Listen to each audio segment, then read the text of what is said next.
Hello, everybody, and let me be the first. Perfection. Oh, 500. to thank Nito Burrito for that 83-month resub. 500 feet?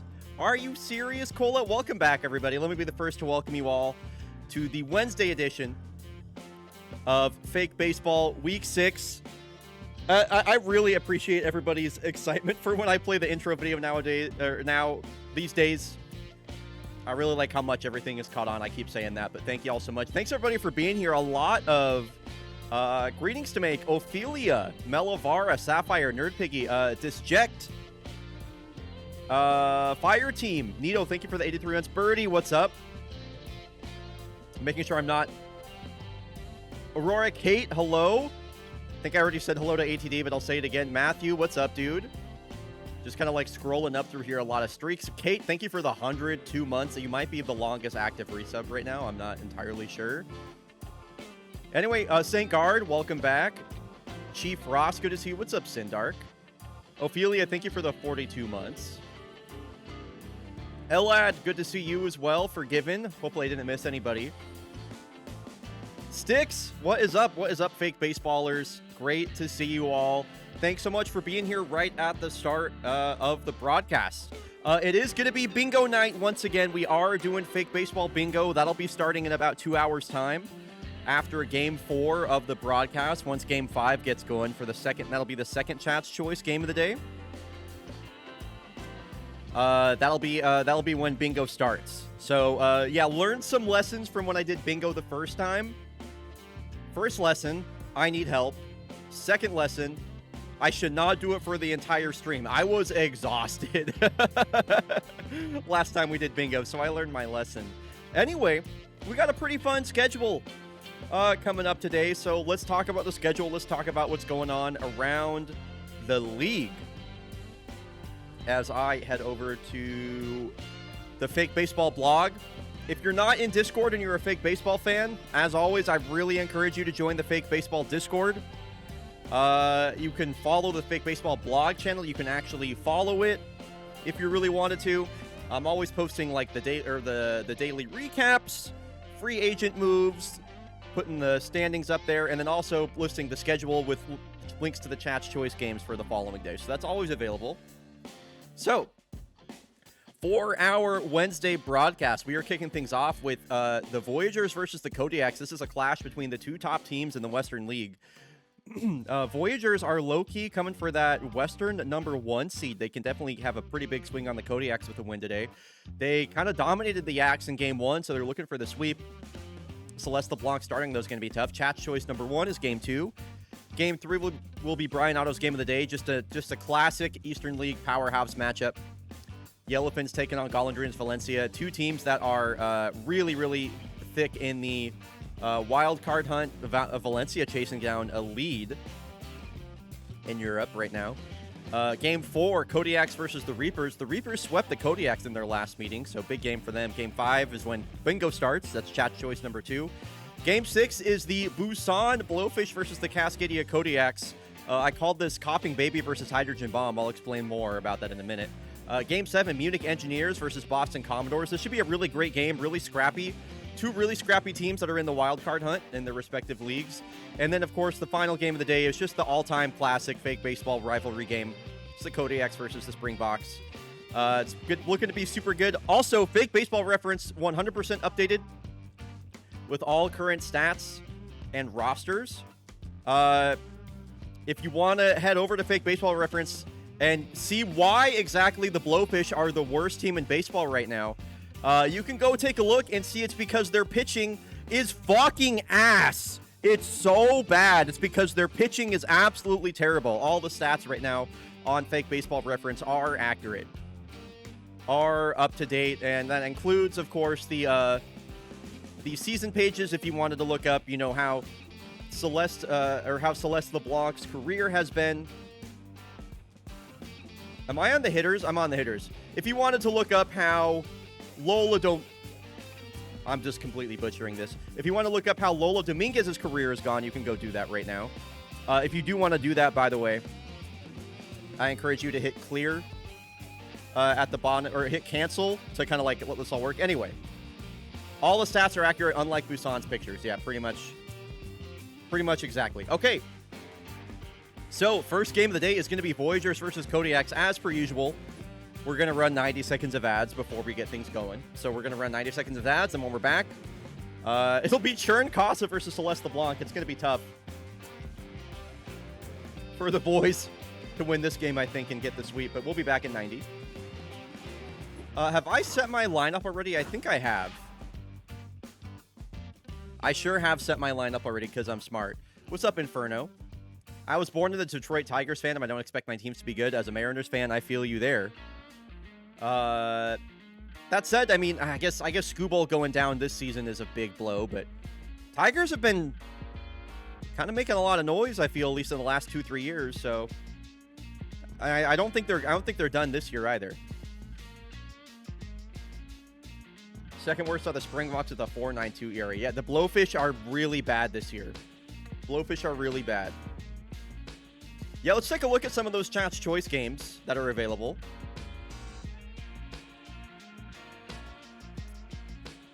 Some games. So yeah, Bombados Dogs was pointed out.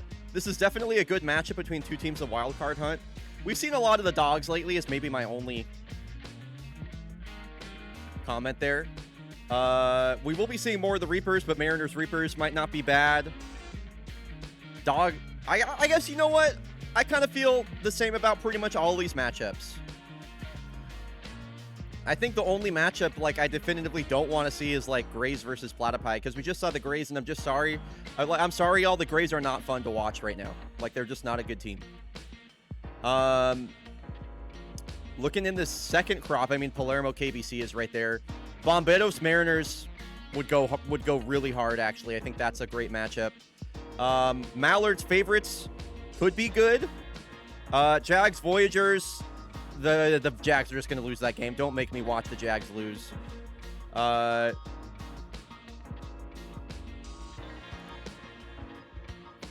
Anyway, plenty of great games. Chat's Choice available for both. Dogs are really fighting for a wild card spot. No, like, it's like the Dogs' wild card hopes are real. I mean, y'all take a look at the Western League wild card standings right now. You have 1, 2, 3, 4, 5, 6, 7, 8 teams that are all within 3 games of each other right now. Like, it could really be any one of these guys. It could really be any one of these teams. The Western League wild card is going to be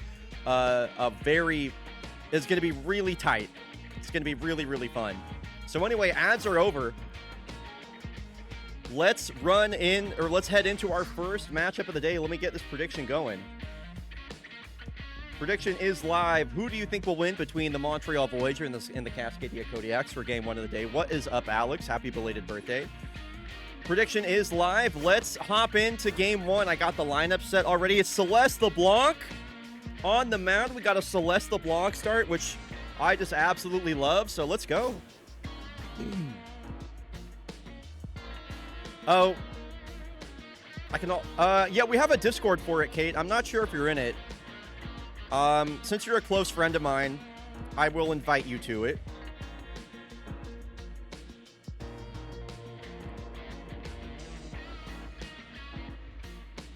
You have been invited. I'm not really sure if tickets are available, but feel free to hop in there.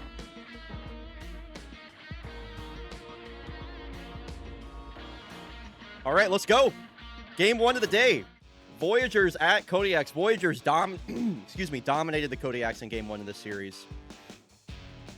So glad the boys are doing well. I really like the Voyagers this year, Sticks. I think Voyagers fans should be really excited. Sleeve McDykel is playing like an MVP. They got one of the best rookies in the league. Their pitching has been great. Their bullpen is really great. I feel like for the Voyagers right now, it's World Series or bust. They have a great team. One of the best Voyagers teams I've seen in a very long time, maybe ever. So Tycho Raikkonen in the leadoff spot. Now in his 3rd season, had a 980 OPS last year, 287 this year. As Celeste LeBlanc on the mound gets him chasing at the high cheese, 99. And that was strikeout number 88 in Celeste LeBlanc's season. Boy, she has just been having a historic season, far and away the MVP frontrunner in the Eastern League. Paavo Jokela, who walked off the Reapers with a walk-off bunt, comes to the plate. Now, that was a pretty exciting game. Voyagers versus Reapers. As this one is shot out into left field. Celeste LeBlanc falls behind in the count, and on a 3-1 count, Yokola up the middle, or out to left for an opposite field single. So immediately some traffic here for Celeste LeBlanc, pitching from the stretch for the first time today, and immediately. Stat from Stats Guy Matthew, the Kodiaks have the most home wins this season with 22, while the Voyagers the most road wins with 17. That's a great stat, Stats Guy Matthew. Great stat, very cool. Thank you, Stats Guy Matthew. Here's the 1-2 to Masahiro, who has been struggling as of late. Yokola takes off. Here's the throw from Chris. Whoa, the strike him out, throw him out, double play. You don't see that too often. We love a strike him out, throw him out, double play. Yokola, a pretty good runner. Chris Hanel, kind of an average arm at best behind the dish. Yokola chases. The throw from Chris is perfect. Nice tag from Goldie there, playing second base today. Love the strike him out, throw him out, double play. My cat Vienna is all in on the Voyagers. Okay, I don't hate that. I mean, the main holdup for the Voyagers in this game is that they got Churn Casa on the mound versus Celeste LeBlanc. I mean, you just have the pitcher putting together maybe the best pitching season ever versus a guy with a 7.4 ERA. So it's going to be tough. Going to be tough for the Voyagers. So here's Uday Katabura. We got the two leaders in batting average in this game, by the way. Uday Katabura at 420 and Sleeve McDykel at 404. Both present in this game, and that batting average will climb for Uday Katabura with that base hit out to right field. Farchamp Zamboni batting third in the lineup today. Moved way up the lineup. Bit of a different defensive lineup and just general batting order for the Kodiaks today with some players on the bench. This one's popped up and over the Kodiak dugout. That'll be strike 2 for Churn Casa. The pitch. Wow, gets him to swing through 83. Nice location on that slider, just on the outside of the zone. 2 outs now for Kola Johansson. That was mojo down for the young Zamboni. As Kola checks her swing on a 93-mile-an-hour fastball that was right in her wheelhouse. A high fastball is where Kola Johansson makes her money. Oh, this one poked down the first base line. Masahiro, who tried to smother it, but it careens off his glove and trickles by. So now 2 on, 2 out now for Antoine Goldsmith. And he sends an opposite field single out to left. The Kodiaks with 2 outs have loaded the bases for the big thumper in the DH today, Raleigh Forte. Switch hitting, power hitting catcher, has 10 dingers on the season. He was loaded and looked like he was ready to crush that hanging curveball. It's back-to-back curveballs here from Churn Casa. Ball gets away. Uday's coming home. The throw from Strawberry is late, and the Kodiaks score first on a wild pitch. Now a 3-1 count to Forte. And the bases have been walked, loaded again. And now we're in Julie Mao Grand Slam territory, which is not a place that you want to be if you're an opposing team. Bags packed, nowhere to put Julie Mao. Churn Casa falling behind. This could be a big inning for the Mariners. Not the Mariners, the Kodiaks. As Julie Mao, a line drive up the middle. That will keep the line moving. 2-0 Kodiaks. They have capitalized on this bases loaded opportunity. And now here is the backup catcher, Chris Hanel, who just hit his first home run of the season in that game versus the Commodores, which is up on my YouTube, by the way. Great game. Almost murdered Churn Casa right there. And a 3-1 count to Chris. Nowhere to put him again. Here's the pitch from Churn. Ooh, a curveball that Hanel can't make contact with. And this is driven deep out to center, but man, that's a routine play for him. Kodiaks will leave him loaded, but not before they score 2 runs on 4 hits. So here is the guy that is second place in batting average, Sleeve McDykel, batting .401 coming into this game, switch hitting DH. Also appeared in the All-Star game. This one, wow, that's a really nice play by Goldsmith, who hasn't seen a lot of play out in second base this season. Quick little turnaround catch. Nice snag, says ATD. I'm inclined to agree. Manny Man, a big hack at the first pitch. And Celeste LeBlanc has him on the ropes. Here's the 0-2. Wow, a deep drive hit hard out to the warning track. But that one gets caught, called out a marine layer right there, I suppose. That looked like that was going to go, but Jordan Pepper with the catch. That was a loud second out. Now the power-hitting rookie, Waterloo Strawberry. I believe he leads all rookies in OPS, and there's why. This one is smashed way out to the wall. That will get by Zamboni. Pepper will cover, and a 2-out double for Waterloo Strawberry. Stat from Stats Guy Matthew. Celeste LeBlanc has 7 scoreless starts this season, while Churn Casa has 0. So the former Kodiak, now Rylan Baja, runner in scoring position. LeBlanc looking for strikeout number 90 on the season. She's 1 strike away. Woo! 99 for number 90 for Celeste. A pair of strikeouts for her today. She's been pitching around traffic on the base paths pretty well, as Jordan Pepper will lead things off. He's getting the start out in center with Valdomiro Takeda on the bench. That's correct. I have her on my notes or my fake baseball notes. Jordan Pepper, no way! Jordan Pepper, number 3! Jordan Pepper! Oh my God, the young gun Jordan Pepper. He just keeps hitting home runs. He had never hit a home run in his career. And now here in season 21, he's hit 3. He's hit 3. He just keeps making so much noise at the bottom of the lineup, and it makes me so happy. That was no gimme either. That was an opposite field tank. That is one spicy Pepper right there. Kodiak's up 3-0 now. A Pepper pop-off.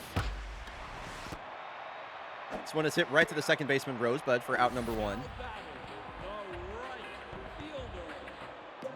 So Uday Katabura, 1 out, bases empty.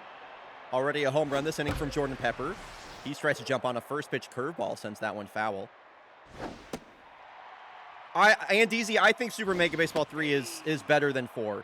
4 is a bit more feature dense, but as far as the actual gameplay goes, as far as the art design goes, as far as like the music goes, and performance, I think 3 is the better game.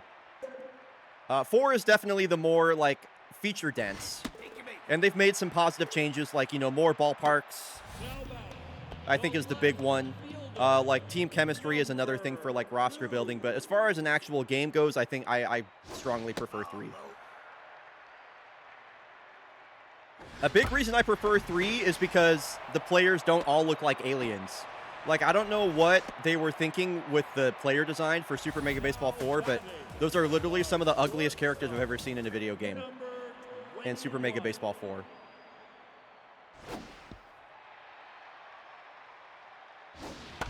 Yeah, bingo not quite happening yet. Not quite there, but that'll be happening in the back half of the stream after Game 4. We're on Game 1 right now.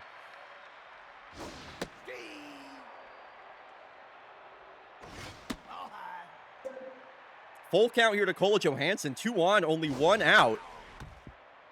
Fouls off a curveball.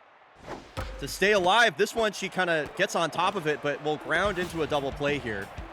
Voyagers get out of the jam, not before Kodiak score again. What are the gameplay differences? I guess I'll kind of walk that back a little bit. One of the things that that SMB4 did better was they changed the scaling of the players on the field, so there's like a bit more open field space now, which I like. But overall, the game just runs a lot worse. The CPU umps are like really weirdly inconsistent in a way that I've just seen clips of like where like very clear balls are called strikes, even beyond what you might normally expect for a baseball game. That like simulates human umps. Like, it's really strange. The sound design is like all so bad. The sound effects in that game are terrible. And again, yeah, the game is just really, really ugly. Like, more than anything else, the game is just hideous. So the 9-hole batter, Valentino Rosebud, reaches ahead of Tycho Raikkonen, who struck out his last time up. And it could be back-to-back strikeouts on the young Tycho. Wow. Good morning, good afternoon, and good night, says Celeste LeBlanc, as Raikkonen has struck out for the second time today. Strikeout number 91 for LeBlanc. She's looked pretty good pitching from the stretch, as there's a foul ball for strike 1. I believe Jokila got a base hit out to right his last time up. With that outside pitch and tough out, he's looking to do that again. And LeBlanc pitching him outside. Very interesting. I'd like to see her go fastball in. Fastball in. There it is. Oh, up and in. Even better. Strikeout number 92 for Celeste. 3 hits and 3 scoreless innings. I am going to play backyard baseball. You bet your ass I'm going to play backyard baseball whenever that comes out. Cannot wait. Number 28. Got my Reaper shirt on today. KBC hoodie should be here soon. Yeah, same. I'm waiting for my KBC hoodie as well. I ordered a commemorative Season 21 cap, a KBC hoodie, and a Golondrina shirt. I'm a 93 baby. 92. Early 90s babies represent. Yeah, so you and I both grew up on backyard baseball, and I usually pitch Super Mega Baseball as like a baseball sim made for folks that grew up on backyard baseball. So Churn Casa already taken out of the game here in the only in the 3rd inning. Daeho Song going to come in on relief. Former Cascadia Kodiak has pitched all around the league in his decorated career. 4-seam slider and a curveball. K-Man activated here on 2 strikes. This is a slow dribbler over to the shortstop right, and then out at first is Forte. Into second base goes Goldsmith. So runners in, or a runner in scoring position now for Julie Mao, who already has an RBI today. The 1-1 to Julie Mao. Chasing the fastball outside. That is a great location from Daeho Song. Goes back to it with an outside curveball, and now the 2-2. Ooh, just froze up Julie Mao right there. Fastball clips the outside of the zone, and she goes down looking. 2 outs now for Chris Hanel, who rolls over on this one. Routine play for Rylan Baja. Out number 3. And for the first time all game, the Voyagers have a scoreless inning. Chris Hansen, a little bit different. Chris Hanel. Chris Hanel. Masahiro Hu, my poor boy, is rattled.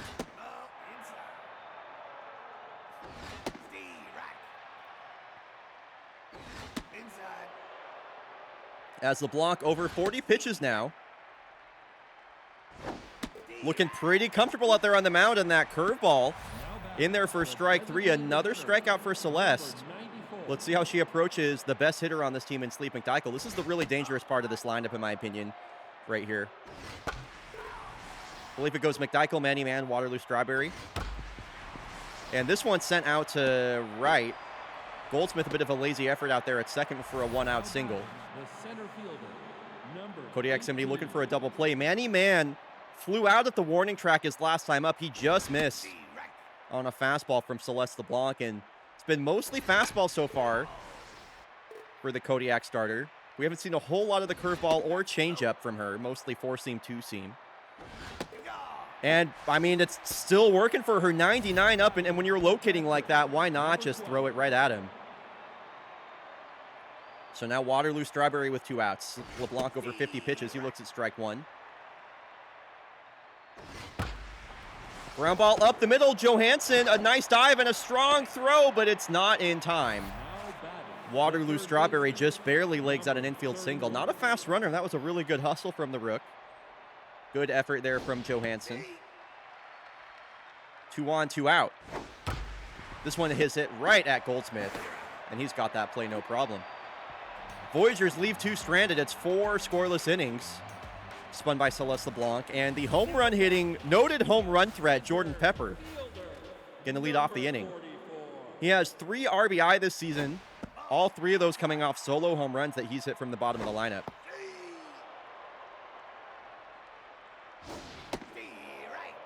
Out in front of an 84-mile-an-hour front door slider. Came in activated for Daeho, and he gets the strikeout on Jordan Pepper. Dominguez has been pretty quiet for these last few games. I mean, not striking out, putting the ball in play a lot, but, you know, it's usually some mid-contact that is finding infielders the majority of the time. This one is played on a skip by Masahiro Hu, for out number 2.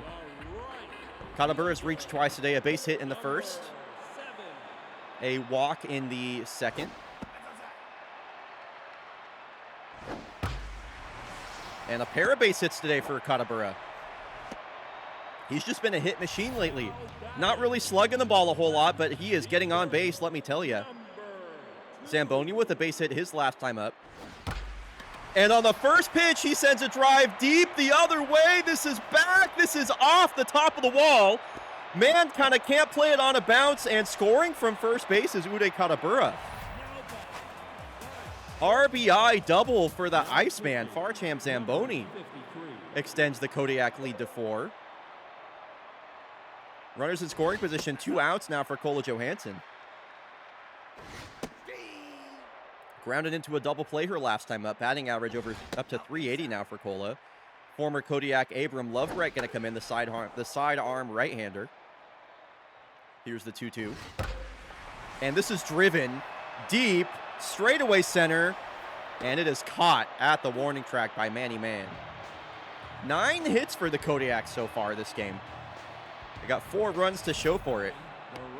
8, 9, and 1 coming up here for the Voyagers. They've been shut out so far by Celeste LeBlanc. Pitch count at 56. What is up, Gormy Gorm? Good to see you, dude.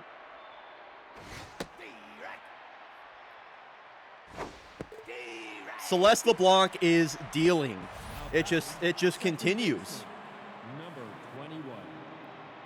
That's strikeout number 95 on her career. I believe she has 7 strikeouts today. She could find 96 right here on Valentina Rosebud, who got a base hit last time up. This one hit straight to the second baseman, Goldsmith, for out number 2. So third time through the lineup, Taika Raikkonen 0 for 2 on the day, 2 strikeouts. Voyagers got to get Celeste out of this game ASAP.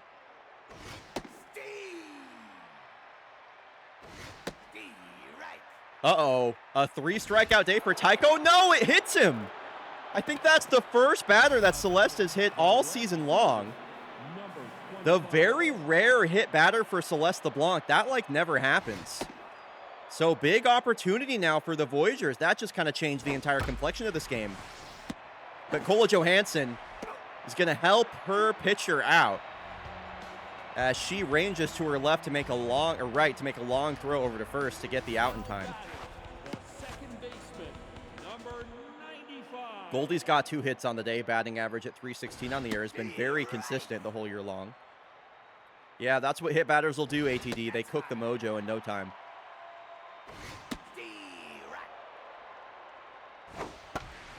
Goldie with the flare out to right, and wow. Oh, that's a foul ball. Okay, I thought it was caught. 2-2 now to Antoine. And the Voyagers will hit the Kodiaks right back. Maybe some retaliation from the Voyagers? I don't know.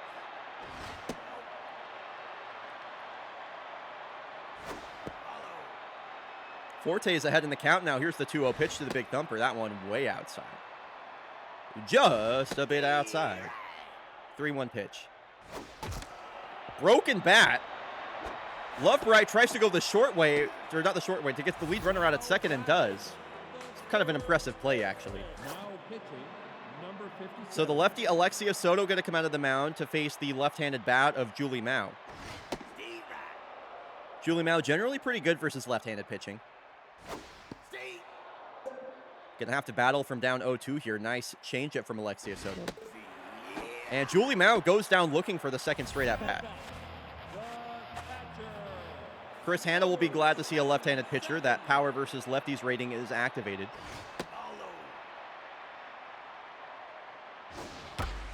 And this is hit on a line way out to the gap. Into second base goes Hanna. They are waving Goldsmith home, and he will score from first base. Second time that's happened.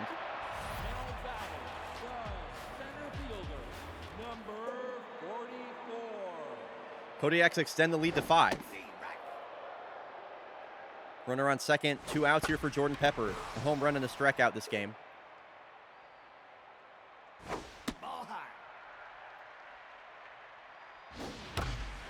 And this is hit almost to the same spot that Chris hit it. Jordan Pepper is peppering this Voyagers ball club right now. He's got a 2-out, 2-strike double. Kodiak's doing a great job of hitting it where they ain't. Dominguez has struggled to do that so far. She's 0 for 3 with 3 groundouts. Almost gets hit on the first pitch from Alexia Soto.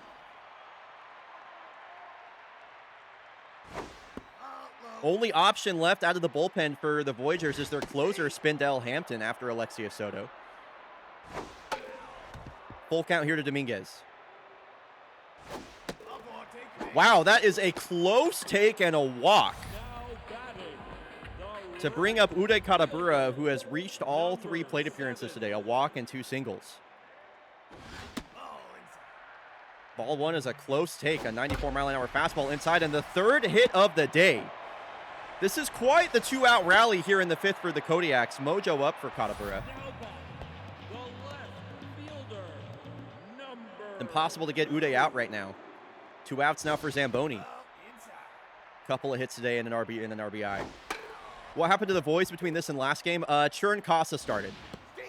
It's a Celeste LeBlanc start versus not a Celeste LeBlanc start. It really is down to the starting pitching, in my opinion. As here's a 2 RBI single from Far Champ Zamboni, extends the Kodiak lead to 8. And this is looking like it's about to be mercy kill territory.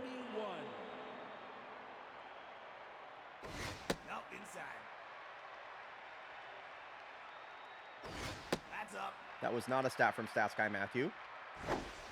That was a separate ping entirely.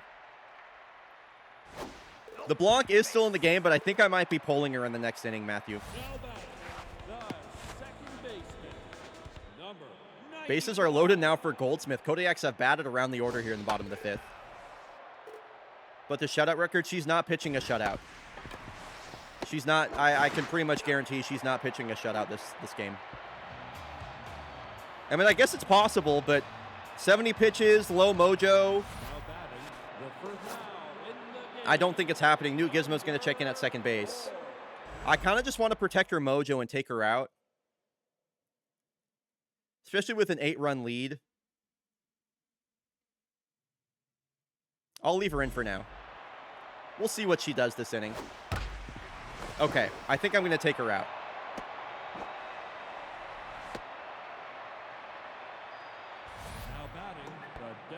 Especially versus Sleeve McDykel, I'm going to take her out.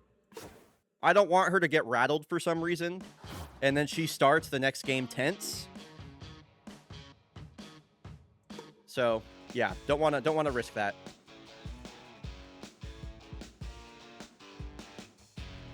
Basically garbage time, exactly.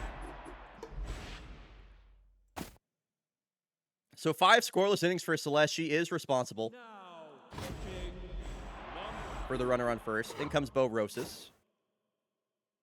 Put Dave Blevins on the mound. But yeah, if Celeste had any shot, if I believe she had any real shot at getting a shutout this game, I would leave her in. I don't think it's going to happen with her mojo and her stamina, having watched a lot of fake baseball.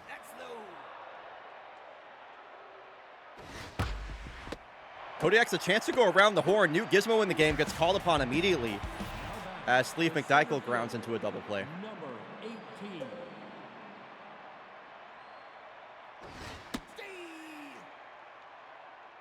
Cool. There we go. Making sure that still works when it's locked. Manny Mann's been held quiet, and he's going to be debuffed by the right-handed specialist trait of Bo Rosas here, as this is a swinging bunt. Bo Rosas, sidearm throw over to third. That's a tough play. And, folks, I can't believe it, but we are actually going to mercy kill the first game of the day. We are actually mercy killing the first game of the day as the Kodiaks lead by 8 with 2 innings, or with only 1 inning left to play. So, I mean, if it's a comeback, my bad. They got close. They actually got close. They actually got close. They scored 5 runs. Yep. They did. That actually is huge. They did save some run differential, and run differential is a real powerful thing in fake baseball. So Kodiaks will win that one. And folks, it's time for our first Chat's Choice game of the day, and it hasn't been redeemed yet. So you will have until this ad break is done, but if nobody's redeemed anything, I'm just going to pick a game. So we'll be back in 90 seconds. Chat's Choice game number 1 coming up when we're back from the break.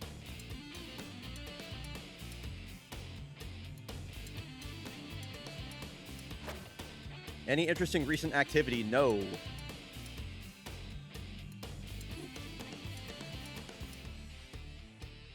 Again, let's take a look at some of the games that are available.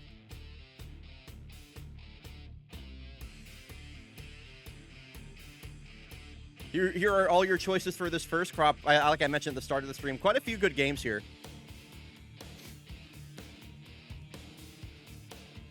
Only game I think I really don't want to watch is Graves versus Fighting Platypi. Favorite Sawteeth I'm kind of meh on as well. Most of these other ones look okay, though. I mean, Springbox Blowfish, also eh.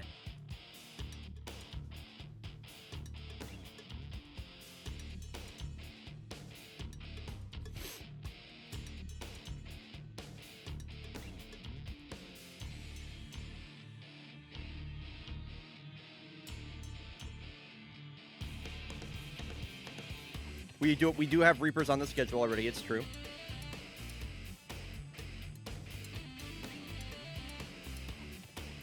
We want to go Corsa Heaters for Chief Ross. Sounds good to me. This Heaters team has been really disappointing, but I'm happy to check in on them and kind of see what's going on.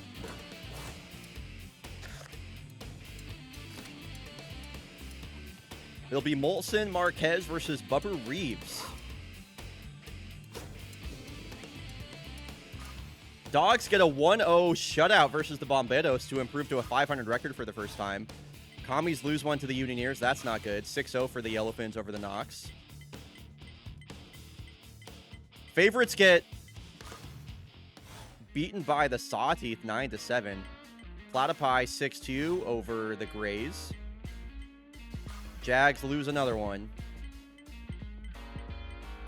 Mallards 4-1 over the Toucans. Mariners with a big win over the Reapers. Damn, they have a negative run differential now. Swifts lose one late to the Nemis. Okay, and we have our first Chat's Choice game of the day coming up. We have the current #1 team in Europe versus, I just got to say it, a struggling Heater squad. Fun team to watch, though. A lot of players I really like on this team. Frankie Yeager versus her former team. She's been kind of dominating. Heaters, you know, I'm not going to call their season 100% cooked. If they're 5.5 games out of the wild card with still over 20 left to play. But pretty much every game from here on out is kind of a must-win for them. Kind of a must-win. Corsa currently the #1 team in Europe. They can extend their lead to a full game over Valencia with a win here. So let's get this first prediction going. It's a great uniform matchup as well. Corsa Palermo taking on the Heaters CDMX. Eustace Wanka having the best season of his career. Colin McRaleigh's an exciting player in his second season. Prediction is live. I still hate run differential as a tiebreaker. Is what it is. Yeah, is what it is in this game. Comes to play quite a lot. So there is actual strategy around it, which in my opinion is not bad. Prediction is live. Here we go for game 2 of the day. We are headed to beautiful Mexico City, Mexico for the second game of the broadcast. Corsa making the long trek to the Heaters' home ballpark. And here we go. If you're rooting for Corsa Palermo, hashtag Let's Go Racing. If you're rooting for Heater CDMX, let's get some high cheese in chat. Hashtag Queso Alto. Sindark's always rooting for Heater CDMX. I love it. And yeah, dude, this is a great uniform matchup. As Panini Tuscadero takes a big hack at the first pitch. This one is a high fly ball out to right center. Colin McRaleight towing the center field for the Heaters. And here is one of the MVP frontrunners in the Eastern League, Frankie Yeager. She's got 23 stolen bases, no caught stealings, and 13 homers. The third baseman. And she's got a 1-out single. And do not expect to see her take off, especially versus a guy like Branson Richard, who has a middling arm at best. Jason David, she might not get a chance to run, sends a high fly ball center field. This is at the wall, and it's gone! It bangs off the top of the bullpen. And immediately Corsa takes a 2-0 lead off the bat of Jason David. Home run number 7 on the year for the veteran. And that'll bring up a locked-in J. Gray Jagerson. Bubba Reeves gets taken deep immediately. And this is kind of the reason why the Heaters have struggled this year. They are normally a team that is defined by elite run prevention and elite pitching. They've always been a pitching-first team. Their pitching staff, I touted as one of the best in baseball coming into the season. They have just not performed this year. Their marquee free agent signing, Wolfgang Gizmondo, has been bad. Angelo Boulevard has been a strikeout machine, but the run prevention has not been there. Their bullpen has struggled. Bubba Reeves is struggling. It's been a tough season for the Heaters. And strangely, it's been their offense that has been their strong suit. So we'll get a chance here versus Molson Marquez, number 3 starter for these for the Scuderia for Corsa Palermo. He's got a sub-4 ERA. He's been pretty decent. Ernie Grapp getting the start out there in left field, the rookie. Stat here from Stats Guy Matthew. Corsa Palermo have hit the 2nd most home runs in fake baseball, while Heaters CDMX have hit the fewest. That's pretty surprising. Did not know Corsa Palermo were power hitters like that. This is a long throw for Jason David versus a speedy Kyan Sound. He's got the play in time. Here is the offseason acquisition by the Heaters, Reese Vargas, who has been excellent. Been basically a full-time DH for them this year. Switch hitter. Came over from the New York Favorites, 292 batting average, 6 homers. Got a 2-2 count here versus Marquez. Kind of an opposite field inside-out jam shot. Ernie Grapp with the catch, and that is a quick 1-2-3 inning for Molson Marquez. The rookie Ernie Grapp going to lead things off. Trey Flip, I don't think, is in the lineup today.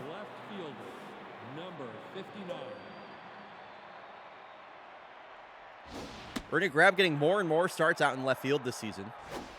Nice to see. Batting average up to 227 in his rookie season. Most surprisingly is the 7 home runs. Did not expect that power stroke from him. Tough out will activate here on 2 strikes. The 2-2 swings over the top of 91. First out of the inning, and I believe the first strikeout for Bubba Reeves in this game. Bubba Reeves, his 2nd season of play now with the Heaters. Couple of strikes to get ahead of VJ Ramdeen and retires him on 3 pitches. Mojo down for Ramdeen. He is now down to rattled, I believe. And the rookie Uncle Plasma has his batting average over 300. 4 straight strikes thrown by Bubba Reeves. And Eustace Wanka leaves his feet to steal a hit away from Uncle Plasma. And he will lead off the inning. Eustace Wanka, career-high OPS right now at this point in the season. 12 home runs. He's only 3 shy of tying his single-season best. He's been everything the Heaters needed of him this season. He's got a full count here versus Molson Marquez. Kind of a swinging bunt, long run for Marquez, who takes his time with the throw out at first as well. Here's the center fielder, Colin McRowley, in his 2nd season with the Heaters. Very speedy, contact-first left-handed bat.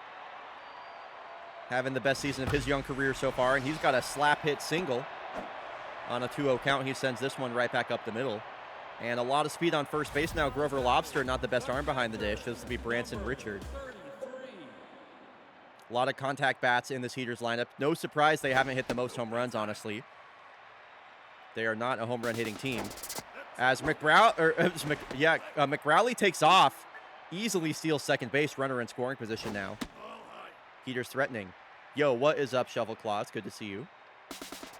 McRowley gonna go for third and is in there safely. Mojo up for call, and he's got 2 stolen bases just in this inning.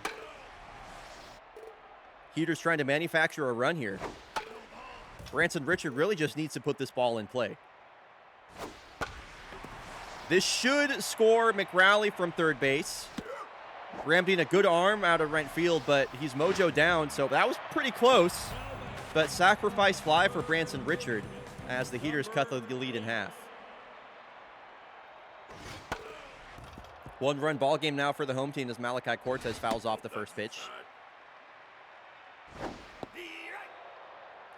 Marquez finding that lower outside corner on the curveball on 2 different pitches so far this at-bat. There's the same pitch, or the same location again on the slider. Really attacking Cortez low. This is a flare out to center, a long run for Frankie Yeager, and a really nice play for the catch. Okay, Trey Flip is in the lineup. He's just batting 9th. Moved way down the lineup. He has been struggling lately. Not surprised to see him move down. Trying to use him as it looks like a kind of a second leadoff man. Putting a pretty good bat at the bottom of the lineup. Bubba Reeves getting ahead in the count again, 0-2. This one hit the other way. Cortez will throw this across the diamond for out 1. So Panini Tuscadero, 8 home runs on the season. Swung at the first pitch and flew out to deep right center his last time up.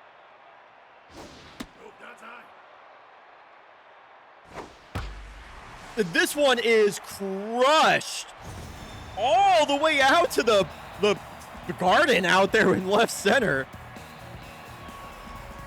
I mean, no doubt about that as that left his bat 490 feet. A monster shot for Panini Tuscadero. Tuscadero extends the lead to 2 runs.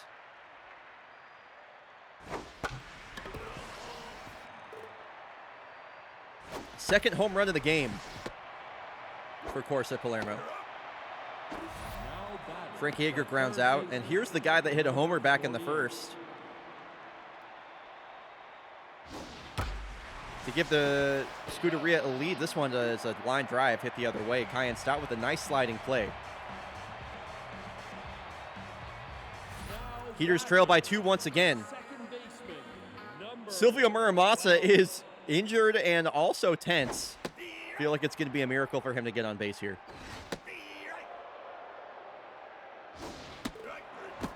And he goes down on 3 pitches.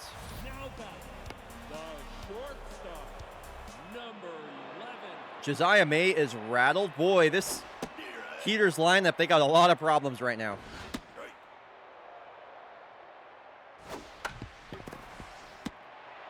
You know, some positives for this Heater squad. They have not been a great team these last couple seasons. Perfection. They've put together a lot of great building blocks. I think they really have something that they can build off of as far as the upcoming offseason goes. You know, while their season is far from over, even if it was over, they've made a lot of steps forward. I think they've really redefined their roster in a positive way and can continue to build on it. Gert, thank you for the Prime sub, and thank you for the 71 months. I've got a New York Mets disease, and the only cure is more fake baseball. Boy, those Mets this season, man, yeah. The Mets this season remind me of the Portland Swifts in fake baseball, I gotta say. Portland Swifts or the Nagoya Nocturnals. New York Mets, Portland Swifts, Nagoya Nocturnals, all equally disappointing teams.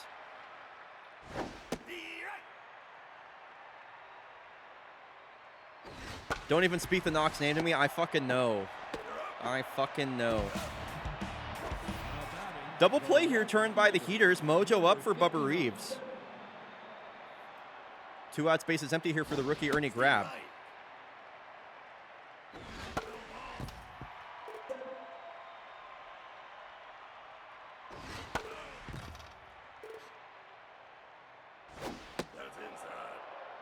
A strikeout the last time up for Ernie. Brother of Richie Grab, who plays on the Golondrinas. And he's got a full count here from Bubber. See what you can do here with 2 strikes.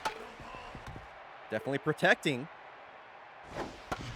And this one is just hit right back up the middle. What an excellent at-bat from the rookie Ernie Grab.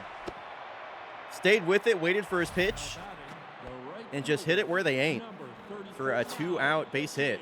To chase Bubba Reeves out of the game, they're going to go to probably their best reliever in Callum Von Crum. A locked-in CVK comes in the game, and he can really lock down this Corsa lineup to keep the Heaters in it within 2 runs.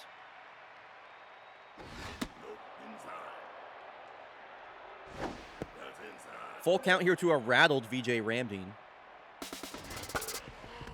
Earn a grab will be taken off on the pitch here with 2 outs and a full count. And here's an extended at-bat from Ramdeen. Couple of long at-bats here with 2 outs for the Corsa. Ramdeen swings through a curveball. Nice pitch selection and location from CVK. Corsa still leads by 2. Here's have been held to a single hit by Molson Marquez so far. Ground ball down the first base line, right to Uncle Plasma.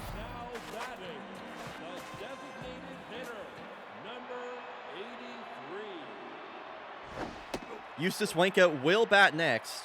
I'll tell you what, if we can get a Reese Vargas bloop and a Eustace Wenka blast, then the Heaters are right back in this game. A 2-run lead feels insurmountable right now. Piggy, you need... Chill. The Heaters are far from out of this game. It's a 2-run lead. Just say, okay, yay, and everything will be fine. As Eustace Wenka pops this one out. Colin McRowley, the only hit on the day for the Heaters. Or one of the only 2 hits, I should say.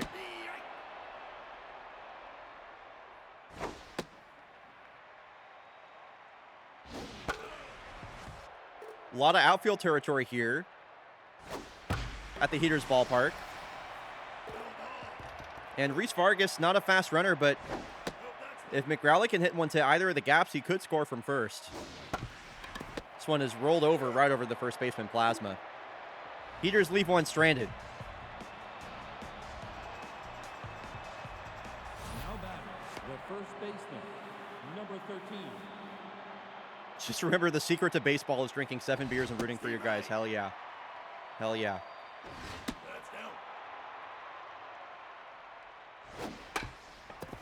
A lot of rolling ground balls over to the first baseman. We've seen 3 of those in the last inning, I should say.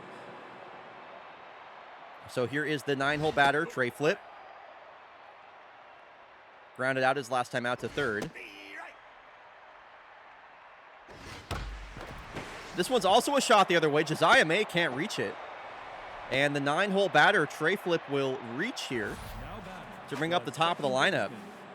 Tuscadero just hit a 490-foot home run.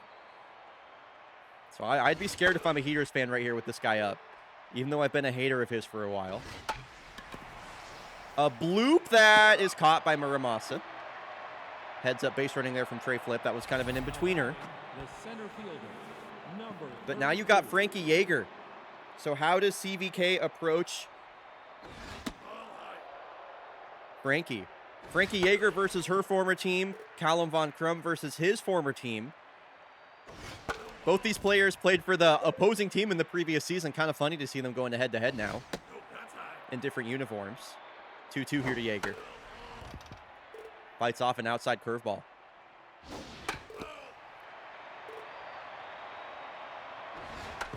Staying alive here on 2 strikes. Really, I mean, just in full swing mode, chasing everything out of the zone. This one off the end of her bat. And another runner stranded on first. Lead remains at 2 runs here, and the Heaters are very much still in this game. Branson Richard, a sacrifice fly his last time up.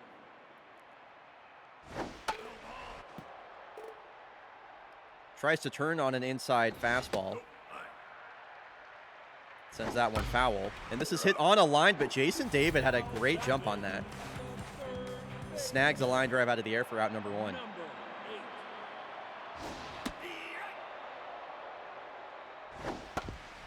Ground ball up the middle that Marquez knocks down and gets to first in time. One of the things I'd like to see Corsa address in the offseason is finding a new second baseman, because I just feel like the Silvio Muramasa experiment just has not been working out for them, and he has been, I mean, I want to say one of the worst batters in baseball this year. I've been really unimpressed with him pretty much any time we've seen the Heaters play. And he flies out here. So David, Jagerson, and Lobster due up. The third baseman. Heart of the lineup coming up here for Corsa. CVK's looked pretty good since coming in the game. He's managed to mostly nullify this Corsa offense. That started off the game really strong versus Bubba Reeves. The pair of home runs. And Jason David, he's been making loud contact all day. That one is another amazing stop over at first by Eustace Wanka. Jagerson has a strikeout and a walk today in 2 plate appearances. Probably the last batter that CVK will face. And he's got him on his last strike. Woo! CVK's lucky that a changeup that was sent over the middle of the plate was sent foul.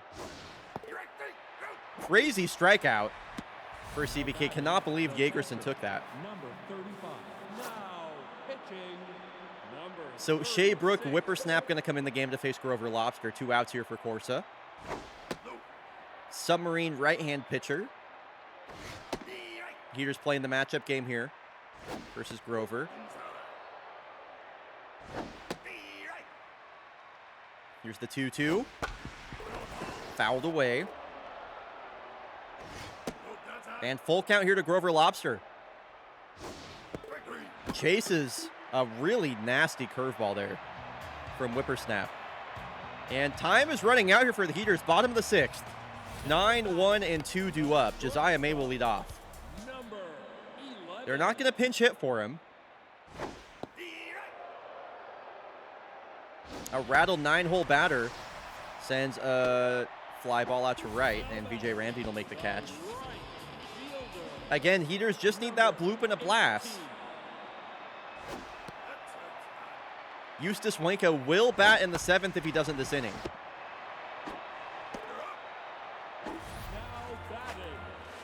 Kyan Stout, the last hope this inning. Stout, Vargas, and Wanka are the next 3 due up.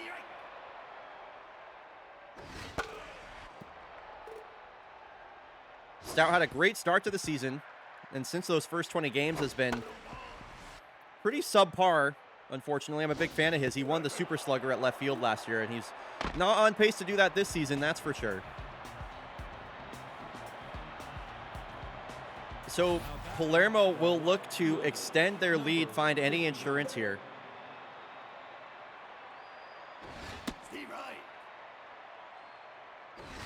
Ernie Grab will lead things off. An excellent at-bat for him his last time up. Stayed alive on a full count, fouled off a lot of tough pitches to get a ground ball back up the middle. Tough out activated here for Ernie.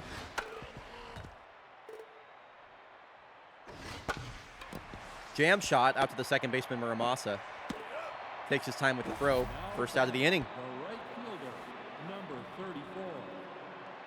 Like to see a rattled VJ Ramdeen get his mojo back on track with a base hit here. 2 strikeouts on the day. Don't make it 3. It's an ugly day at the plate if you're striking out 3 times. Oof, Now batting, the first baseman, number I gotta say, 13. this has been a very winnable game for the Heaters. They've held a very good Corsa offense to 3 runs. And Reese Vargas and Vargas, Wanka, and McRally. Heaters could not ask for, in my opinion, a better 3 batters to try and tie this game up. Number 80. Vargas, a base hit his last time up, going to try and reach ahead of Eustace Wanka, who's been held quiet today. Molson Marquez staying in the game.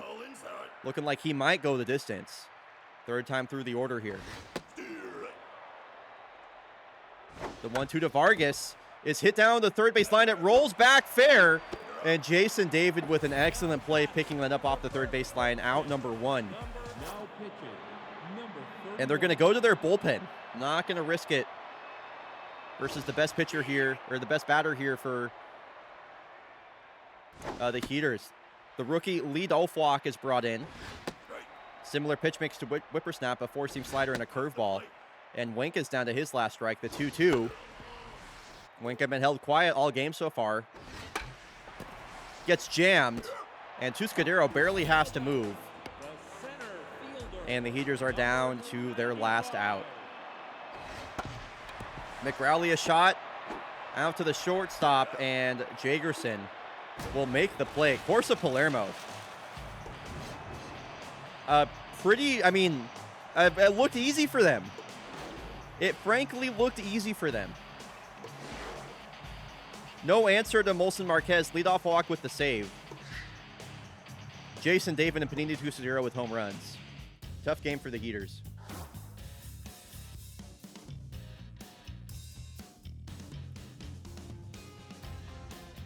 All right, folks. When we get back from the break, we have Bryonato's game of the day coming up, as the Honolulu Yellowfins will be visiting the defending champs, Scotland Dreamers Valencia. That'll be when we're back from the break. Exclamation ad skip to skip the ad. Alternatively, consider subscribing for the ad-free viewing experience. What's up, Hannah? Good to see you.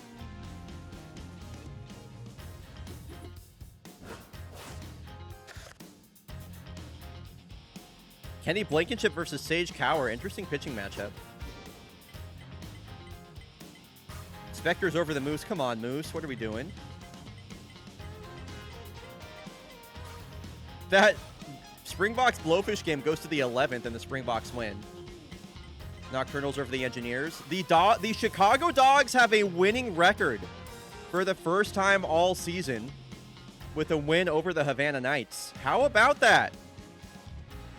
I think the Chicago Dogs are half a game out of the wild card. In fact, they are. Check that out. How about them Dogs? The Dogs, you might say the Dogs are hot. You might call them a hot Dogs team right now.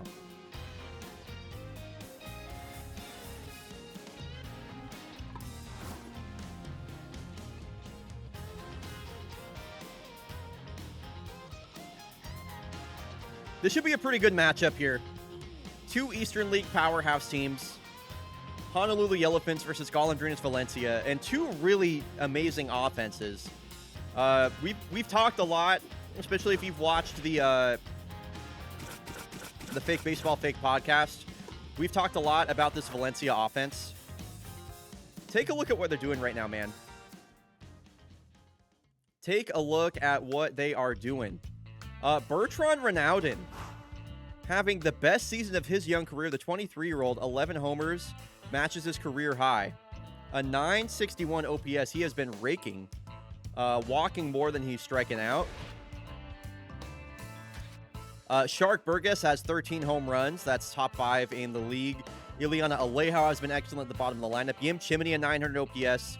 They got 4 different guys with a 900 OPS, and it just keeps going as you go down the lineup. Even the rookie Richie Grab is getting it done. Junior Star Spirilla. Man. And then taking a look at this Yellowfins team, they are hot on. I mean, if the Yellowfins want to make the wild card, they're going to have to win games like this versus some of their top wild card opponents. Lance Ferrari has been kind of leading the charge. Giuseppe Cacciatore, while he's fallen off, is still having a great season. Brock Beefin, a great first season over there. And they'll have their number 1 starter, Kenny Blankenship, on the bump. Blankenship started the All-Star game last year. Should be a really great matchup. So let's get this prediction going for Bryonato's game of the day.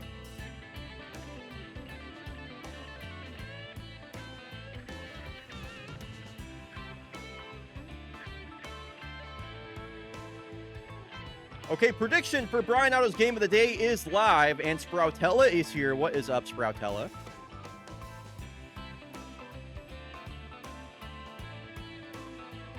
The prediction is live for Bryonato's game of the day because it is time for Bryonato's game of the day! Woo! Bryonato's game of the day coming at you. Prediction is live. We got Honolulu Yellowfins taking on Golondrinas Valencia. Fire team says birds will catch the fish. Let's find out. Let's find out. Here we go to Aviary Park. If you're rooting for the Honolulu Yellowfins, I want to hear from you. Points at you in chat. Hashtag Fins win if you're rooting for the Honolulu Yellowfins. Hashtag Somos Las Aves. We are the birds if you're rooting for the defending world champions, Golondrinas Valencia. Should be a great matchup, a great pitching matchup.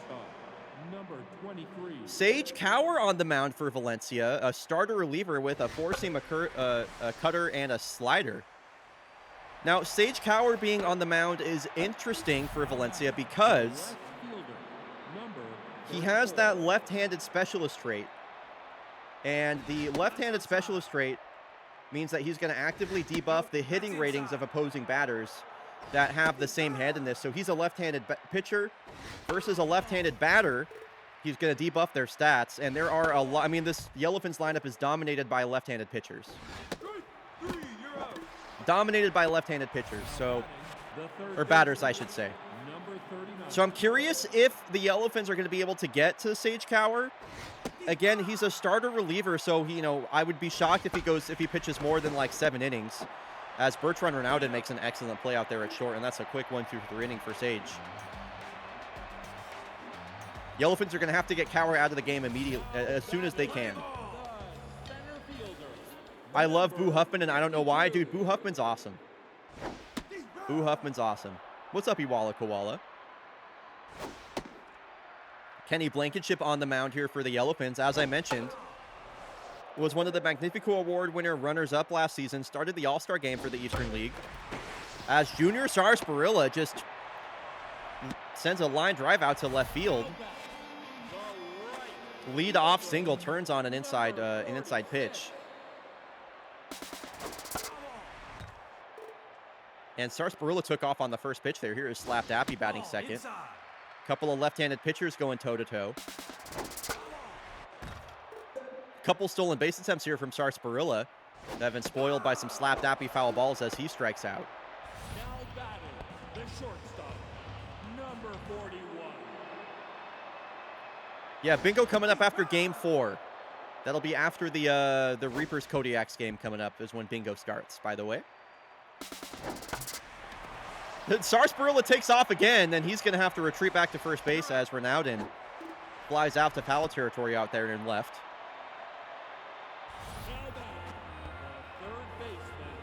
So here is Shark Burgess. If Sarsaparilla can finally make it over to second base, it would activate RBI man. Shark Burgess doesn't need it. This is all the way out to the wall, and Sarsaparilla is going to score easily. Burgess is going for 3. And it's an RBI triple on 2 outs for Shark Burgess, who continues to heat up and have an excellent second half of the season. Birds on the board first. No, high. That's outside. And, wow, Blankenship missing 4 pitches in a row. He will walk Billie Jean Blackwood. Now batting, the catcher. So here's the switch hitter, Yim Chimney. OPSing over 900 right now. And batting 6th in the lineup. It lets you know how deep this Valencia lineup is this season. Blankenship trying to work out of this runners on the corners jam. Gets Chimney to roll over on this one, and Lance Ferrari will throw him out. Valencia, or Yellowfins can be glad they held Valencia to 1. The designated hitter, number 71. As Giuseppe Cacciatore will lead things off here. Just swings at the first pitch and drives this one up the middle. Nice base hit there for Giuseppe.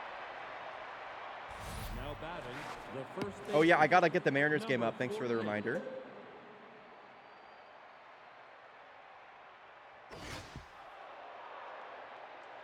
Rubber match between the Braves and the Mariners.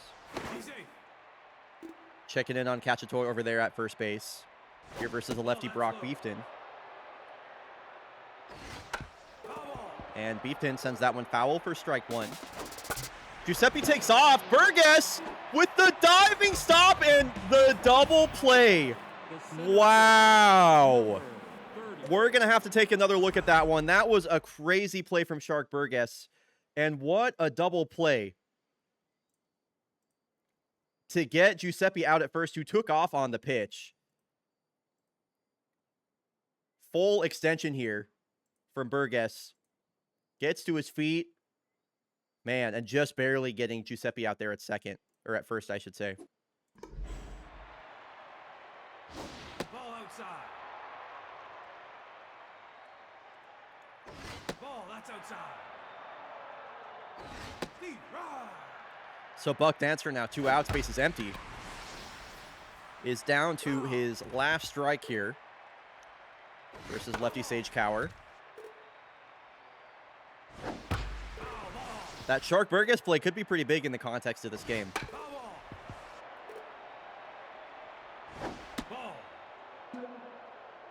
Could have been 2 on, nobody out. Now it's 2 out, space is empty, and Buck Dancer, chasing after a slider, goes down on strikes. Now batting, the first baseman, number 42. So Cheddar Cassidy, he's been heating up in the second half of the season. Swings at the first pitch, and Kenny Blankenship doesn't even have to leave the mound to make the first out of the inning. The left fielder, number I appreciate that, Koala. 88. Ileana Alejo way out in front of that first pitch. This one is scooped up the middle. Boneshanks are ranging to his right, will make the play. Now batting, Nice play there from the second baseman. number 50. So Kenny Blankenship trying to make it a 1-2-3 inning. Valencia batters really attacking the first pitch right now. That's low. The 1-2. Ball high. Harrison Sierra playing second base today for the Birds. Swings through 97 down the middle, but Blankenship goes right after him. And pitches a scoreless inning. Now batting, the right So bottom of the lineup coming up here for the Yellowfins. Haven't had a whole lot of offense so far versus Sage Cowers. Still early in the game. Still first time through the order. It's a routine ground ball over to Cheddar Cassidy. Out one. The second baseman, number 38. Here is Joram Boneshanks, her second baseman in his third year. Man, and Sage Cower just Outside. pounding strikes into the zone. 96 taking on the lower inside corner for strike 3. The catcher, number 16. Octogenarian backup catcher Nope, inside. has been a really good second half of this catching duo for the Yellowfins. When they had Bruno Callahan and Octogenarian as their 2 catchers at the start of the year, I called it out as a point of weakness, but they've been great at the plate. In this instance, Octogenarian grounds out to the shortstop. And top of the lineup duo up here for Valencia. This is where they did a bunch of damage in the first inning. It was a Shark Burgess RBI triple with Sarsaparilla on first base.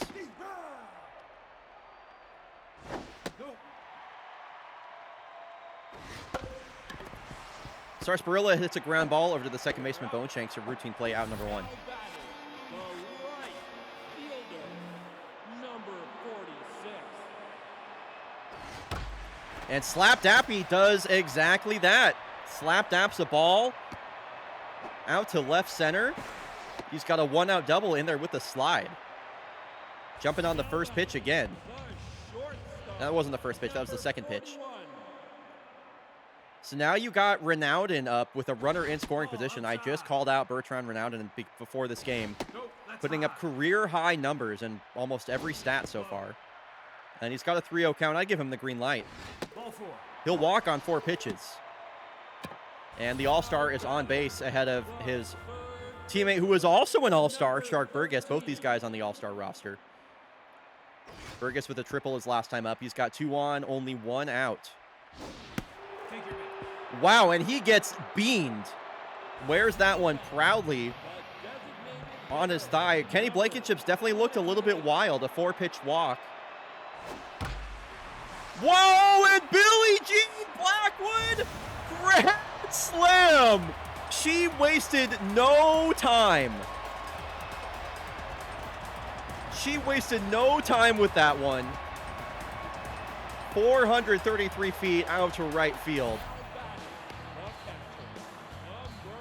And it's a Billie Jean Blackwood grand slam to open this game up for the defending champs. What's up, Lady Applesauce? Let's look at this pitch from Blankenship, if I even have anything on it.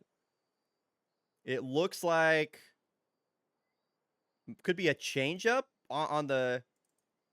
Oh, man. I mean, that's just middle of the plate. And a veteran batter like Billie Jean Blackwood is not going to miss that pitch. Not going to miss that pitch. Offseason acquisition comes up huge versus their main opponents in the wild card race right now. Ball outside.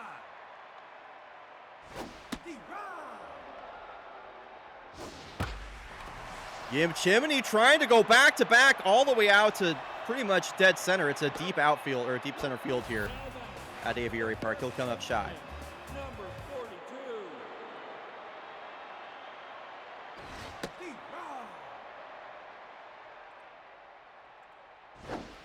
Yeah, Kenny Blankenship's rattle is tough. That is tough. You're out. You never want to see your ace get lit up. The Elephants have been held to 1 hit so far. Now batting, the shortstop. Gonna need to get things going because it's getting late early here in this game. They trail by 5. Strike. No, inside. High. Sage Cower looking pretty comfortable. Stamina not looking too bad either. He's been extremely efficient. Under 40 pitches here in the 4th. It's been pretty much everything Valencia needed from their starter reliever as he gets Aberdeen to pop up. Now batting, the left fielder. We are second time through the lineup now. Here is Robo Hugo. Nice to see his batting average starting to climb and his season finally starting to take off. I've been for a long time a big believer in Robo Hugo, and he's been having a career worst season so far this year. Here's another 1-2 from Cower. Flicked foul off the end of his bat. Ground ball right to Ronaldin. He's out. Strong throw over to first in time. The third baseman, number 39.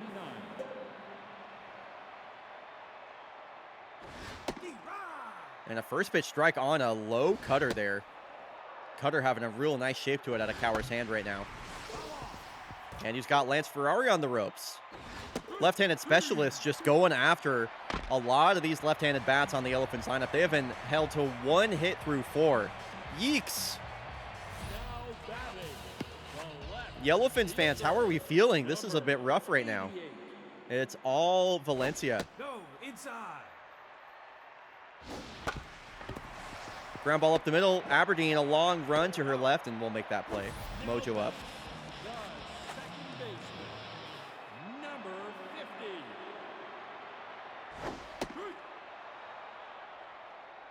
50. We've seen some dramatic comebacks from the Elephants already this season. I'll point to that Reapers game in which they came back from 5-0. Ball inside.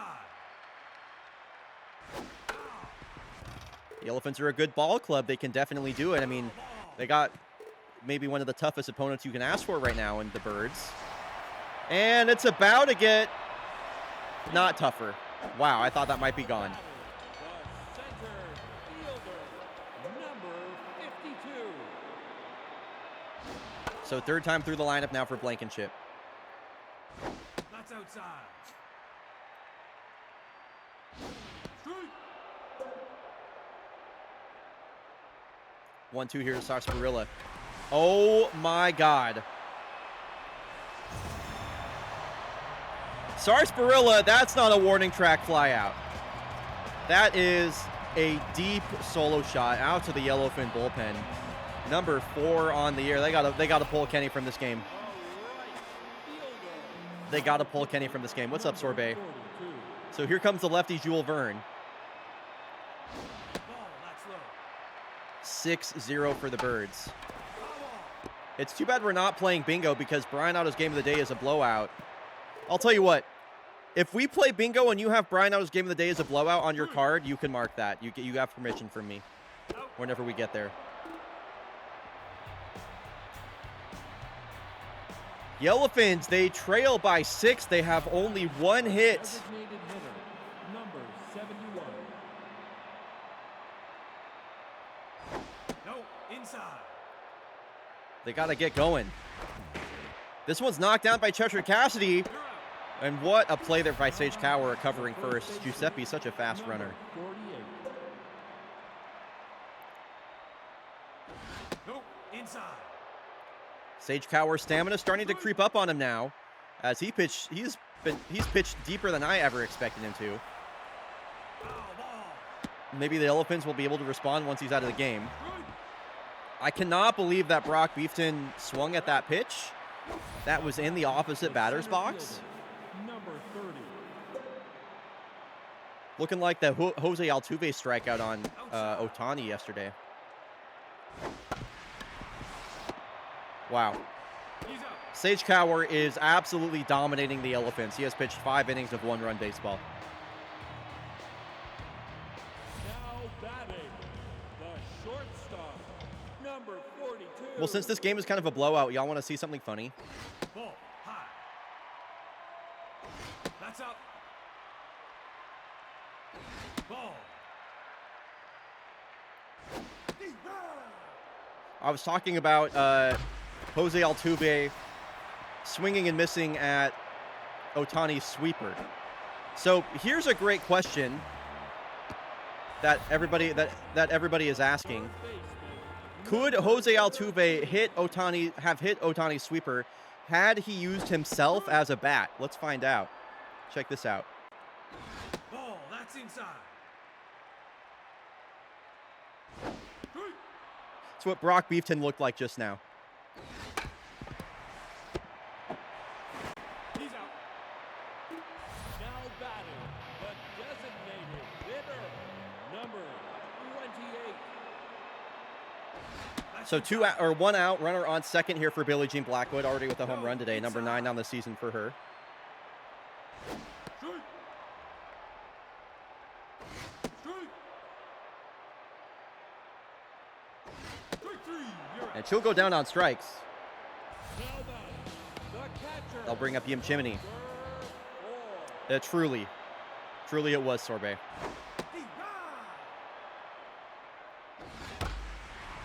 This is hit on a line out to Aberdeen. Final 2 innings of play here for the Yellowfins. Sage Cower going to stay in this game. Right fielder, number 14. Has the bottom of the lineup here.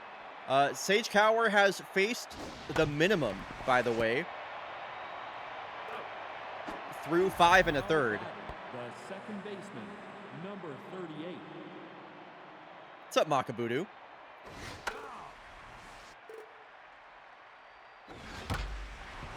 And finally, the second hit of the ball game. Joram Boneshankster with the base hit up the middle. Now batting, the Goodness catcher, gracious, took long enough for that. 16. Pitch number 60 here from Sage. Strike. It's more than we've seen pretty much the entire game, ATD, that's for sure. Back-to-back base hits. The bottom of the lineup has set the table for the top of the order.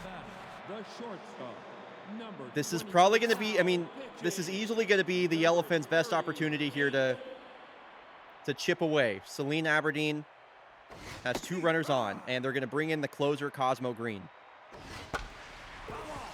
And Aberdeen down to her last strike pretty much immediately. Tough out activated. I'm not really sure how much of a tough out Aberdeen's going to be, as she is down on 3 pitches. Now batting, the left fielder, number 34.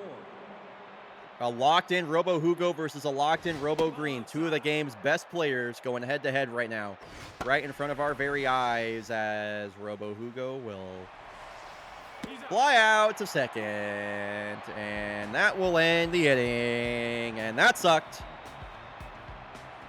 Now batting, Mariners for Nerd Piggy's game of the day. That sounds great because you'll be in the call for it, Piggy. That'll be a great matchup, too. Oh, yeah, Boo Huffman not in the lineup, by the way. What the balls?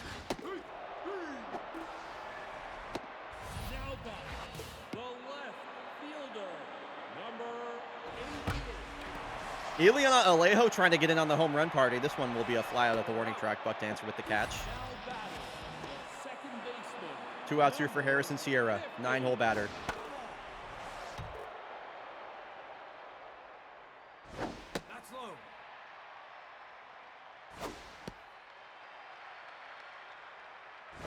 No, that's low. 3-1 here to Harrison Sierra. Vern back in this count. Full count pitch. Take your base. Really great walk there at the bottom of the lineup from Harrison Sierra to bring up a locked-in Junior Sarsaparilla. Number 52. This splits the right side of the infield. Knocked down by Boneshankster, but Sarsaparilla way too fast. Batting, the right. 2 outs, 2 on for Slap Dappy. Valencia not going quietly. We've talked about how run differential is a factor in fake baseball. That's down. Valencia not going to stop hitting the ball yet if they can afford Ball, to. that's up. And Slap Dappy has a 3-1 count. That's ball 4. And on 2 outs, the Birds have loaded the bases for an on-fire Bertrand Renaudin. And the 10 ERA moot point is coming in. Uh-oh. Ball outside. Strike. Foul. This with one swing of the bat, this could get really, really, really bad.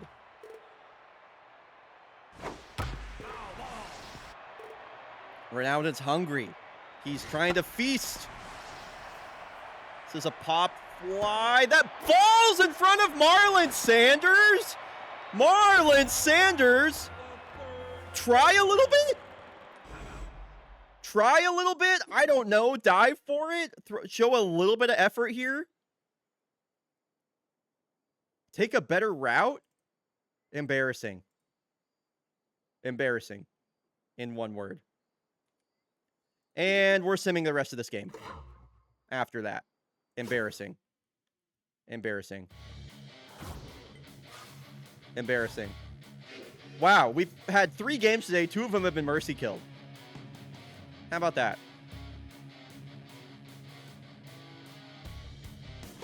Wow, Valencia shows up and absolutely dominates their best opponents in the wild card race right now. What an utter disgrace of a game. Damn. Damn.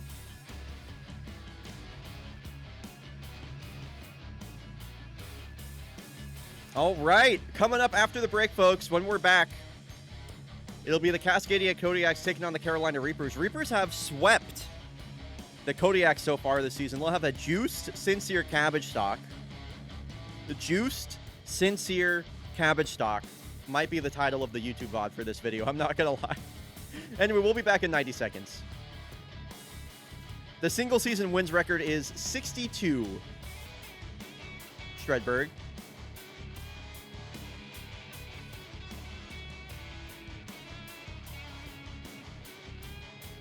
All right, they got the lefty Letty Caballero on the mound. So what do we want to do with this lineup? If Julie Mao's tense, we'll probably give her another day off. Takeda's back in the lineup playing center. We will have Goldie move over to third.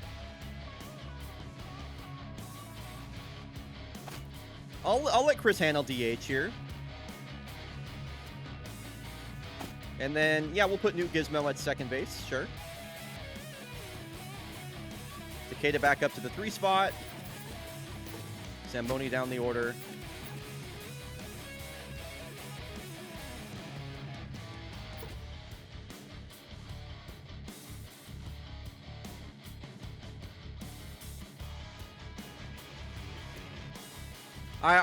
I don't think the Yaks are going to be getting the single season wins record. I've watched a lot better Kodiak teams than this. These Yaks are a lot more beatable than other world beaters, I would say. Yeah, bingo starting after this game, by the way. Bingo starting after this game.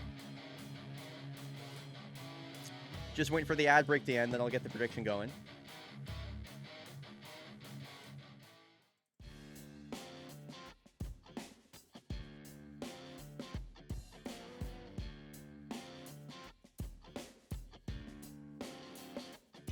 Okay, welcome back from the ad break. Prediction is live. Cascadia Kodiaks versus Carolina Reapers. Your pitching matchup is Toko Jimin versus the Carolina Reaper ace and former Kodiak Letty Caballero. Toko Jimin coming off a good start.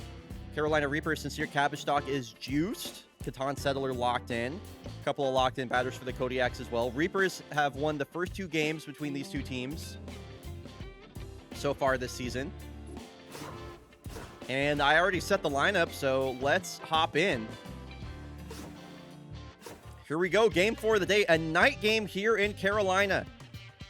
Carolina, a much-needed win to get themselves back in the wild card race. If you're rooting for the Kodiaks, hashtag Yak Attack. If you're rooting for the Carolina Reapers, hashtag Scoville Sluggers. 2 teams we've seen quite a lot of this season. Lola Dominguez has been pretty quiet for these last few games. She'll lead off. Number 40. Caballero versus Dominguez. Outside. And Dominguez looks at ball 1, a 4-seam taken outside. That's inside.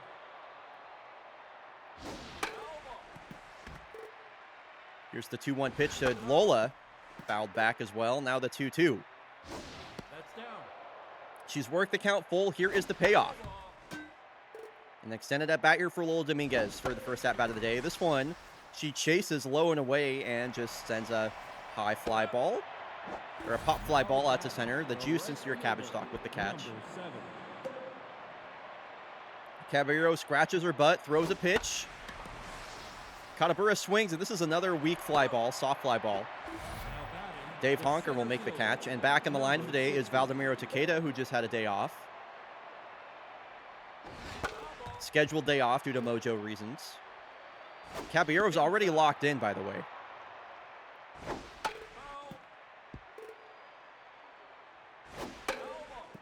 I'm so glad to be getting the Vienna updates again, Cheap Ross. One of those things where it's like I didn't realize how much I was missing it till it was gone.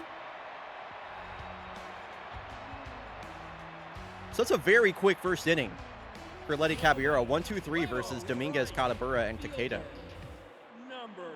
Leona de Leon, the all-star, will lead off. She looks at strike one from Toko Jimin.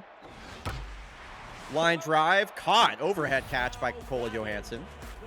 Nice play. Bogo Boneless is batting second in the batting order. Damn. Moved way up the lineup is Bogo. And Bogo, a drive out to right. That is, oh, just fair. Or just foul. Just foul. I mean, holy moly, that truly just missed. That really, really, really just missed.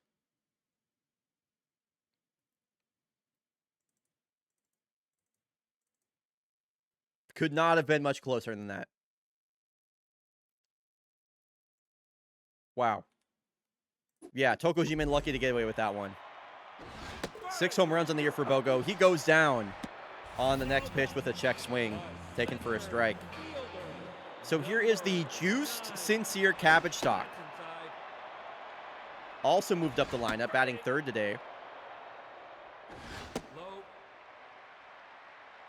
He's got a 3-1 count. Don't want to walk him. He's pretty fast. Rolls over on this one. Dominguez picks it and beats him in a foot race to first. Couple of 1-2-3 scoreless innings spun by either starter. Kodiaks will get back to work. Cola Johansson leading off. Shortstop, number 21. Ball inside. Ball one taken inside. A first pitch changeup from Letty. Couple of changeups, both of them missing pretty wildly. Johansson chases on a 2-0 count, sends that one out to the first baseman of the campaign. Number 95. So first 4 batters retired by Caballero. Make it 5 as the campaign will pick that ground ball. First pitch out there for Caballero. She's looking to be through 2 innings in less than 20 pitches now. Zamboni, hard hit, and it gets past the glove of who else but Maxime Mendoza. I don't know. I mean, I have to say one of the biggest mistakes. I'm not sure why the Carolina manager keeps putting Maxime Mendoza out there at shortstop. When you've got guys like, I mean, just put Bogo there at short. Put LeCampagne at third. DH Maxime. I don't know. It's just not the right. It's just, he doesn't work there, man. He's a negative defender at shortstop. The big thumper strikes out. Kodiaks get a base hit, but leave them stranded. Catan Settler, Maxime Mendoza, Electric Cedric do up. Number 21.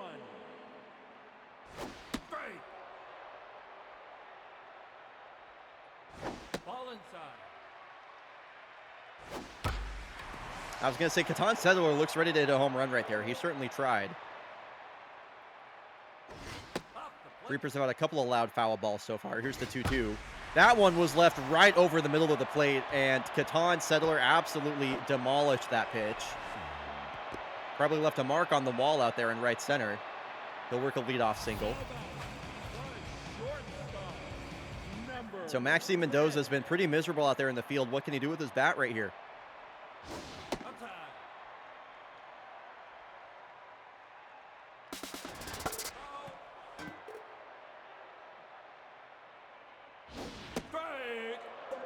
K-Man activated here for Toko Jimin, the 1-2 pitch.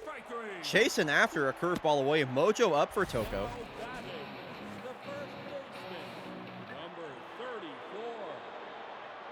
That'll bring up Electric Cedric. Switch hitter batting from the right side. Getting the start at first base today for the Reapers. He's played kind of an equal amount of games at both first and third so far. This is hit right to Cole Johansson. Underhand flip to Gizmo, and the throw over to first. That classic Johansson-Gizmo-Dominguez connection. We've seen that a lot this season.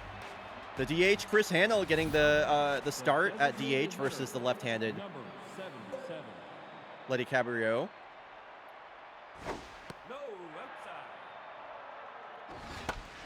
He sends this one down the first base line. LaCampaign stops it, but Caballero drops it over at first. The stop and then the drop. Runner on here for Newt Gizmo, getting her first start in what feels like a while.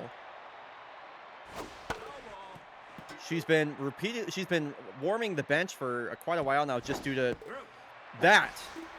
She has looked utterly useless at the plate for her last, I don't even know how many games. This is a flare out to left field that drops. Dave Honker can't make the catch, and that's the first base hit for Dominguez in a while. So now the Kodiaks have 2 on for Uday Katabura.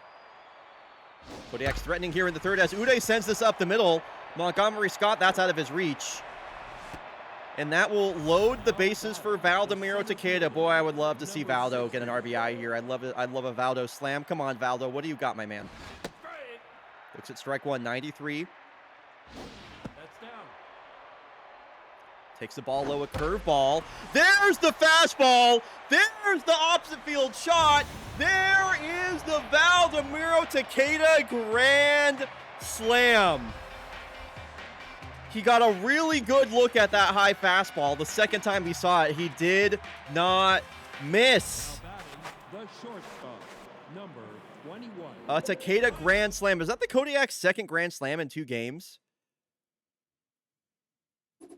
Wow.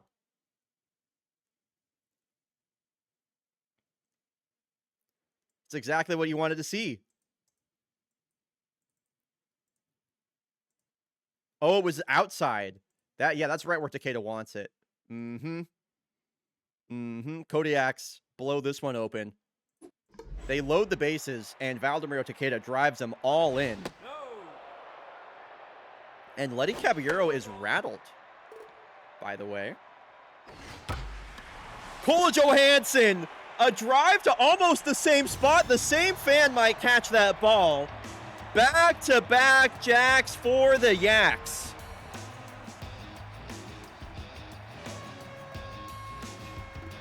Kodiaks have opened this game up. It is 5-0. The third baseman, number 95. It is too bad bingo hasn't started yet. There'd be a lot of bingo squares that just got filled up. Right. Goldie trying to make it 3 in a row. That's inside. That is some fucking Kodiak baseball right there. Now batting, the left fielder, number 2.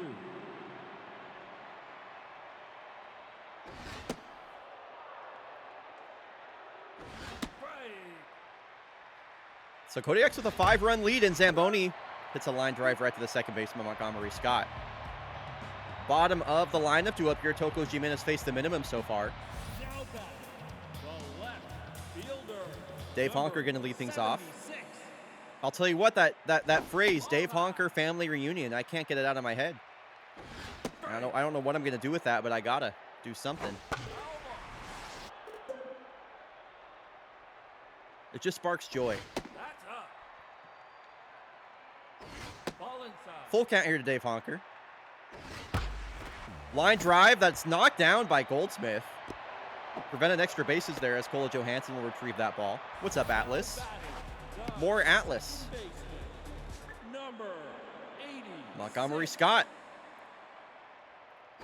Ball inside. has a leadoff base runner. Contact hitting second baseman. Still early in this game. Reapers plenty of opportunities here to chip away. Toko Jimin locked in. And K-Man will activate here on 2 strikes. She deals to Montgomery Scott. It's down the first base line. Dominguez over to second. And Johansson to throw back to her, a 3-6-3 double play. Number 27. Break. Oh, I saw that, Atlas. Thank you so much. I think you're one of the first people to buy a Spectre's hat as well, which is really cool. So please post in my Discord whenever that comes in. I'd love to see how it turns out. All right, bottom of the lineup coming up here for the Yaks. Another scoreless inning as G-Min has faced the minimum through 4. Break. Big Thumper going to lead things off. They'll be Raleigh Forte, Chris Hanel, Newt Gizmo. Off the plate. Break. Foul ball. 2-2 pitcher to the Thumper. This is a high fly ball out to left. Honker is all the way at the wall and will make the catch. Now batting, the designated Forte hitter, just number missed on that. 77. He's looking for the Kodiak's 3rd home run of the game. Foul ball. That's a big first pitch swing from Chris Hanel. Line drive, hit up the middle. Chris Hanel's bat stays hot. He's got a 1-out single. Now batting, the second baseman, number 4.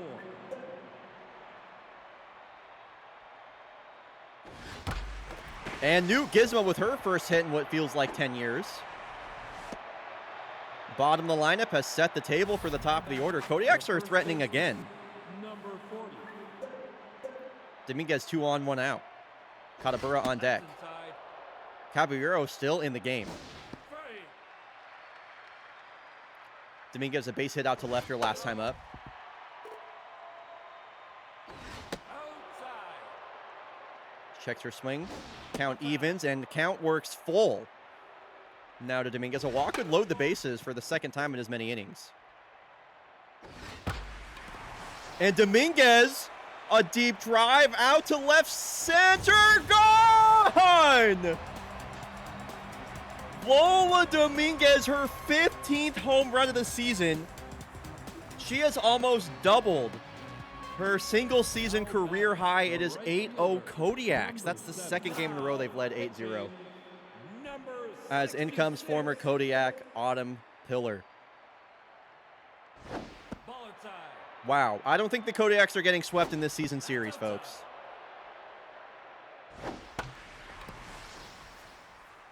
Foul.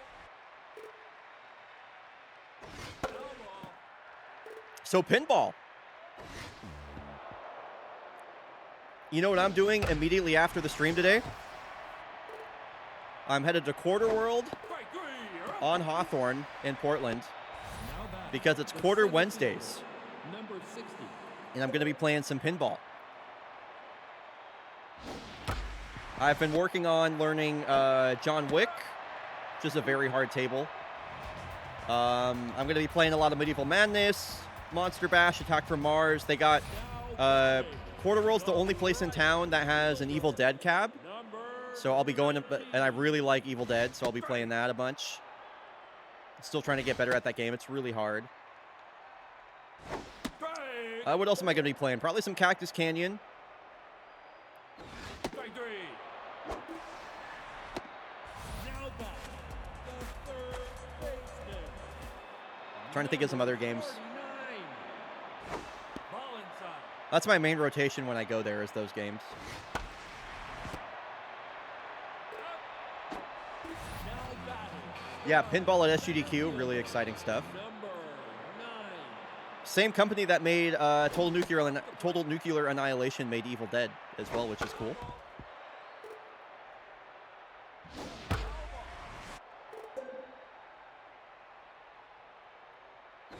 Ball low. What's it called? It was like boxing themed. Boxing themed pinball. What's it called? Knockout? Batting, the Knockout by Bally?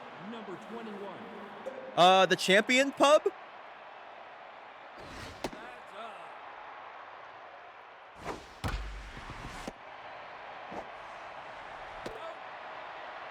Now batting, the third baseman, number 95. Out. Now batting,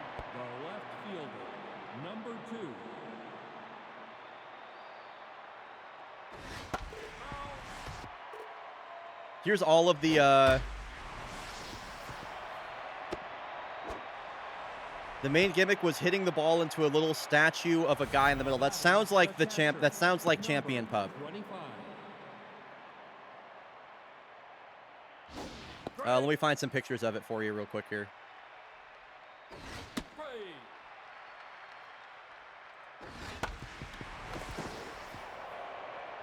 Yeah, was it this guy? Now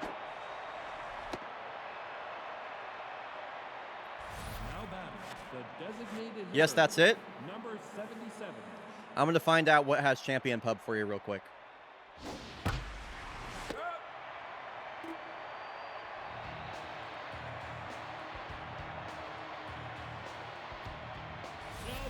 So here's a cool thing. Let me make sure I don't dox myself real quick here.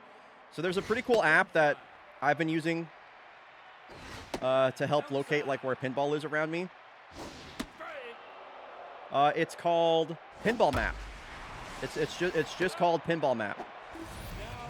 And every single one of these dots is a location, and it tells you how many machines they have, which machines they have. Pretty cool. And I can filter it. Locations with this machine. Champion Pub. I play that game on my sim sometimes.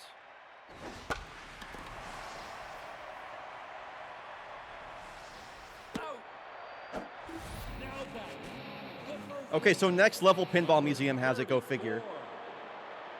The other place in Portland to play it is at a place, it looks like it's at a brewery called Level Beer. They have Attack from Mars, Champion Pub, Jurassic Park, King Kong, No Fear, a Roadshow, that's pretty cool. Spider-Man and the Uncanny X-Men. Second baseman, number 4.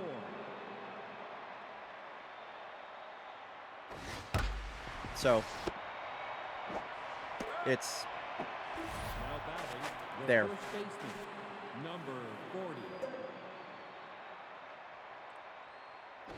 Follow. And then it's at Next Level as well. We should call blowout games pinball games, kind of true. Now batting, By the way, we're going to mercy kill this. number 7. Yeah, I am going to mercy kill this one, actually. I just want to see Uday at the plate, and then I'm good. No, outside.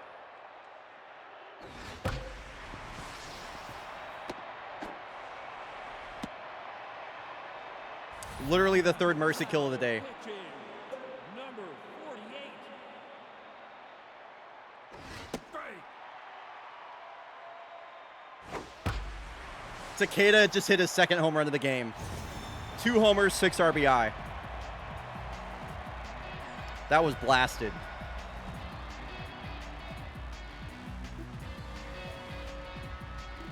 Now batting, the short. Wow, mercy kill number 3. What the hell, y'all? We have never seen so much mercy or killing.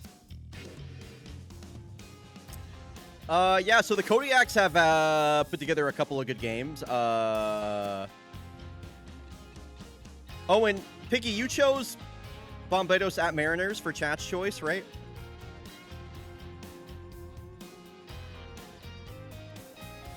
Okay, folks, it's bingo time.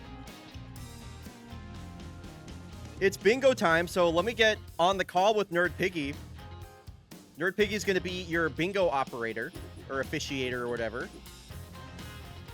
I'm going to run 90 seconds of ads and pay out this prediction. When we're back, bingo starting.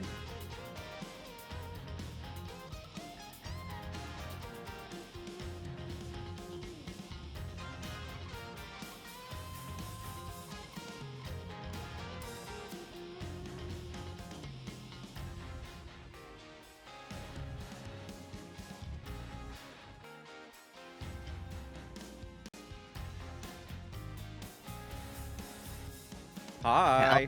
Hello. Chat, say hi to Nerd Piggy. Oh, yeah, hi. Oh my god, hi. Piggy, thanks for helping me run bingo this time. Yeah, no problem.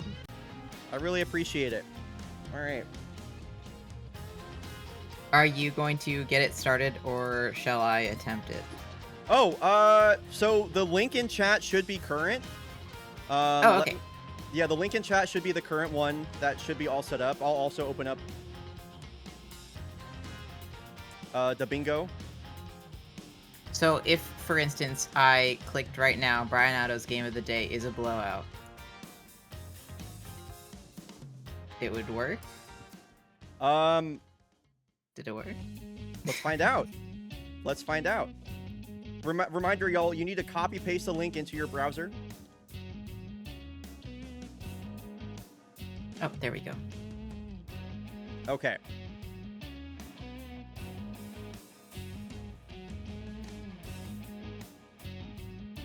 So yeah, click Bryona's game of the day as a blowout real quick.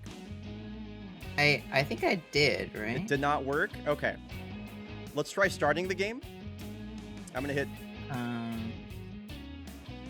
enable manual number selection. Okay, does it say Kola Johansson home run record mentioned at the top, chat? Kola HR just went off for you. Okay. So yeah, try it now, Piggy. Like click anything. I will try. Well, it says it's still marked, so I might need to get on the same like. Yeah, you could just unclick it to unmark it. So yeah, just click any of the options, and we'll see if it works or not. I'm clicking. Is it working? No, it is not. Fuck. Did you? I may be a bingo officiator, but this is also my first time ever. Yeah, no, it's fine. We're working it out. Did you hit play by any chance, or like draw item? I can hit draw item. Here, I'll just share my virtual cam with you so you can see what I'm looking at. This will probably also help you like watch the game. Here. Okay, so you would like hit this, and then it should. Oh, is it not showing up anymore? Okay. Let's just get new cards, maybe? I'm not entirely sure. Or I'll hit restart game. And then we're gonna do this. And then enable manual number selection. Is it just like not working anymore? Oh no, it's still okay. So mine, like, it's definitely working over here for me. Okay. Is it, do I need whatever specific link you are using? You should, I mean, if you see this page, it should be, you should have it. I will refresh it then. You might just need to, what you might need to do, Nerd Piggy, is, let's see, what would we need to do here? I'm trying to think of like how you would restart the game. I could do it on my side. I think what you're gonna have to do is, I'm trying to figure out how to get you on the right.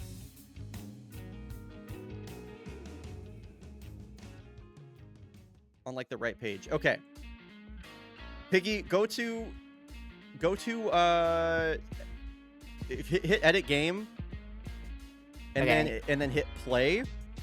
Then hit group bingo. Uh-huh. Then hit, let's see. Oh yeah, then hit the cards button.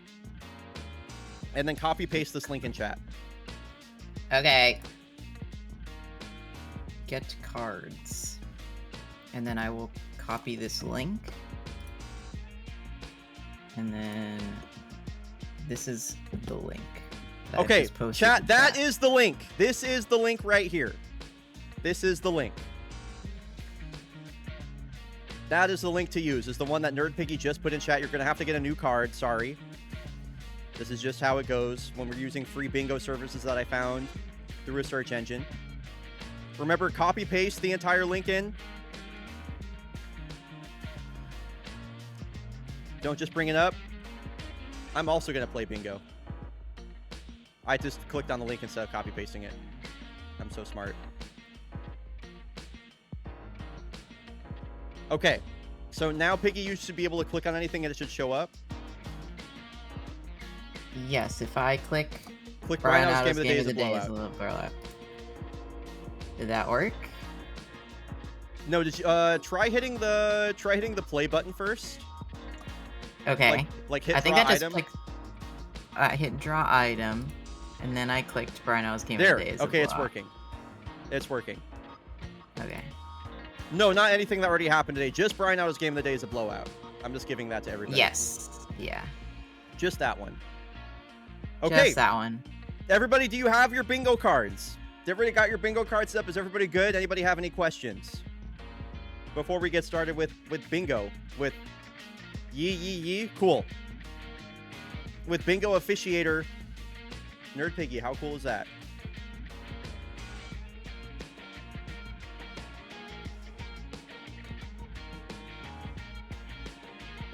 Yeah, a lot of things happened already that would be bingo squares. I'm only giving y'all Bryona's Game of the Day, though, since that just happened. Okay, folks, if you want to get your predictions in as well, I'm about to start that up for Chat's Choice Game of the Day. This one, I guess, is Nerd Piggy's Game of the Day. It's my game of the day. Bombetto Sandom taking on the Dakar Yoff Mariners. Should be a really good matchup. Let's talk a bit about these teams before we get started. Prediction is live. Wizard mode. That's fun. I like that it's pinball related. The Bomberos have been in kind of a rough run of form. They've fallen all the way down to a 500 record. They're 5 games out of the lead. They're still very much in that Western League wildcard race. I talked to you about how there are just a million teams that are all in that. They really need a win here over the Mariners. The Mariners have a couple teams on their heels in the Platypi and the Bush Rangers, yet they have a pretty comfortable gap out there in SoCo. Must-win game, I would say, for the Bombetos. Mariners going to be put to the test versus a good Bombetos Sandom team. Chat, there's still just over a minute left on the prediction. Not a whole lot of Dargy Dots put into that yet. Only 210 points on the Mariners. What is wrong with you? Come on, Oh y'all. my god, I should predict. All right, here we go. Bingo is on. Bingo is on. Nerd Piggy is officiating the bingo. And off we go. Mariners! I'm just going to give y'all a bingo square right now because this is what I would usually say. Never mind. Not till the bottom of the first. Not till the bottom of the first. Bimto Smack going to lead off. Bombeto's coming into this game trying to get back above 500. It'll be, I'm glad we're finally going to get to see Dakota Para. This guy has been dealing all season long. Really amazing starting pitcher for these Mariners. Former Portland Swift. Comes into this game with a 2.88 ERA. Definitely in the Magnifico Award conversation for the Eastern League. I know that's a bingo square right there. Magnifico Award mentioned. Yes. There it is. I clicked it. You click. I guess I should look at my. I guess I should look at my card. Do I have Magnifico Award mentioned? I don't on mine. Sad. If you clicked it, I don't think it showed up at the top. At least not for me. Damn. Is it showing up for anybody else? Magnifico Award mentioned?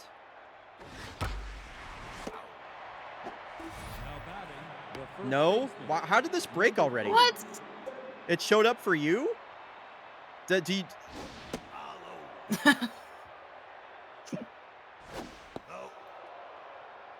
It's still showing blowout for me? Piggy, do you just want to put them in chat? Do you just want to put the things that get picked in chat instead of, because like it's, y'all might need to refresh. I truly don't know. It showed when I refreshed the page. Here, I'll try and refresh. Oh, it did. Oh, it also showed up when I refreshed. Okay. So chat, just refresh. Just refresh. Refresh work. Never mind, Piggy, you're fine. We're figuring it out. Okay.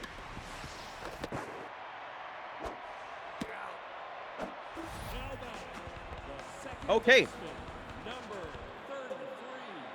Coughing web app, truly. So Dakota Para, a 1-2-3 inning for him. It's the rookie Caramelate on the mound. She got hit around last time we saw her. Tamarindo Mezcal in the starting lineup. We haven't seen that a whole lot. One of the best defenders. Did you see hot dog burger fries? You saw hot dog burger fries? Okay, I believe you. I don't know if anyone else And can confirm therefore- that. Here's the 2-0 count to Soap McTavish. 3-0 now, not a guy that you want to walk.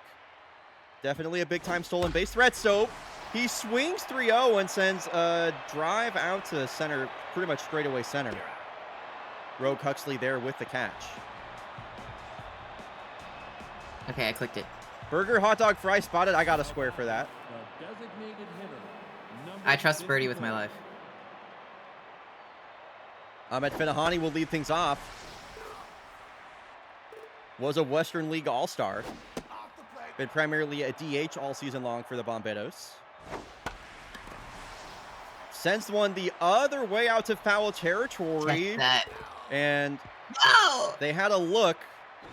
Not sure who's playing left field for the Mariners, but no catch. Now batting, the shortstop, number What happens if I'm the first one to bingo? Oh my gosh. That's a good question. Then everybody that's not subbed in chat has to subscribe.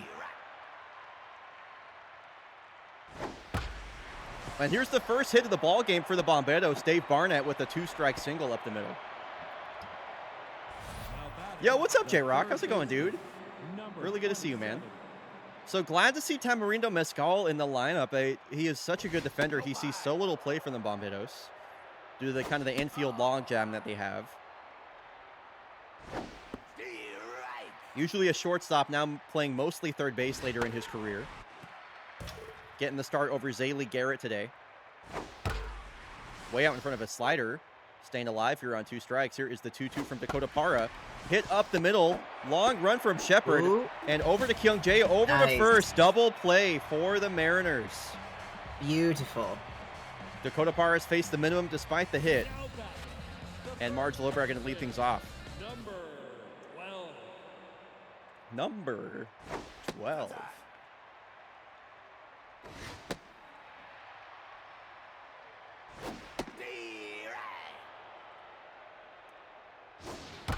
Marge Lowbrow, hard hit right at the third baseman, Mescal. It's a routine play for him.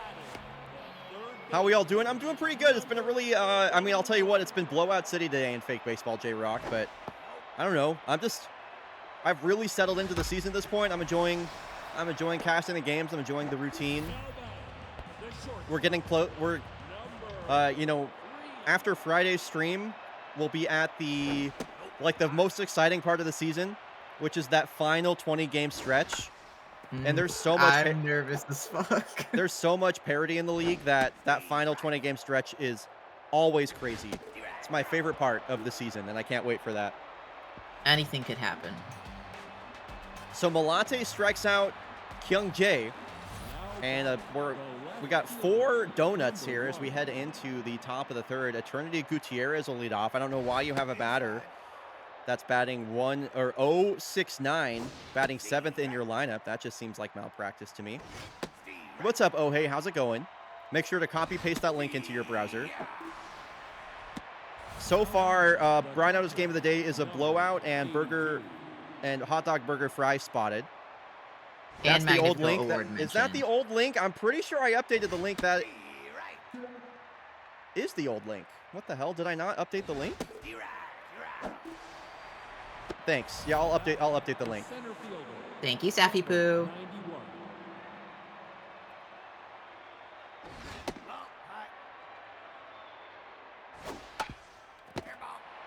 There we go. Dakota Parra has held the Bomberos to 1 hit on 3 runs. Doesn't make any sense. Has held the Bomberos to 0 runs on 1 hit. Kara Malate going to have to keep pace with one of the best pitchers in baseball right now. I mean, she's been doing it so far. They're doing good so far. 2-0 count here to Alfie Minkelschneider, and now a 3-0. Walk prone activated here for Kara. And she loses him. A check swing on a slider away will be a lead-off walk for Alfie.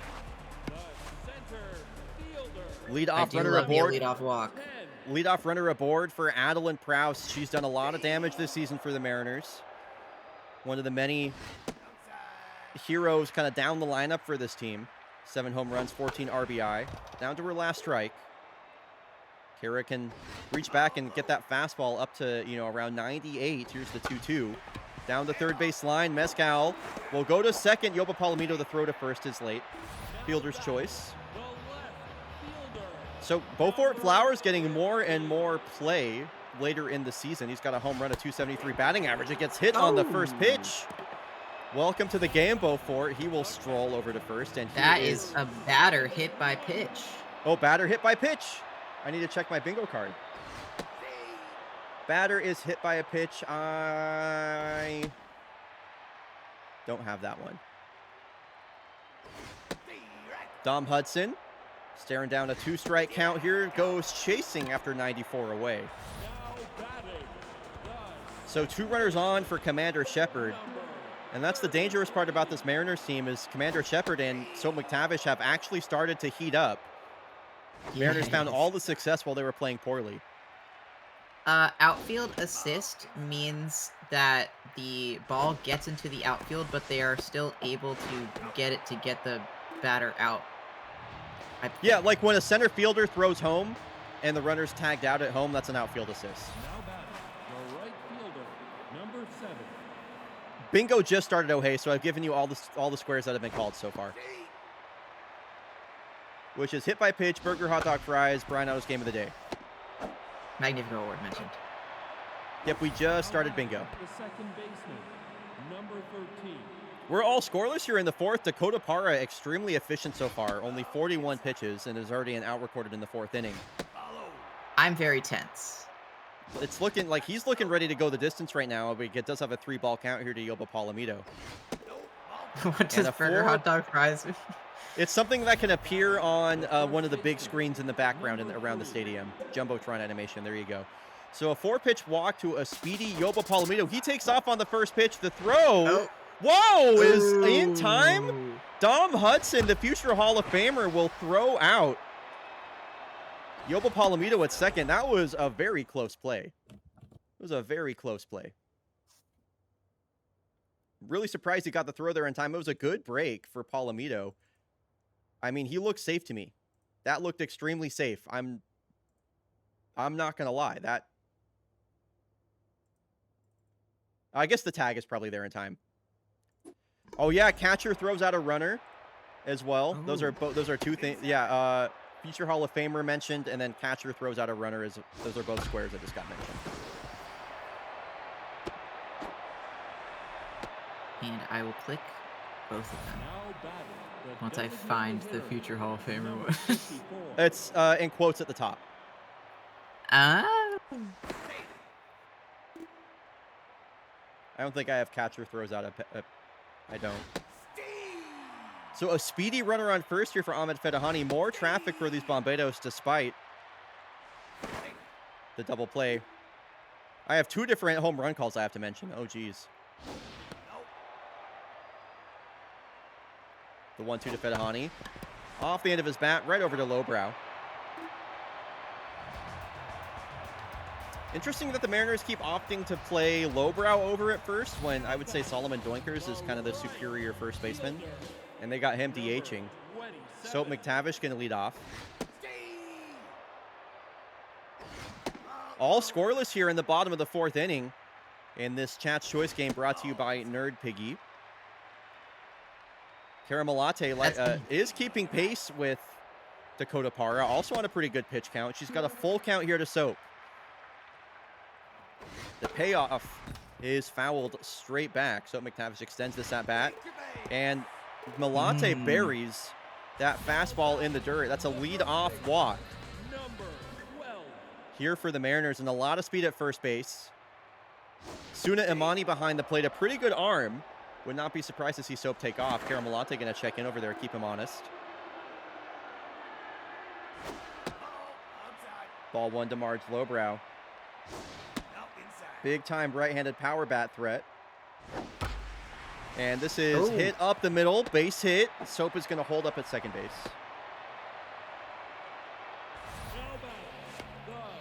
Come on, Doinkers. Yeah, Doink one. Here is the Doinker playing third base. I thought he was the DH. I guess he's third base. Best scoring opportunity either team has seen so far. 2-1, nobody out. Wow, and this one is sent out into the outfield. Lowbrow advances to second. Into Damn. third base goes McTavish, and Caramel Latte is rattled after that throwing error. Now batting. So after the throwing error, she will walk the next batter, and the bases are loaded, nobody out. Does not count, Ohei. Bases loaded, nobody out situation here for Ri Kyung Jae. What's up, Scorch? Good to see you, dude. Oh, is there a fan named Rookie Appearance? Yeah, Caramel Latte is starting. Right. That is correct. Thank you. For anyone who puts like the exact name of the square in chat, it's very helpful. Thank you Strike so out with the much. bases loaded also can be. That's a square for me. That can be Okay. Strike out. Everybody takes off. Wow, I cannot believe Alfie Minkelschneider just struck out on a bunt. That's a very rare thing that can happen, by the way. Yeah, he bunted with 2 strikes and sent it foul. The only time you can strike out on a foul ball is if you do it on a bunt. And the Mariners tried to, I guess, just really catch out the Bomberos here with a 2-strike bunt, and Minkelschneider sends it foul, and he's out. That is not bunt attempt pops into an out. No, that is not what that is. If it doesn't sound like it, that's probably not what it is. I can't find strikeout bases loaded. Is that a real one? Batter strikes out with bases loaded. Is what that would be. Wow, a ground ball back to Gong Chum. Noble Tiger! That was also a Noble Tiger, by the way. So we have batter strikes out with bases loaded and Noble Tiger are both squares that can be marked. All right. I don't see batter strikes out with bases loaded, but I'll find it eventually. I thought Dom it was Hudson, a drive the other way. Foul. Oh my God, that just squeaks to the outside of the foul pole. And this one gets shoveled over to Commander Shepard. It is just batter strikes out with bases loaded. It begins with a B. I'm there. I see all the batter ones, but... Oh, there it is. I found it. Yes. I just had to look at the same place 5 times, guys. I got it. That was me literally the entire stream last time. I totally get that. Professional bingo officiator, by the way. Hey, we're all learning. Thank you. We're all learning. I guess that's also... Is that also bases left loaded? I suppose it is. Man, a lot of bingo squares happening right now. Bases were, in fact, left loaded at the end of the inning. Yeah.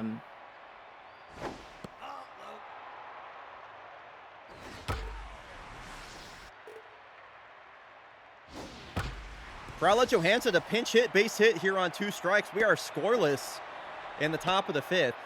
Bomberos going to their bench to try and make something happen. So Johansson will get a pinch hit, base hit. 2 outs now for Suna Imani. Dakota Parra still in the game. She swings at the first pitch.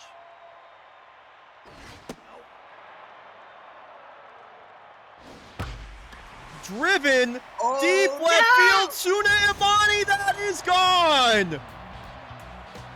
Fraulein Johansson extends the inning with a pinch hit, base hit, and Suna Imani's first home run of the ball game will put the Bomberos up 2-0. That is a big spot for Suna Imani to find her first home run of the season. Bomberos up 2-0. So important for the Bomberos to get a win as they are thick in the middle of the wild card chase. And that's a forgotten home run call right there. That's a forgotten home run call right there. It's true. Rogue Huxley gets under one. Out to the deepest part of center field. This has carry. Rogue Huxley goes wizard mode on that home run right there. Straight away center, 449 feet. Rogue Huxley back-to-back. Back-to-back homers. Bingo blast, one might say. Back-to-back. That is back-to-back. That was back-to-back. Back-to-back home runs. Pimto Smack pops us up, and the Bomberos on 2 outs will rally here in the top of the 5th to go up 3-0. Beaufort Flower is going to lead off. The left fielder, now in the game, number 11. So Liz Mutton going to check in out at left field now. Defensive replacement. And if I'm right, Caramel Latte did not allow a run in her start. which is a Caramel. bingo Okay, starting pitcher doesn't allow a run in their start. square. Yes. No, Sapphire, it is not. One pitch, one out as well, apparently, Damn. according to chat. I believe them. Here's the 2-2 to Beaufort Flowers. Ground ball up the middle. Long run there for Palomito. He got to that in a hurry. Throws up Beaufort over at first. Okay, here's the top of the lineup. Dom Hudson just missed on a home run his last time up. Yeah, Mariners are down but not out.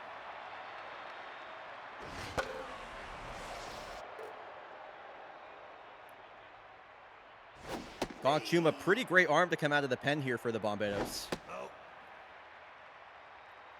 Acquired from the Commodores in the offseason, has been excellent in relief for Santo Domingo so far. A sub-2 ERA, a sub-1 whip, all things you really want to see. So Commander Shepard will get turned around and bat from the right side for the first time today. She lifts this one out to left field. Long run for Liz Mutton. She's able to cut it off. A 2-out single here for Commander Shepard. And could the Mariners answer with a 2-out rally of their own? This is how things got started for the Bomberos with 2 outs. Come on, And Soap. Soap McTavish has Commander Shepard on first. He's down to his last strike. 2-seam, 4-seam changer and a curveball. What does Gong Chum turn to? It's the fastball that is knocked down by Mezcal. He may have saved a run with that. Commander Shepard had a good amount of speed and a good jump on it. So the tying run is at the plate. It is the power-hitting Marge Lowbrow. 8 home runs on the season. She might blow the roof off this place with a home run right now. 1-1. Swings over the top what of are you 91. swinging at, I girl? know, that's what I'm saying. The 1-2 pitch. Oh, that was her pitch to hit, and it's popped up. Tragedy. Elia Okay. Novak will We make still the got, catch. Still got some innings left. And 2 runners stranded for the Mariners. They had the tying run at the plate. That could be the best opportunity they have. Dakota Parra going to stay in the game. Over 70 set, or that was the 77th pitch for Dakota Parra. This has got to be the last batter he's going to face. Nice stop here for Kyung Jae, but Palomito's going to be too fast. Oh, Kyung Jae, not a great arm. that's Infield single. almost a diving play by the shortstop. Infield single. Oh, it was an infield single. Infield single. Thank you. Elia Novak, runner on first. Sends a drive out to straightaway center. That is at the wall, and it bounces off the wall. No. Sloan Lawson kind of lost track of it. It's a double for Elia Novak. Into third base goes Palomito. And the Bomberos just keep on hitting bombs. So Walker Nassir is going to make his first appearance as a Dakar Yoff Mariner. He was just acquired mid-season by these Mariners. And he better be good. Coming in to replace Vic Romano II. It's a ground ball to Commander Shepard. Just will take the out over at first. A run scores 4-0. Felt like she could have thrown it home, but the CPU doesn't like to do that a lot of the time. Mm-hmm.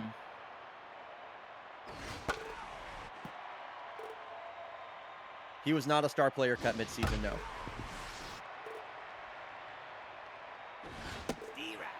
Strike through. That's a 3-pitch strikeout for Walker Nassir on Dave Barnett. That's a square for me.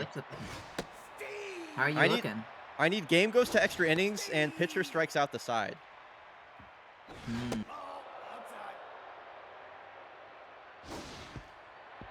Whoa. 2-2 here to Mezcal. He swings through it. Okay. I mean, Walker got us out of that inning, so Good I first appreciate appearance it for for that. Walker Nassir. Solomon Doinker is going to lead off. Mariners trail by 4. They left 2 on in the previous inning, and they're going to need to rally here versus Gong Chum. It's been Karamalate to Gong Chum so far. And 2-2 here to Doinkers. Come on, Wow, Doinker. takes that low and look at outside. you, dude. Didn't even swing the bat.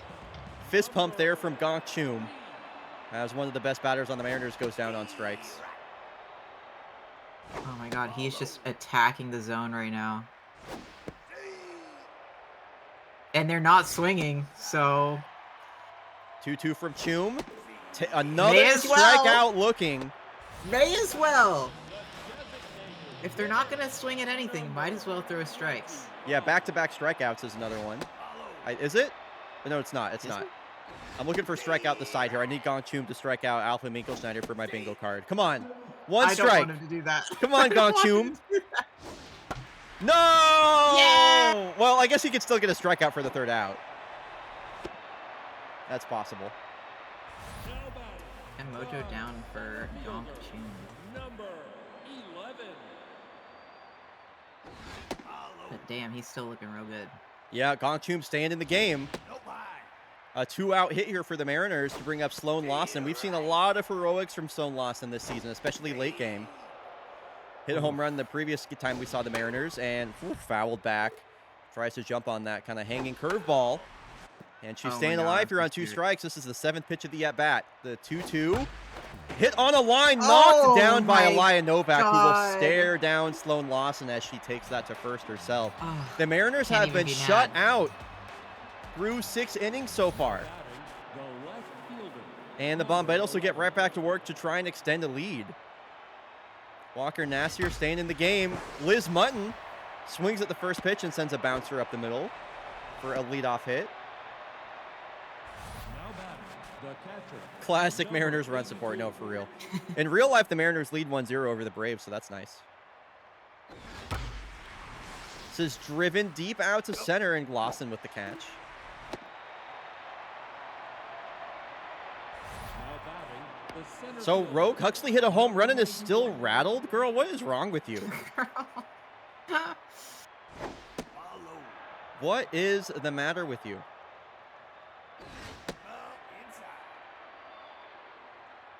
To a pitch to Huxley. She had another home run pitch right there. Walker Nassir looking pretty good out of the bullpen so far in his first appearance. Here's the 3-1 to Huxley. Checks her swing on a slider that just clipped the inside of the zone. The payoff. Way upstairs. What are we doing walking her? Walker That's- Nassir walks Rogue Huxley, and that's going to bring up the top of the lineup in Bimto Smack. 2 on, only 1 out. This will be back-breaking for the Bomberos to allow another run, as they're going to need to rally 4 runs as it stands in the top of the bottom of the 7th. Nassir looking a little wild here. And that is sent kind of out to the gap. It's a long run for Beaufort Flowers, who will make the catch. Runner will retreat back to second. There'll be no tag. Now batting, the second baseman. I think you got to pull Walker from the game. They will. Alto driveway going to come in here versus Yoba Palomito. The right-hander I'll has say a 4. overall, kind of feeling mid about Walker right now. He did get us out of that inning, but also he was looking a little wild. Driveway, a 4-seam, a curveball, and a changeup. 1 strike away from getting out of this jam and taking the Mariners to the bottom of the 7th. Here's the 2-2. Fouls off a really nice changeup there from Driveway. That had a lot of run on it. And now the full count. A walk would load the bases. Palomito staying alive. Taken downstairs. Really nice take there from Palomito. That changeup just missed low. And now you got the bases loaded for Aliyah Novak, who's got 2 hits today. That is back-to-back walks. I didn't want to say it. It is. Driveway has been 1 strike away from getting out of this inning now for the 2nd time. Yeah, that is also a bases-loaded walk. Actually, fuck my life. Wow! And Alto Driveway walks in a run. Bases loaded walk is another one. Mm-hmm. Is there walks in a home run as one? Bases loaded walk would have been... That's what just happened. That's what you're thinking of. Ah, okay. Man, Mariners, this game is just getting away from them. They have been on 2 strikes and 2 outs multiple times. And now it's a 2-0, and now it's a 6-0 ball game. 2nd pitching change made in 1 inning. Multiple pitching changes, 1 inning. That's another one. Multiple pitching changes in 1 inning. I don't like that all of these are happening to me. 6-0 for the Bomberos. And finally, the inning is over. Bases are left loaded. The Bomberos have scored 6 runs in the final 3 innings. It's gonna take a Herculean effort from the Mariners to come back in this one right here. Number Only blowouts today, apparently. Oops, all blowouts.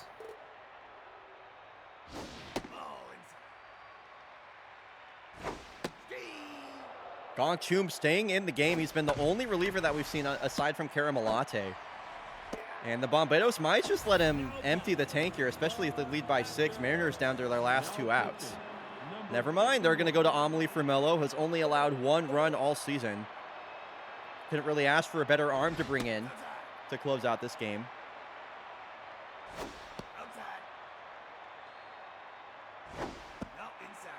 Dom Hudson ahead in the count 3-0. Not a complete game shutout. This is the third pitcher for the Bomberos. Number 33. The rare walk issued by Amelie Formello.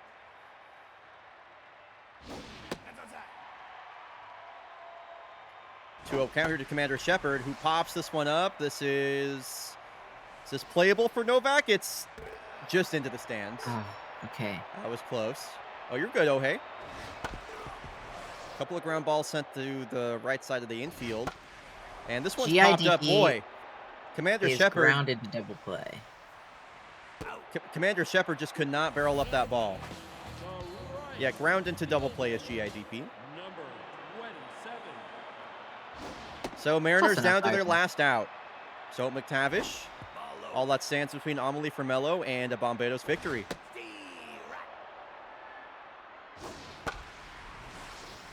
McTavish down to his last strike. The 2-2 Formello deals, taken downstairs. And on a full count, McTavish chases. And the Mariners have been shut out by the Bomberos. And that is a victory for the team wearing pinstripes. Oh, true. Victory for team wearing pinstripes. True, true, true.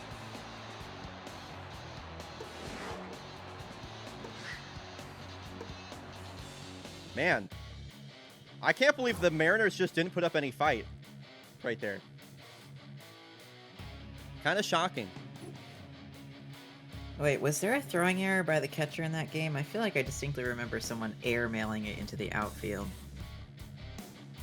I don't think that's any, I don't think that's any of them. I'm looking at throwing error by the catcher. Oh, throwing error by the catcher? That was the pitcher that did that. Oh, the pitcher did that. Thank you for reminding me. You're welcome. Ray Bangett gets signed to the Toucans, and I like that move for their bullpen. Mm-hmm. I'm really eyeing the Toucans. I like that they're not doing terribly now. Me too. It makes me happy. All right. Coming up after the break, folks, we have the Busan Blowfish taking on the Cascadia Kodiaks. We got Coughing Baby versus Hydrogen Bomb coming up. We're back. Can you imagine? Can you imagine if this is the one game that isn't a blowout? I don't remember Koala. I don't know. It wasn't 3 up, 3 down because she walked a batter. So that'll be coming up after the break. See y'all in 90 seconds.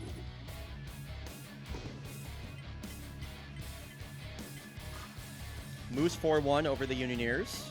It's a big game. Corsa versus KBC. Corsa comes out on top in extras. That's a big win for them. Grays over the Platypi. What the hell, Platypi? Jags finally win a game. Tugboat suplex 2-run homer.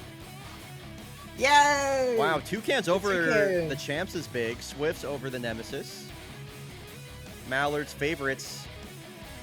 The favorites lose one late as Babu Salah hits a 3-run home run. Commodores walk off the Heaters in the 7th.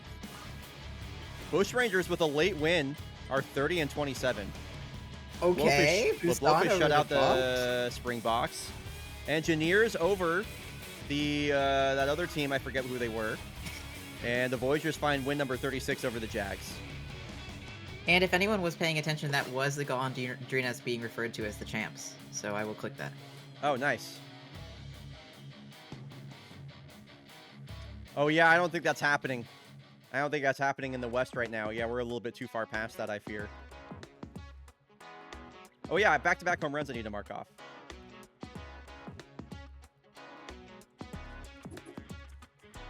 Is anyone close? I'll show you my card. I'm pretty close on a couple squares. I need pitcher strikes out the side. Game goes to extras. I really need pitcher strikes out the side.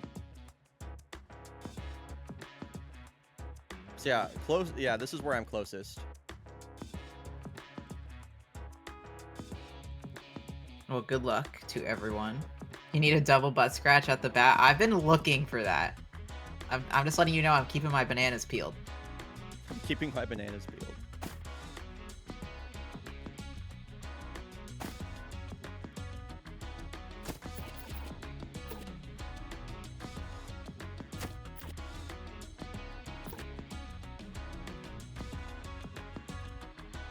Looking for that bases loaded double play. Gotcha, gotcha.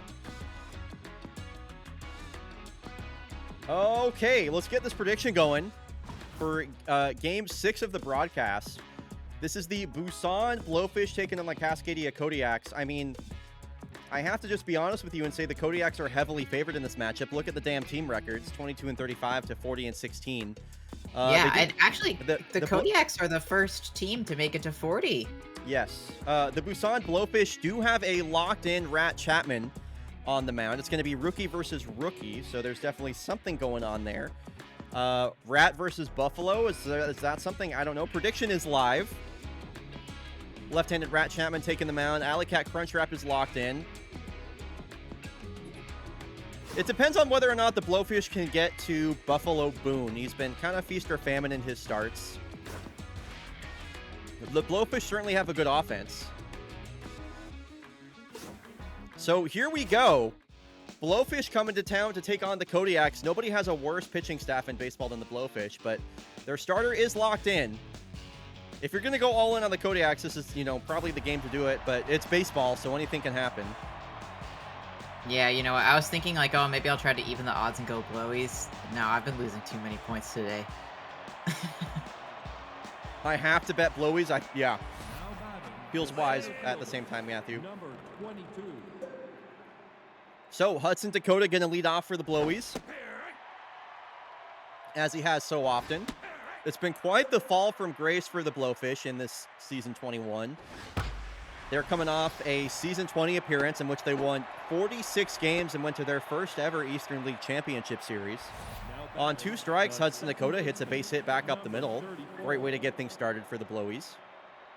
And here's a locked-in Alley Cat Crunchwrap, who goes after the first pitch and splits the right side of the infield. All right. I mean, this is a great start. The Blowfish have a pair of hits to get things started. Here versus the Kodiaks now for the former Kodiak and paycheck stealer, Heliocentric Orbital. That's player introduced as former Kodiak, by the way. That is a player introduced as former Kodiak. I have found the button and clicked it. 1-1 pitcher to Helio, taken upstairs. Buffalo Boone looking for his first out of the start. Gets Helio to chase, and now the 2-2 offering. Sent down the first base line, that'll just be foul. This one hit up the middle, double play ball. Gizmo underhand flip, Johansson to first, easily in time. Heliocentric Orbital, Mojo's down to rattled. Much needed double play. Walter Rodriguez now with a runner on third. Sends a deep drive. This is not coming back. Walter Rodriguez ambushes that first pitch. We've seen a couple of those this inning, and that was spanked. 451 Blowies are saying feet. you're not gonna do a blowout against That is us. a bingo blast right there from Walter Rodriguez. His first pitch home run a square. It is. Thank you. Yeah, I actually am going to mark that one off. First pitch home run. First pitch home run. I've clicked it. So now, if I get 10 or more pitches in one at bat, I have a bingo. Better start counting, because I'm not. Yeah, I'm going to start counting every single one. Also, bingo officiator, you should be counting the pitches. What the hell? I'm busy clicking other buttons, okay? Also, I know Fire Team is counting. Oh, so. Fire Team, you're my goat for that. That's awesome.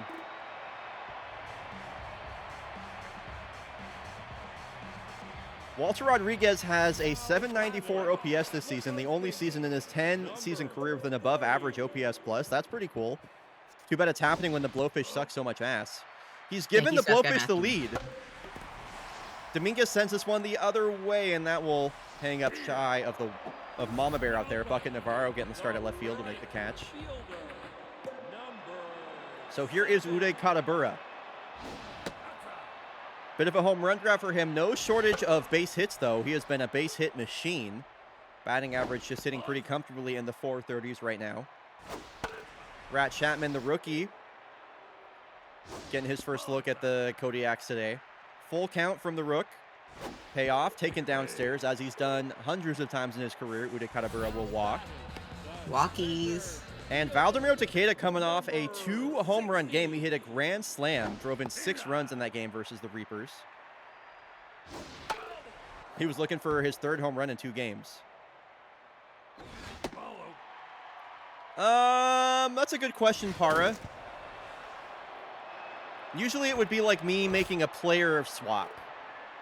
What does the square read as exactly? Valdemiro Takeda strikes out. Remind me what the square reads as exactly, and I'll make that determination for you. 2 on, 1 out here for Cola. One swing in the back to tie this game up. A manual management decision. Yeah, okay, I'll count that. I'd count vetoing a steal as a manual management decision. No.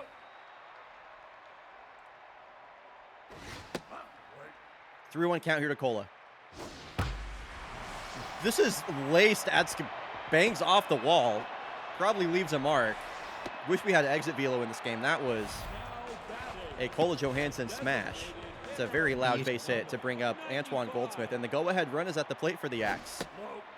Antoine Goldsmith swinging a pretty good bat lately, batting 5th in the lineup. Way out in front of a slider for strike 1. The 2-1. This one's popped up. Is it playable for Sludge? No, it gets foul. Couple of pitches to here from Goldsmith and a couple of foul balls. He gets jackknifed. Oh, and no, Katabura is going to be thrown out on the bases like a nincompoop. Runner is Tuplan. That's a runner is Tuplan right there. That's tragic. That is a tragic way to end that inning. A tragic, yeah. Kodiaks were threatening with one of their best bats on the plate. And Antoine Goldsmith, the bat is taken out of his hands. Wild pitch for the pitcher, and Katabura thrown out.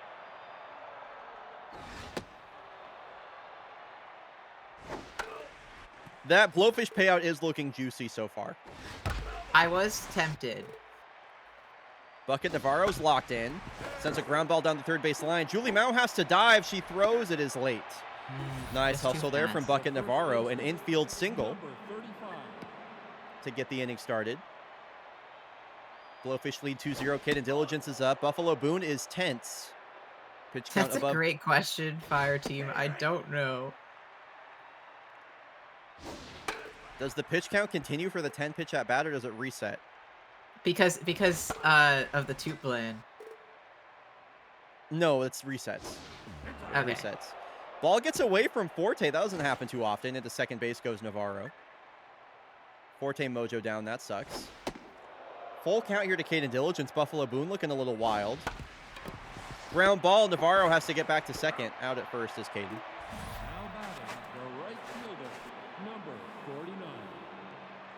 So here is the switch-hitting Einhard Damflock having a career year so far. He's been such a good pickup for the Blowfish since coming over for the Engineers.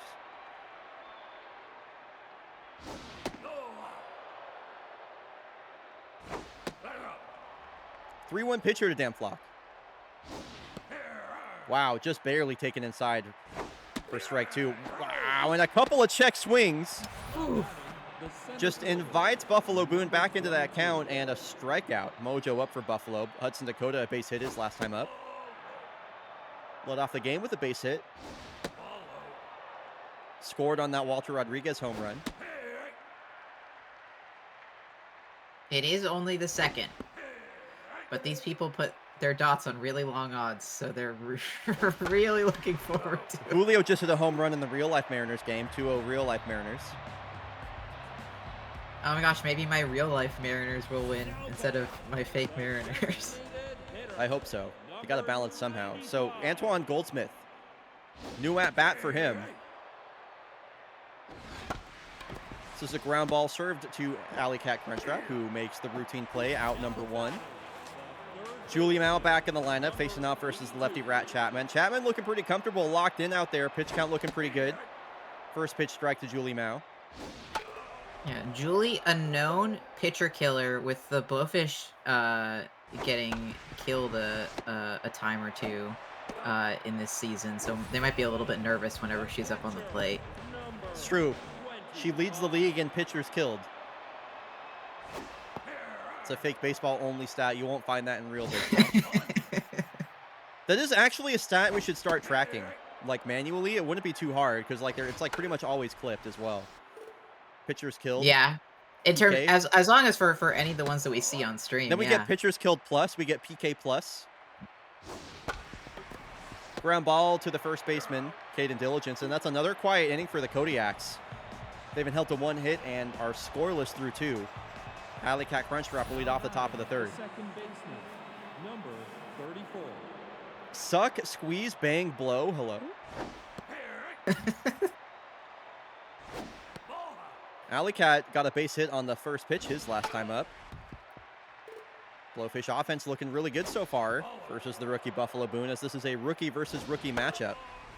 Buffalo Boone versus Rat Chapman. A ground ball up the middle, running to her left is Cola. Wow, tough play. Nice. Had to get it there in a That was hurry. Yeah, great throw. has him by about a step. Base is empty here for Heliocentric Orbital. And he'll ambush that first pitch with a base hit of his own. That should be mojo up. It's just like a perfectly placed grounder. Now batting, the catcher. And it's Walter Rodriguez. He crushed a pitch from Buffalo Boone for a 2-run home run as another ball gets away from Raleigh Forte. He's having a bit of a tough game right now.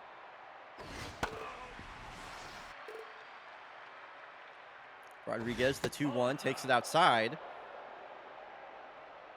Should get a pitch to hit the 3-1 count. Taken down low, a 5-pitch walk to Walter Rodriguez.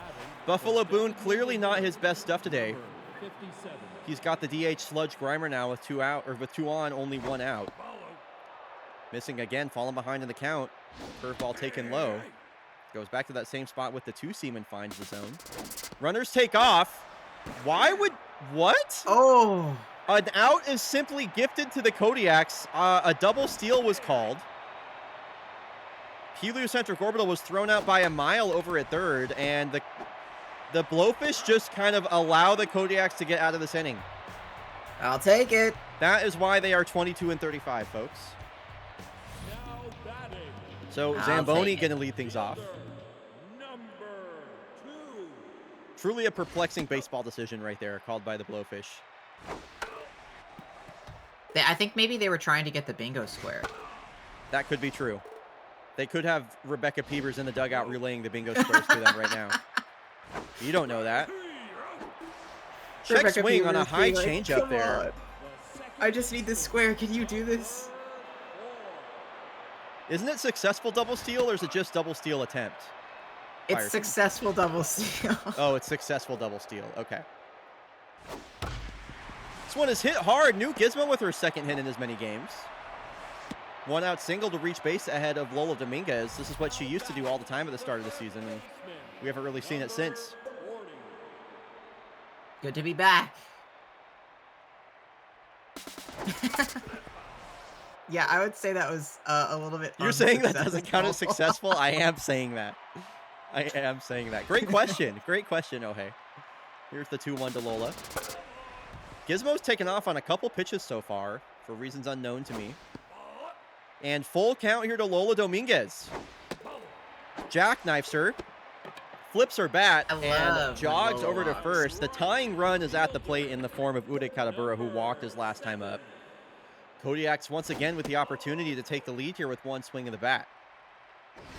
Second time they've had multiple runners on the bases this game. 2-0 count here. Finds the slider on the outside of the zone. Good pitch, good take. 3-1 here to Katabura. That one in the dirt, and the Kodiaks have... Back-to-back walks. Yeah, back-to-back walks. The Kodiaks will load the bases. Number 60. Valdemiro Takeda, a grand slam in his last game. Could we see back-to-back slammers?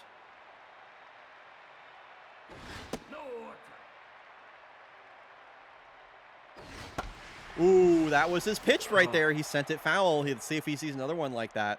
2-2. And a full count, nowhere to put him. The payoff. Oh my gosh, he's getting some pitches to hit right now. Oh my god. This one is hit out to the gap. This will plate 1 and maybe 2. This might clear the bases. No, they're going to hold the runner at third. Beautiful. Gizmo scores. Dominguez scores. It's a tie ball game. Valdemiro Takeda has driven in 8 runs in the last 2 games. Come on, Cola. Tie ball game. Runners still on second and third. Kodiak still threatening. Not quite a bases clearing double. It was close. Damn, this guy cannot stop throwing balls. We'll take it. Yeah, 3 walks in this inning will load the bases again, and Antoine Goldsmith with another great RBI opportunity. Kodiak's trying to take the lead. They've trailed all game. Goldsmith, a high drive deep with carry back. Gone! Yeah! It's a grand slam. A Goldsmith grand slam. And that is also an opposite field home run, by the way. That is a grand slam and an opposite field home run. And 5 runs, 1 inning. Oh my god, I'm 5 Does not count as inning. runner scores from first base. What's up, Zach Attack? So yeah, 5 runs, 1 inning, opposite field home run, grand slam. Where's grand slam? I think it's batter hits a grand slam or something like that. Batter hits a grand slam. There it is. The triple bingo square call. Most bingo squares per hit or something like that. That's another stat.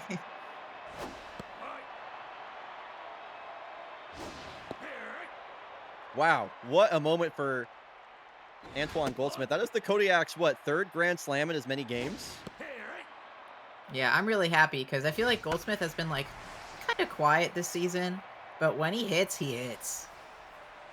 He's been quietly probably just the most consistent batter on this team outside of Cabbagestalk. Yeah, I don't mean quiet as in like bad. I just mean quiet as in like unassuming. He just shows up, gets the job done, clocks out. I wish I could Control F to find words on this website. You can't? I have tried. But Crazy. Hold on, let me try again. Oh my god, it's working now. I just had to try it twice. Awesome. So a leadoff base hit for Jeremy Nash. The Blowfish have been seeing Buffalo Boone really well all game. They are far from out of this. And as I say that, Bucket Navarro will leave the ballpark and cut the lead to 2. Right on cue, the Blowfish answer right back, and they are still in this game. I said at the start that it would be really funny if this was the one game that wasn't a blowout. And here we are. Here we are. Buffalo Boone is out of the game after only 3 innings. He allows 4 runs on two 2-run homers. Crouch Kick coming in the game on full rest. I would say the game just got a little bit harder for the Blowfish. We'll see how they attack Crouch Kick. Maybe they got the scouting report on him. Crouch Kick has brought a lot of consistency to this Kodiak's bullpen that struggled mightily back in Season 20.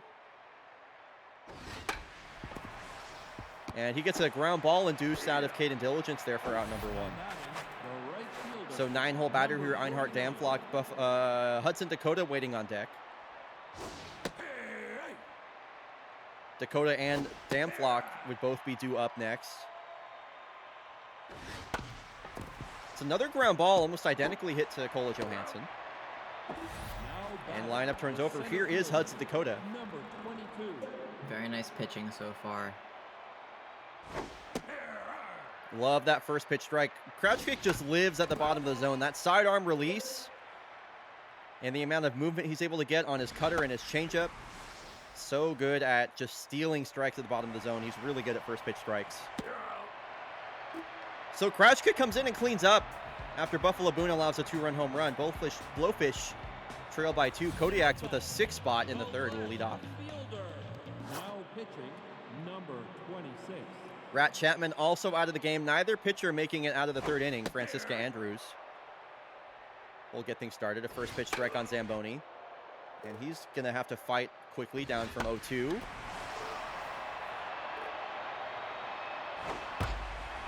Hits this one deep out to the gap in right center.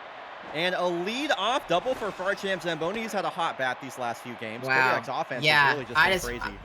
This whole stream, Zamboni has just been on, and it is so nice to see. I love when the Iceman is, like, getting a lot of hits and also maybe home runs. Speaking of batters that have been hot, Newt Gizmo is, like, is she back? Is Newt Gizmo back? She's got 4 hits on coverage so far today. Yeah, I don't want to be too hasty, but I will enjoy it while we have it. Oh, boy. Ooh. And the Kodiaks are wasting no time extending this lead. Lola Dominguez jumping on the first pitch will make that a 7-4 ball game. Lead is extended back to 3. So 2 on, nobody out here. And you're really seeing why this Blowfish pitching staff has been the worst in all of baseball. This is the primary reason that they've only won 22 games so far this season. The 3rd walk of the day for Uday Katabura. 3 walks on the day for the big man. Number 60. The Kodiaks have loaded the bases for the 2nd consecutive inning, and Valdomiro Takeda has another chance at back-to-back grand slams in back-to-back games. He gets under one, gives it a ride. This is falling, and it will hang up in front of the warning track. Runners will tag. Gizmo will score from third. Into third base goes Lola Dominguez. Runners on the corners now. Sacrifice fly. That is 9 RBI in the last 2 games for Valdomiro Takeda. This one is off of Francisca Andrews, and they're going to get... That's a really nice play from Hilo Santocorbo. They're going to get the runner out at home.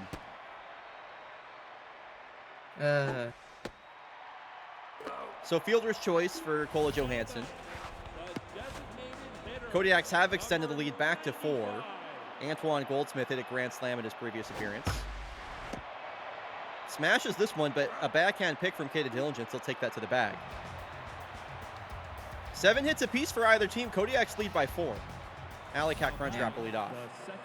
We've marked off a lot of bingo squares at this point. I'm surprised nobody's gotten a bingo quite yet. I'm really close.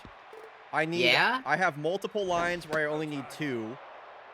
I have 1 line where I only need 1, which is the 10 pitches, 1 at bat.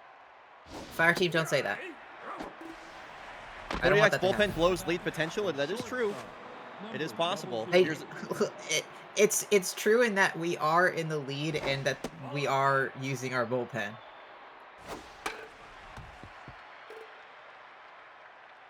How is your card empty still? How is that possible, Gormy?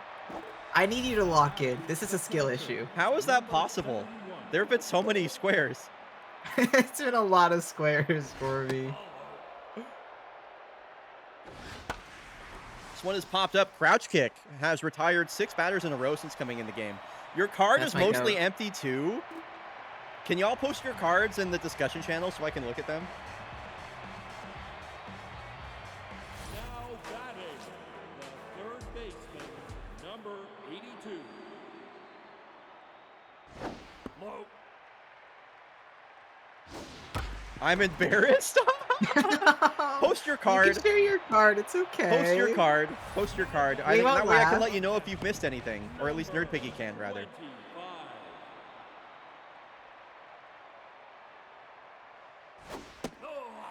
Wait, Julie Mao got a base hit there? What happened? I thought she grounded out. I missed it. I guess Julie Mao got a base hit. I wasn't looking. 2-1 count here to Forte. Francisca Andrews has not looked sharp out of the bullpen. She has walked another batter. Okay, let's see. Magnifico Award mentioned you can mark.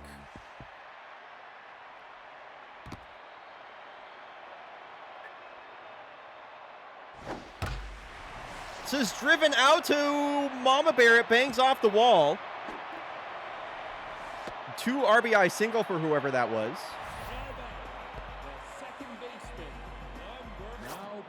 You can mark off bases left loaded at end of inning and Magnifico Award mentioned. I haven't seen Birdie's card, so I can't tell you which one is.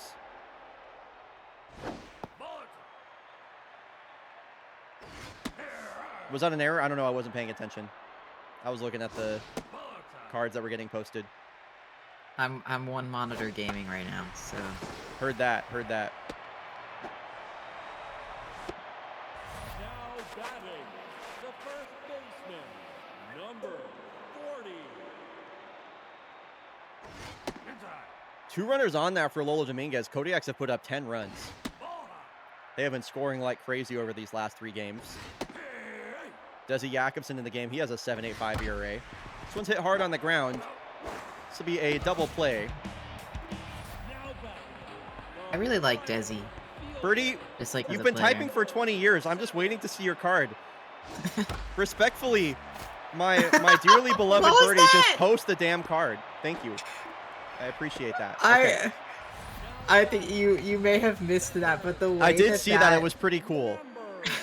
the way that it ricocheted off of the glove was I'd never seen that before. 2 home So runs by it's- same batter in 1 game you can mark off. Back-to-back home runs you can mark off. 1 pitch, 1 out you can mark off.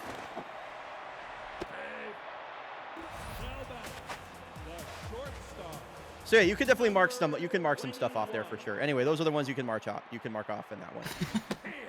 Happy to audit your cards anytime. Kodiaks are up 11-4.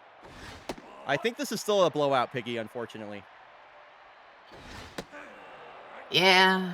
Well, I mean, there was some hope there for a little bit. There was. Also, to answer the question as to what a 363 double play is, the answer is all of the defenders are assigned like a number based on their position. So I think 363 is First base, shortstop, first base, third, first base, shortstop. Okay. Yes.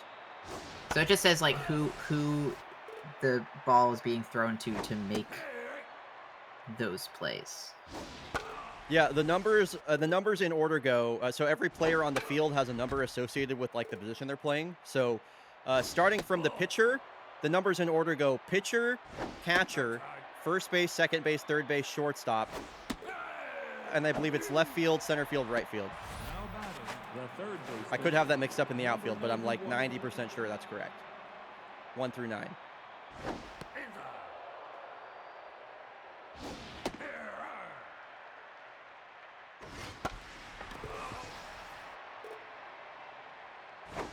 Man, crouch kick is just dealing right now. Crouch kick is just dealing. Was the first out a strikeout, or was it just a? I think it was just a ground out, wasn't it? I don't think you struck out 2. No.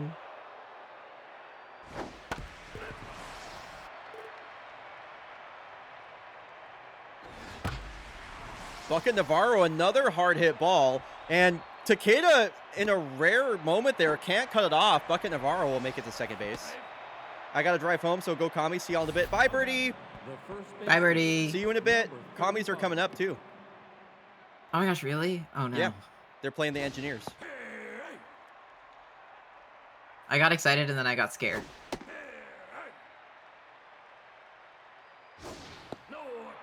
2-0 count, or 0-2, 1-2 pitch here. Wow, Takeda Diligence, how many times did it take me to get that right?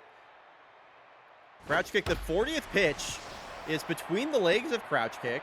They're going to send the runner home. Outfield assist. Out center field, outfield assist. Center field, outfield assist. Valdemiro Takeda. There you go. If you have CF outfield assist, you can mark that. That's a button I pressed. That's a button that was just pressed on the bingo card. Unfortunately, I have right field. Ooh, Damn, that's tough. to be you. Tough. Fuck, come on, I need right field. That's so funny. Yeah, I guess the ball should have been hit to Katabura. That's awesome.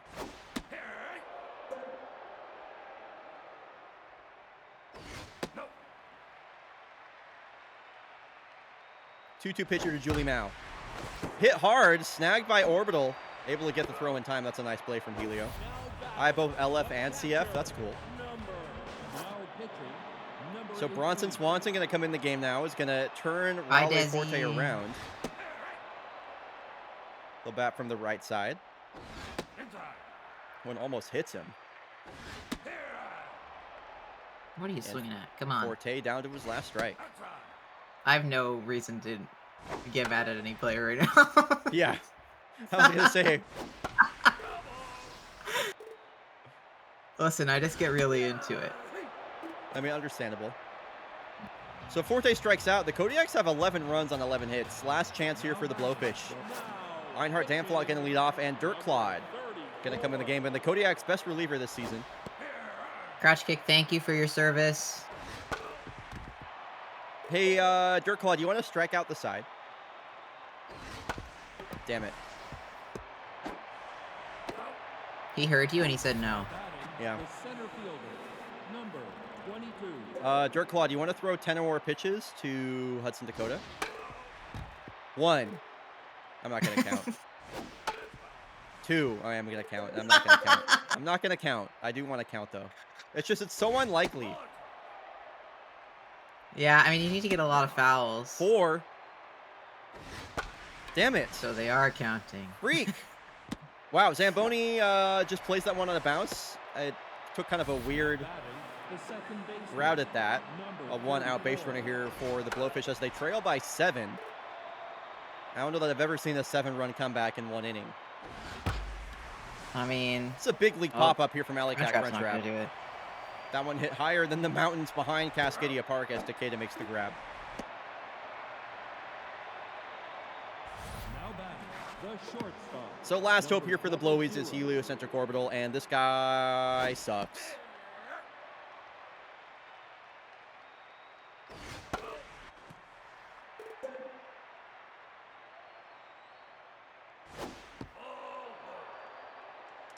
Here's how the Blowies can still win. I actually don't think it's possible for the Blowfish to win from this position. Like, I know it's baseball, but...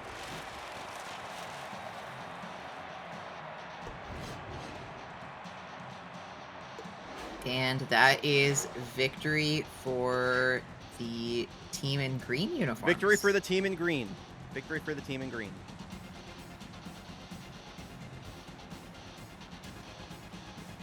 As Yay. I know it was completely unexpected, but the Kodiaks did beat the Blowfish.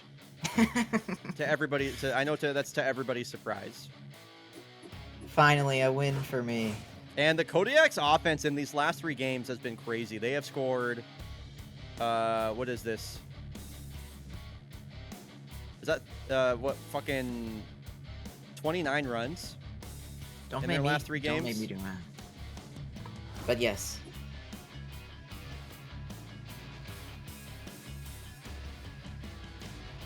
All right, coming up after the break, folks, we're going to have our penultimate game of the day. Boston Commodores visiting the Munich Engineers. Should be a good one. I will see y'all in 90.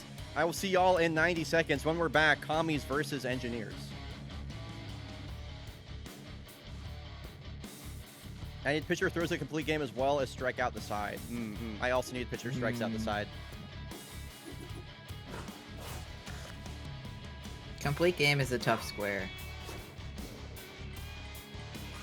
Knights 1-0 over the Platypi. That's tough for the Platypi. You can't shut out the dogs. Commodores, you can't be losing the game to the Nemesis. Boy, that's tough for you. Moose, come on. Dude, can any of the teams I want to win? No, they cannot. No, they cannot. Okay, maybe sometimes they can. Lose. The Swifts are 2 games out from 500 and have a plus 29 run differential.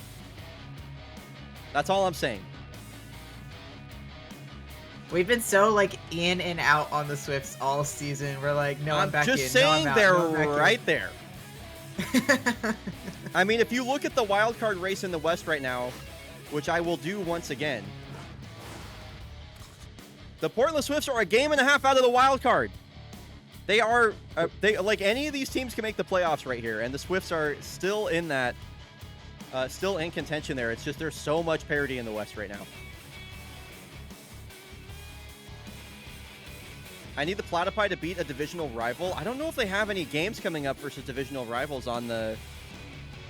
Not before the stream ends, unfortunately, so I think you're cooked there. You're cooked. Should Unlucky. have thought about that before getting that bingo. Before, card. yeah, but yeah, I should have thought about that before getting that square is evil. I'm so Okay. scared. I'm kind of worried. I'm kind of worried for the Commodores, considering that not only is Piggy watching, it is in the booth as well. I'm in the booth. It's like really bad. It's not good for the commies. All that being said, prediction is live. For Boston Commodores versus the Munich Engineers, I talked about how close that wild card race is in the Western League. The Commodores are right there alongside like 6 other teams. In the Eastern League, the Engineers are currently trying to chase down Golondrinas Valencia, who have a narrow lead in the wild card there. They are also right alongside the Brisbane Bushrangers and Honolulu Yellowfins, so a pretty close crop over there in the East as well. Golondrinas with a solid 2-game lead as of this point. So again, as we're getting to this point in the season, every game is kind of a must-win for both teams. Over 25,000 target outs so far on this prediction. So here we go. My money? We are headed to Munich, Germany as the Commodores come to town. It's Chewy Crosby versus his former team. Hashtag anchors away if you're rooting for the Boston Commodores. Hashtag German engineering.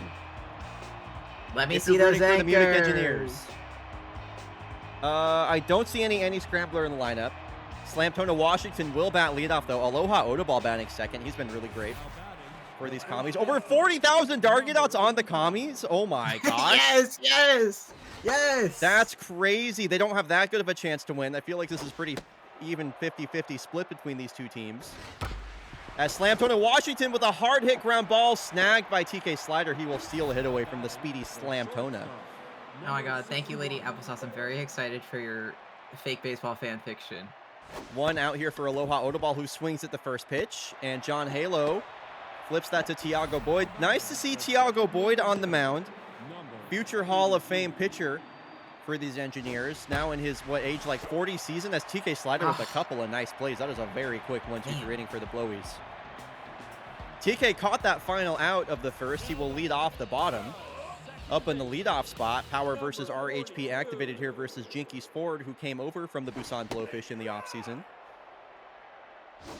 A 4.8 ERA at this point of the season for Jinkies for her 15th start. It is a square, and it's been marked already, but you can mark it if you don't. That was marked a while ago. I don't have it. Gotcha.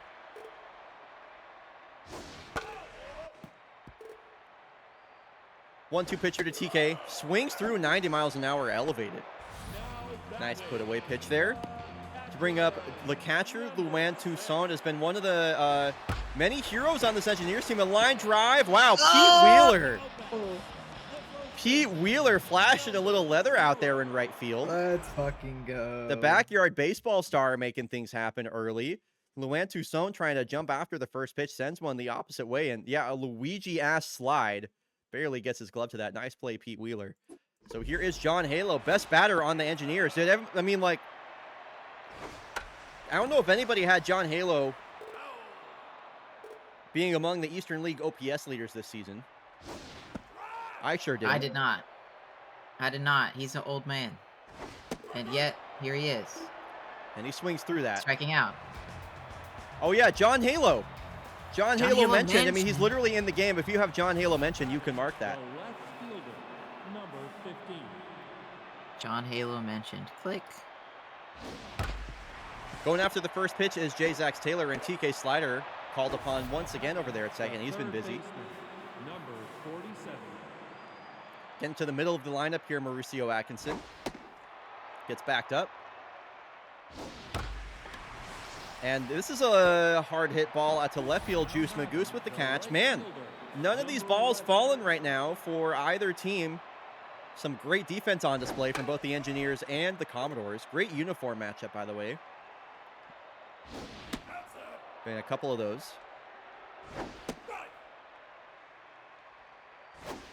Pete Wheeler, our savior from the outfield.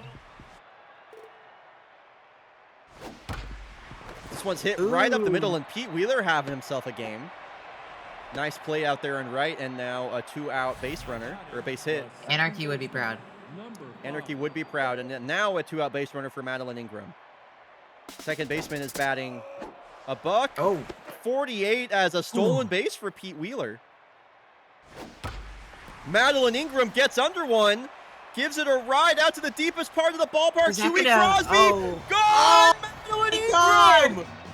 I did not think that was going to be a home run. An Oh my God. unlikely hero for the Commodores. Her second home run of the season is a go-ahead right past the wall. 2-run blast. It's just over the glove of Chewy Crosby out there in center field. Oh, look at that. And yeah, watch that one fly. Wow. You can't. I mean, that's the deepest part of the ballpark. Period. Yeah, actually like the exact deepest corner. And she just squeaks it right over. Oh, that's so satisfying to Crosby watch. just missing on that robbery attempt. Gotta respect it. Whew. Gotta respect it. I'm feeling better now. Well, that's what matters. What matters is how Nerd Piggy feels. That's always the only thing that matters. I don't know if you saw that. Nerd Piggy, you're not on Blue Sky, are you? No, I'm not. Okay, so you didn't see this. I'm going to find something that's going to make you happy. Maybe it'll make you happy. I don't know. What is this play right now? Like, the engineers are missing everything. They just, like, completely butterfingers that ball. Oh, yeah. So the other day, I posted the walk-off bunt that the Reapers hit as, like, the go live message on Blue Sky. And just the most random comment. What a finish. Wow. And there's Nerd Piggy in chat. What the fuck? My life as expected. As expected? No. Anyway, I thought that shit was funny as hell. I'm world renowned for crashing out. True. Yes. I feel like you are on the wrong end of a lot of fake baseball games, unfortunately. Like, I don't know. Listen, I'll just make better predictions next season, okay? So another 2-out base runner here for the Commodores as Trevor Nichols reaches ahead of the catcher, Sienna Barrera, backup catcher. Trevor Nichols takes off. Here's the throw from Tucson, and Trevor Nichols, that was not close. That's a great throw. If you have a catcher throws out... Catcher throws out base stealer, we already clicked. We already marked? Gotcha, thank you. Yeah. 52. Fire team, I hate it, but it is true.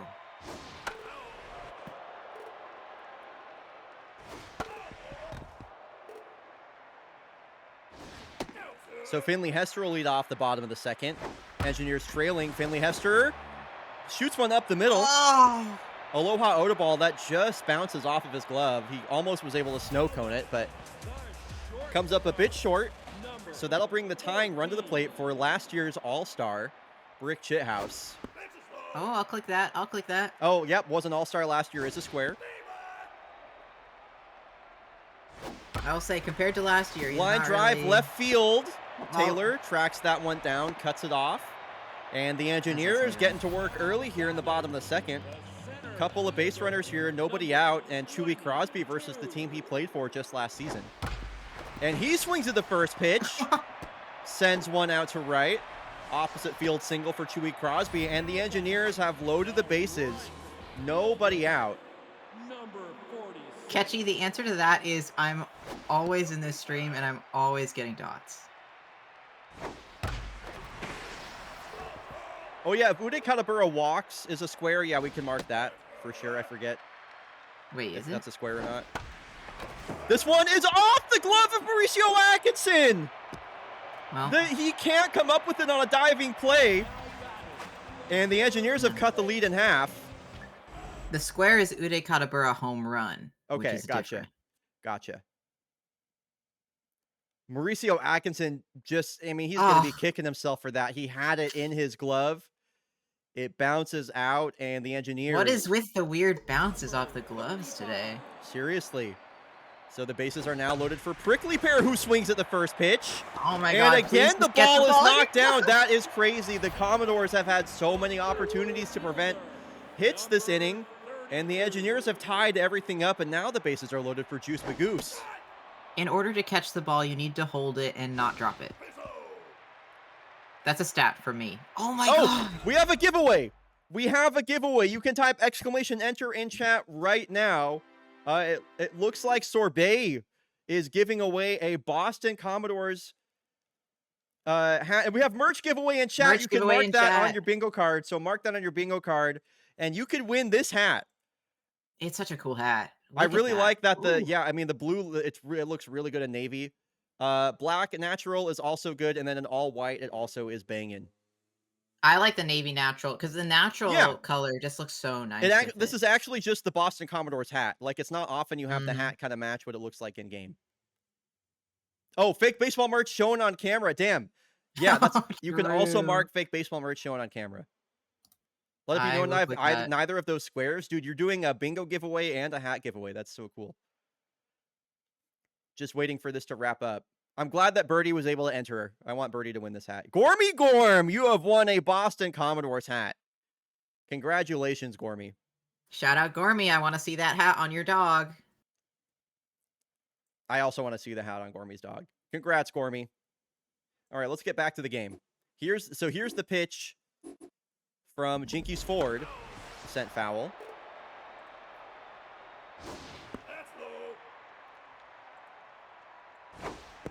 Prince doesn't like baseball. Juice It's literally Magoose strikes fetch. out with the bases loaded. If you missed marking that earlier, you can mark it now. It's the most dog game out there. It's literally fetch with stick. True. TK Slider, ahead in the count here, 2-0. And a sacrifice bunt! Oh my god, don't do this to me. Sacrifice bunt, I can mark that. I really need pitcher strikes out the side now. I really, really need that. Oh my gosh. Sacrifice bunt. You can mark that on your Sacrifice bingo bunt. card. I have clicked it. Against my will. TK Slider with the suicide squeeze No! and another ball that gets away from Aloha Odubal. He is not on the ball right now. The Engineers have cashed in all of the runs after they load the bases, and they put up a 5-run bottom of the second. Nerd Piggy, I'm sorry. If you, I'm sure it's hard for you to talk in between sobs right now, but I'm sorry. I'll be okay. It's only the second inning. We can all just sit back and Oh watch yeah, I someone guess face- sacrifice bunt and successful suicide squeeze, both of those can get marked. Okay, thank you. I've had suicide squeeze explained to me before. I still don't really know what it is, but I'll click it. It's the runner takes off from third early on a sacrifice bunt attempt, basically. Usually with the bases loaded. Not always. My screams of despair. Listen, I'll be on here anytime you want. You can have me back if you ever want more screams of despair. That would be fun to maybe in the future have like the entire Fake Baseball, Fake Podcast crew on at the same time. We could have like Saphir in person and then you and Matthew on the call. That'd be cool. I mean, hey, if we plan it out far enough, I could be there in person too. Wait, never mind. That'd be way too chaotic. I was like, this season? I don't know. There's not a lot of time No, left. not this season. But maybe for season 22. yeah. Here's the 2-2 count to Slamtona Washington, who smacks this one up the middle. There's a base hit. Slamtona, let's fucking go Slamtona Washington. Kept that one That's my far boy. away from TK Slider, who's been stealing hits left and right. And Aloha Odubal would love to earn a run back for his team right now. He had a couple balls go off his glove in that inning, and oh man. No. Engineers go around the horn. As soon as they had something brewing, the Engineers snuff it out. It's okay. It's only the third inning. Yes. Lots of I baseball Finley left to play. Hester. Finley Hester, a base hitter last time up. Batting DH in the cleanup spot today, as she's done many times in her career. Finley Hester, even if you're against the Commodores, I could never hate you. And she spanks this one into down the third base side. And then, Can dude, we- I know. Can we get a compilation of how many fucking times the ball has ricocheted out my God. of the Commodores' Literally. gloves this game? Seriously, it's like, don't just hit it straight to Mauricio Atkinson. He's not going to come up with it. Here's a double Pick play. up the ball. Thank you. Rick Shithouse grounds into a double play. Center fielder, number 22. 2 outs, base is empty here for Chewy Crosby. And first pitch swinging once again. That one is sent foul.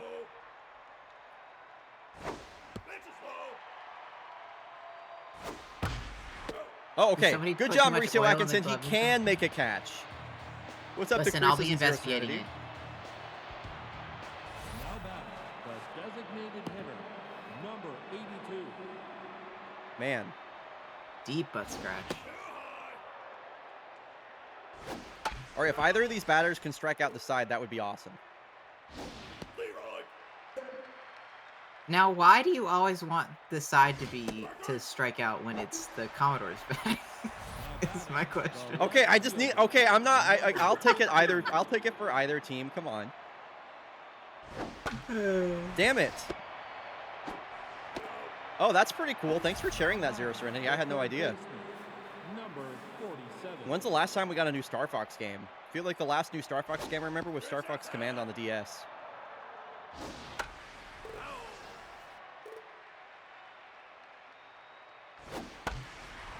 Oh, if 3 up, 3 down is a square. If Tiago Boyd gets the strikeout, you can mark that. We've definitely seen 3 up, 3 down at some point today. Oh, yeah. Well, it says for the save. Oh, for the save. Okay, thanks. Star Fox 0 for the Wii. Gotcha. Okay, that's another scoreless inning for these commies. They still trail by 3. Bottom of the lineup coming up now for the Engineers. Rip Robles going to lead things off. Engineers have sent quite a few players to the All-Star game in the last 2 seasons. Nib Cribbler and John Halo this season. Rick Shithouse and Grip Robles back in Season 20. They've definitely had talent on this team. They were the odd team out in that 3-way race that eventually ended up being just Corsa and Valencia down the stretch last season. And it's kind of looking like things are going to, they're kind of trending the same way. Corsa and Valencia taking a lead. Engineers holding up the rear of that race right now, but in a much better position than they were back in Season 20, it should be said. And they're well positioned to stay in that race as they lead by 3 here in the bottom of the 4th. Juice Magoo swings at the first pitch. This is popped. And Aloha Odubal will make that catch. It wasn't that close, but, with the way the commies have been playing. Yeah, I know. So this part of the Commodores lineup is 3 for 3 with a home run. Number 11. Pete Wheeler, you can do this.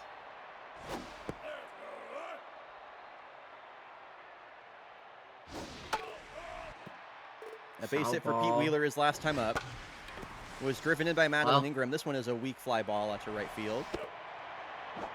Not quite enough power behind that one. Number 5. And Madeline Ingram batting a .154. Hit a 438-foot home run in the previous inning. Very unlike her this season. Rolls over on this one, right to Prickly Pear, who pumps and throws for out number 2. Yeah, that's more accurate.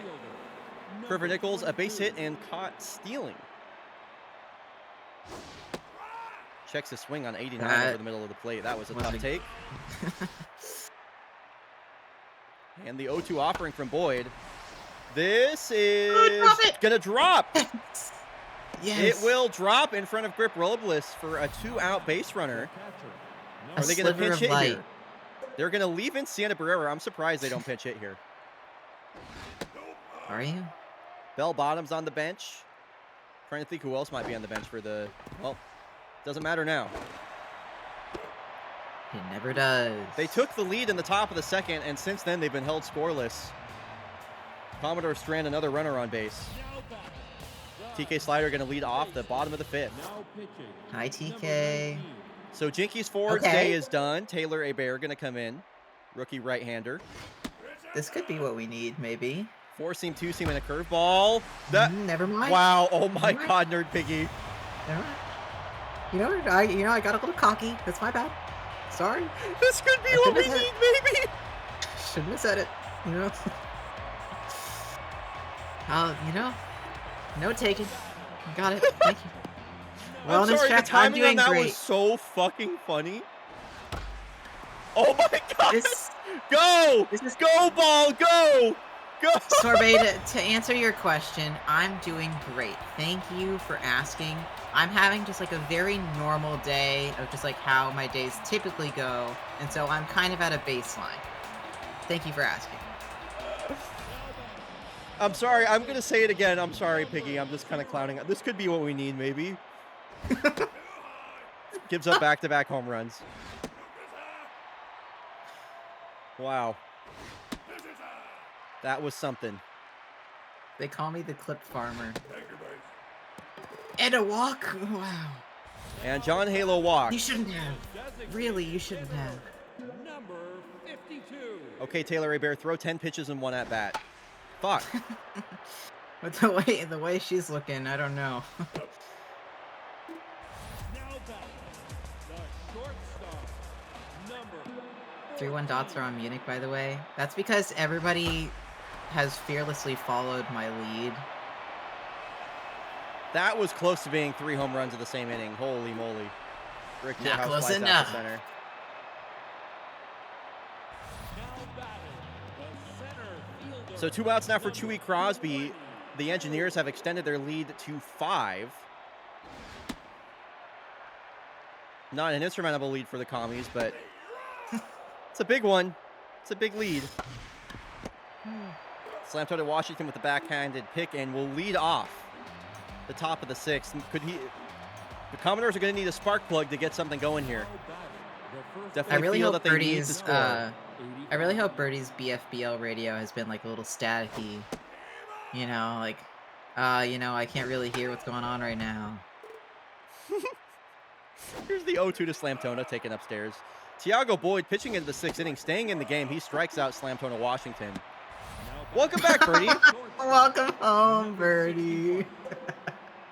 No, he has not, Fire Team.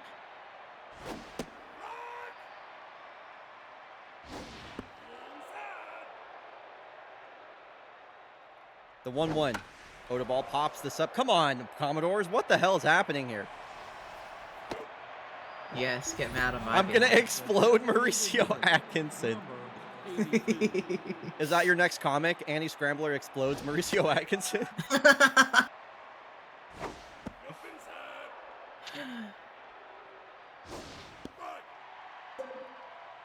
Tough out Was activated that here 2 for butt Swamp Donkey. scratches? Fire Team, I don't know. You could say I'm maybe not as locked in as I should be as the bingo officiator. Yeah, I You also looked looked away away. for a second. Listen, I saw 1 butt scratch. I feel like I would have noticed if I saw 2 in 1 at bat. If you think, I mean, chat has the power to clip it, so, like the ability to check is there. Okay, there's 1 strikeout. Taylor Rivera needs 2 Mojo more. up! That's what we need! Taylor Surely Rivera needs everything 2 will more be different strikeouts now. for my bingo. 35.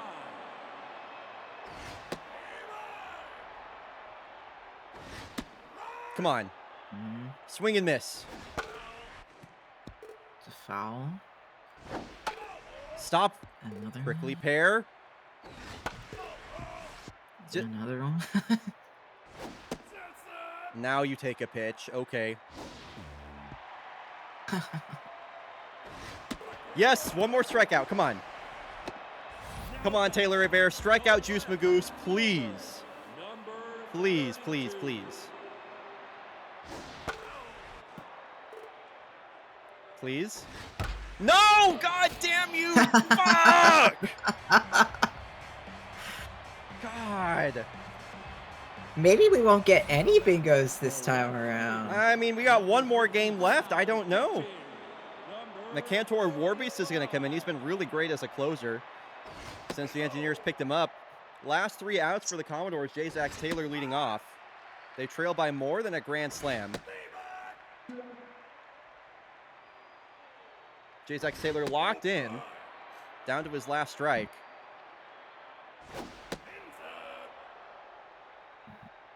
Is that CPU Ruins a complete game? I wouldn't say Steel's a complete game. I would not say that.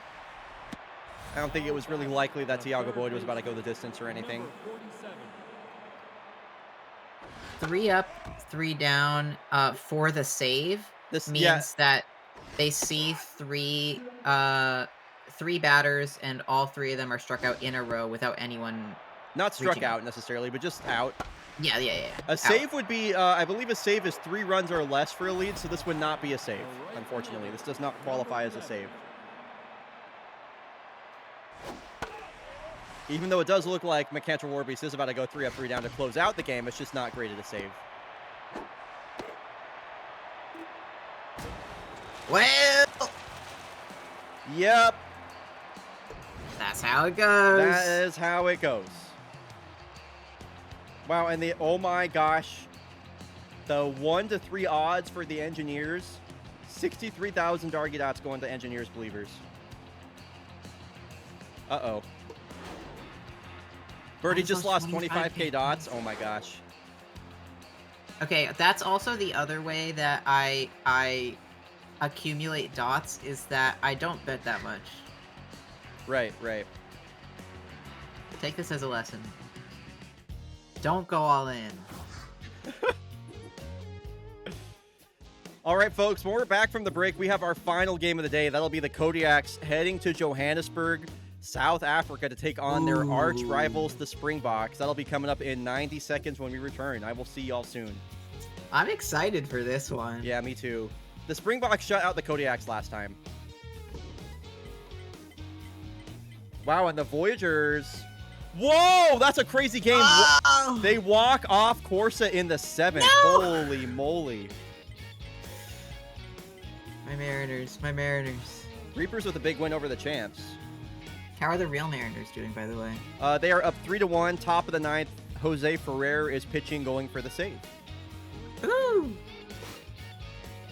Okay, oh my god. Your pitching matchup is Pipe Pascal Bomb! Noir versus Pipe Bomb. Oh my god! Your pitching matchup is Wait. Pascal Noir versus Pipe Bomb, chat. This is actually tough to tell now. Oh, Yeah, I man. actually don't know which way this is going to go. I'm going to be real.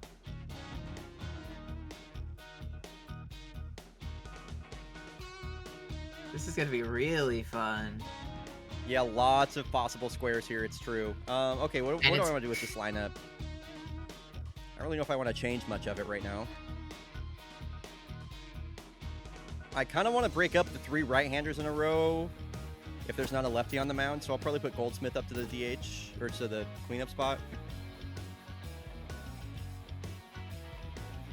Julie Mao murder pipe bomb, please. That would cause an explosion that would level the entire stadium. Fire team. Wow.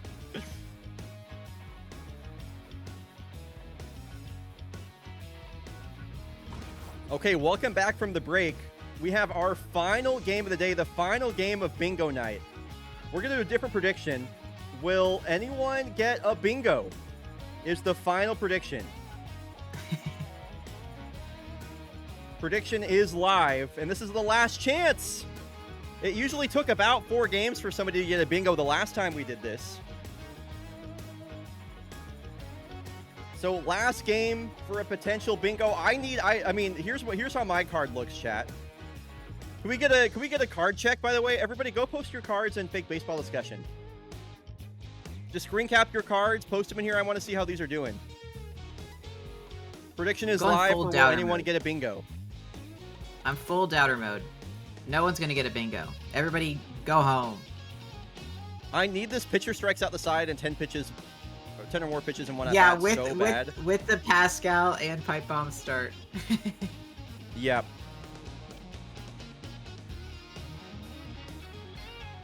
All right, let's see those cards. Let's see those cards.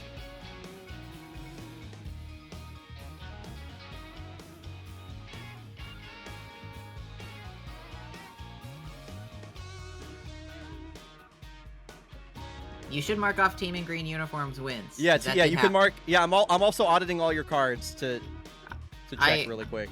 If you distinctly remember when the team in green uniforms won Yeah, that would be the against Kodiaks. that other team.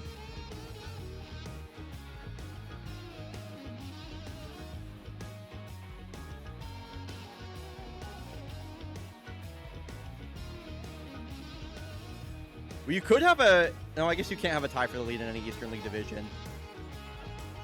Man, so Forgiven's close-ish. Is anybody one away? I'm one away on 2 different lines. Oh. Damn, these are close. Oh my gosh. Yeah, hold on, let me just turn my head sideways. Oh my gosh. Well, now I'm hyper aware of this specific square for Fire Team.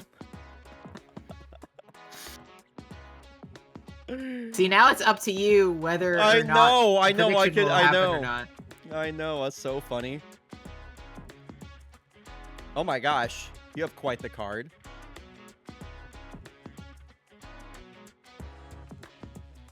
Yeah, former Kodiak was called. Yes. Oh my gosh, Koala. Wow, The home run Chewy robbery. Crosby. Oh, that was close. Chewy Crosby was so close to giving you a bingo. I feel like bingo on home run robbery is actually so swag. Oh, Sticks, do you have a bingo? Can you drop the link to your card in chat? Wait, refund the points. My points. Yeah, let me check it. Tell me the number. Oh yeah, What's the card card number. number? Card number. 3375. Let me take a look here. Yep, there's a center field outfield assist. Bryon forgets a home run call redemption. A player is introduced as a former Kodiak. There's a fan named rookie appearance, and the batter strikes out with bases loaded. That is a bingo. For the prediction, I'm going to go for the rest of this game since, like, I was under the impression that nobody had a bingo yet, that we were just sitting on one. So that's not going to count as yes on bingo. Sorry, I'm going to leave it for this game. Thank you. But Sticks, congratulations on your bingo. You have earned VIP in chat for the Bingo. next week. Wait, Sticks, didn't you win bingo last time too? Am I wrong? Yeah, Sticks, is this a... Yeah, are you... Wait, back-to-back bingo wins for Sticks? Is Sticks just the GOAT of fake baseball bingo? That's crazy. Wow. Amazing. Well, congrats on winning VIP again. Thanks for Bingo posting all these cards, master. y'all. It's fun to look through them. Okay, here we go. Final game of the stream. Pascal Noir versus Pipe Bomb. Who knows what's going to happen, dude? I sure don't. It's Bingo a cloudy is a day good- here in Johannesburg. 2 arch rivals. The Springboks shut out the Kodiaks 3-0. Last time these two faced off, and my Mariners win. My Mariners take 2 out of 3 from the evil Atlanta Braves. Victory duck. We say no to racism today. Let's go. Baseman, number 40.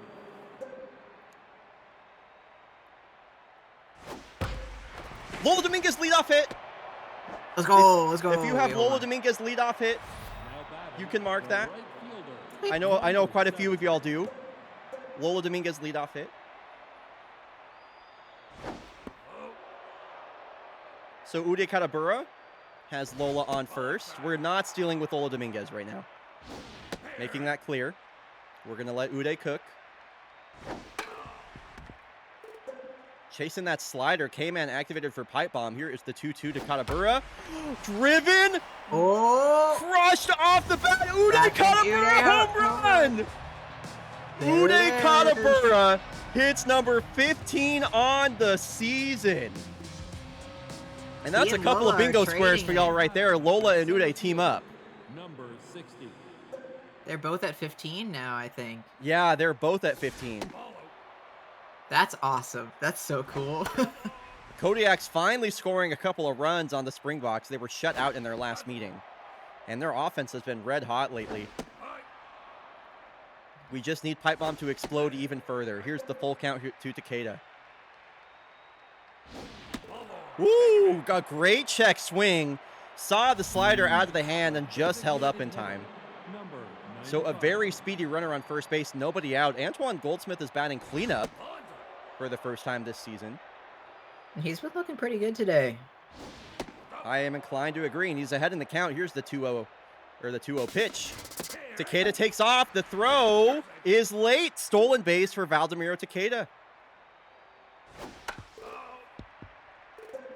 Little bouncer foul there.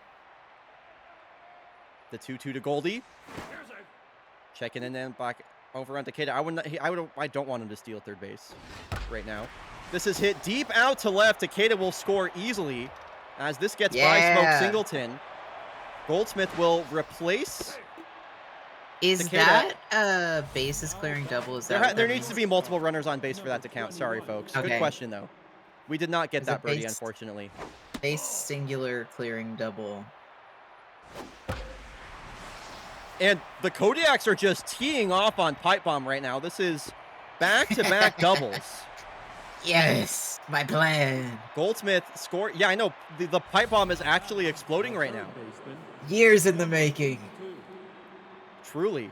And Pipe Bomb is rattled. Kodiaks lead 4-0 here in the first. You're one away from a bingo? Oh, I shouldn't have bet my points on no. And Kola Johansson's ahead in the count 3-0. And she'll walk on a non-competitive pitch. The first six batters have reached safely for the Kodiaks. Yeah, Lady Applesauce, you have a good point. This is Pascal Insurance. That is actually 100% correct. We're right. It's still the first inning. Pascal Noir has not pitched yet. We really don't know what we're in for right now.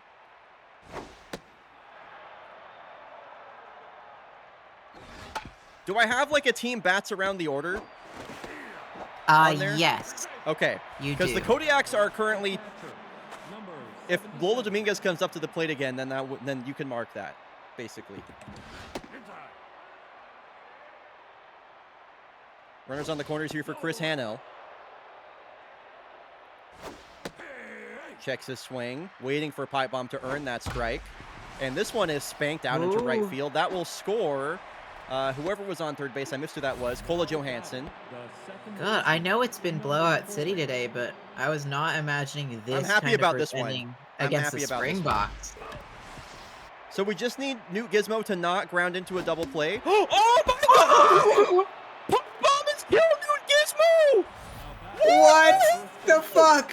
Stop everything! Newt Gizmo has fucking died!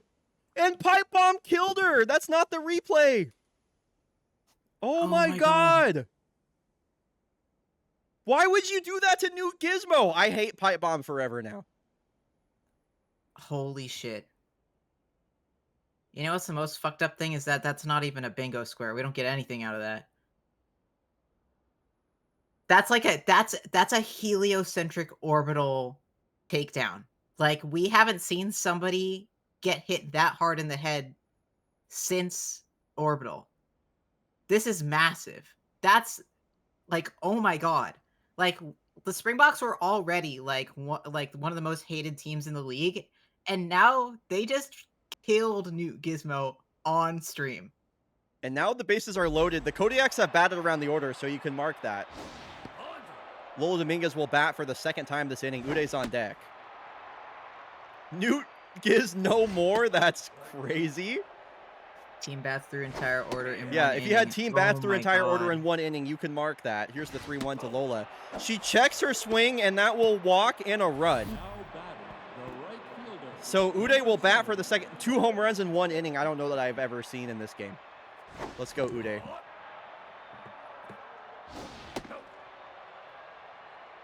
Here's the 2-0 to the big man. And that works too. He will just serve that one out to right field.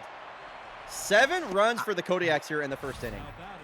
I'm shocked. Like, you know, like, I know the Boks are getting like absolutely fucked up in the first inning right now, and I know that must be hard for them, but I did not take them for sore losers. They're going to get the out at home. Okay, there is a double play. That's a bases loaded double play. That's a bases loaded double play right there. Play. I'll click it.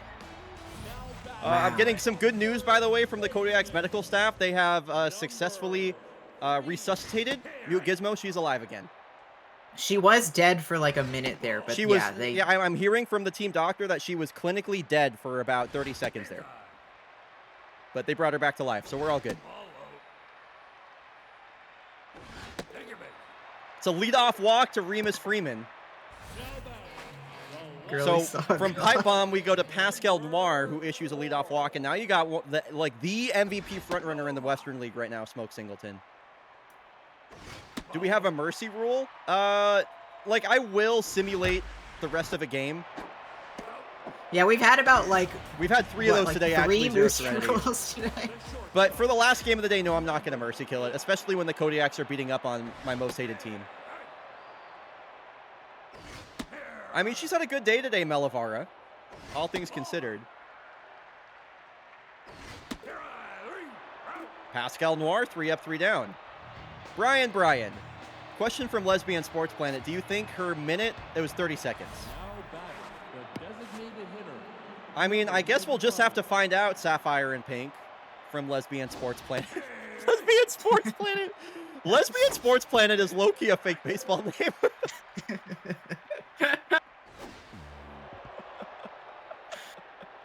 I have to, like, if there's a female rookie on the Bushrangers next year, I kind of want to call her Lesbian Sports Planet. Like, that's our sponsored player. Okay, yeah. If there's a good rookie on the Bushrangers next season, that'll be the sponsored player on the Bushrangers. You can book it.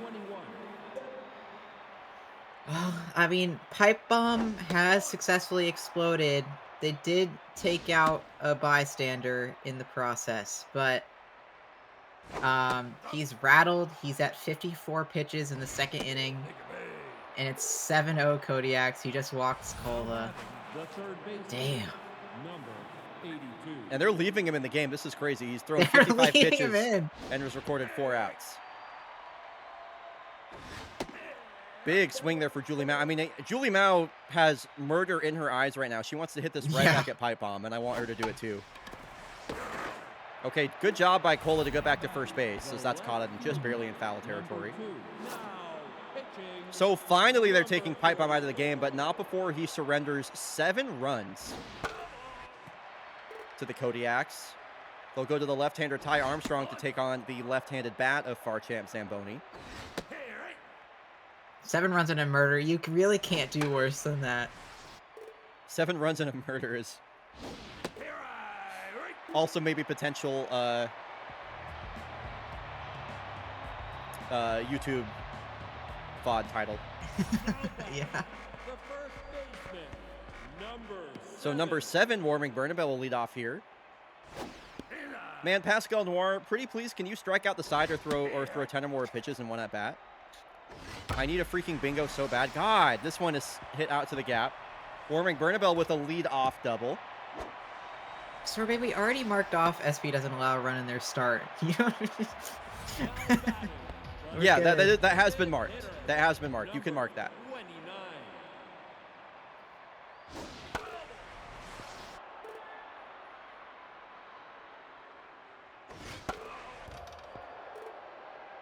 Yeah, all good, Sorbet.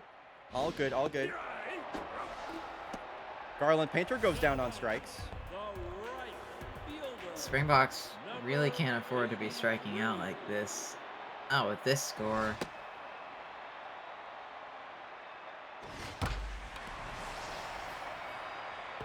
That is a loud strike 1, a foul ball. Johan Pirelli, the former Kodiak at the plate. Switch hitting outfielder, playing right field. He's played in a lot of games in all 3 outfield spots so far. And here's the full count from Newt Gizmo. Hit right back up the middle. They're going to hold the runner. Yeah, I mean, Takeda already has an outfield assist today, so you might as well. Runners on the corners for the second baseman, Bronwyn Batten.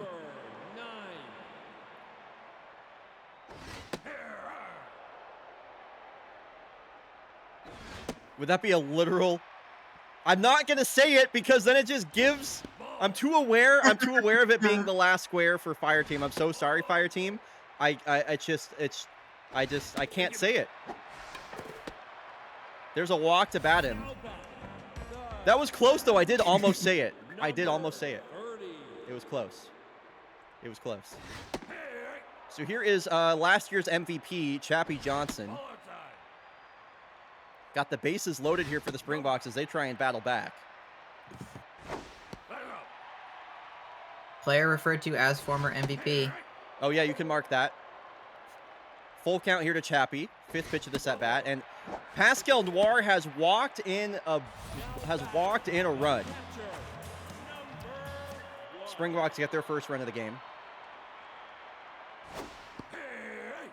Be the 9-hole batter now, Chewy Goldberg with the bases loaded. 321 batting average for the backup catcher. Whiffer will activate here on 2 strikes. And he doesn't even swing the bat. That was a pathetic at-bat from a pathetic player on a pathetic team. Break a camera, call me a Kodak killer. Former MVP is a square for me. It's also entirely useless. I'm sorry to hear that. Remus Freeman now, 2 outs, bases loaded. 2-2 count, bottom of the 2nd. Full count. Don't walk in another run, Pascal. Oh, boy. Oh. Well, I'm glad we got that Pascal insurance because Remus Freeman has just hit a grand slam. We really needed all of the Pascal insurance. Yeah. We really did. Remus Freeman will cut the lead to 2. And that'll bring up Singleton. Maybe that'll start to raise the Springboks morale again. Pascal Noir, her ERA is now at 8.18 on the season. Ooh.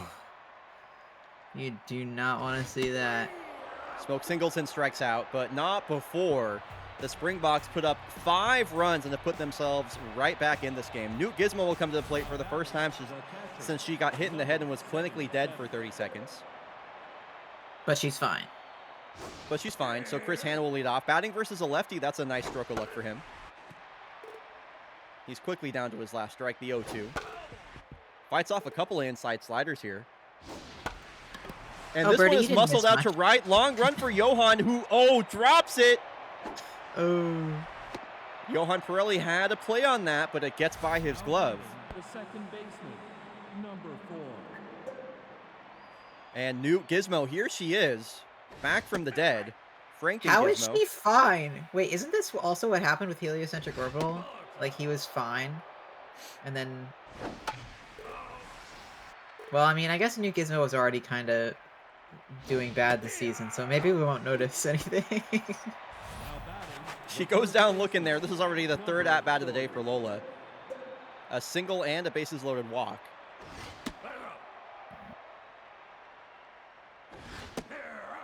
Ooh, 94 going right after her. She's behind on that. Gonna have to get her timing back up. The 1-2 pitch. Hit the other way. Remus Freeman with the catch. And last hope this inning for the Kodiaks is Uday Katabura. Already with a home run this game and a base hit.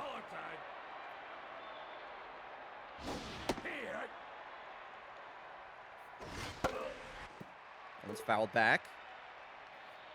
1-2 pitch. Not making it easy for Ty. It's the 6th pitch of this at-bat here from Ty Armstrong. Oh, thank God someone's counting. Yep. Especially when Uday's up, he can really extend an at-bat. Yeah, I mean, that's one of my favorite things about him is his plate discipline. I know it's also because, like, he gets walked so much because he's so good, but, you know, he's just so good at taking balls. He's so good at taking balls. Uday loves taking balls. And you can quote me on that. 5th pitch of the at-bat to Boba Crush. Full count. Just foul off like 5 straight balls. Okay, she walks on a full count. Lead-off walk will bring the tying run to the plate. Here is Warming Bernabel. 7.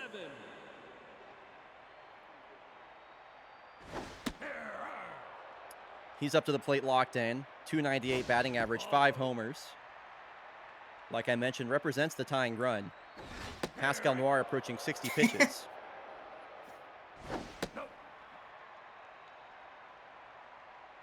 Two-two count, and back-to-back full counts here for Pascal. She has walked the first 2 batters of this inning. The designated hitter, number 29. Over 60 pitches now. What's my bullpen situation looking like? Who did we use last game? Was it We had Crouch Kick, we had Dirt Clawed. Man. So yeah, bullpen situation not great for taking Pascal out of the inning right now. I kind of want to, because I do really want to beat the Springboks. Yeah, also, it would be so embarrassing if we put up 7 in the first inning against the I Springboks know. and then they beat us. I know.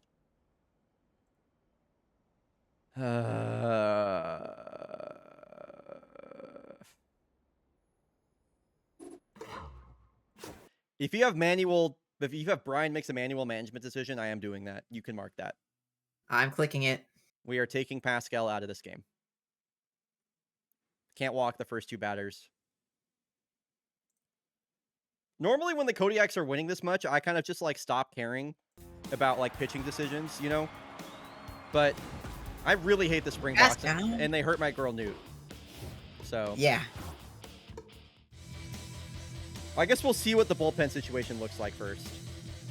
Either way, you can mark manual management decision.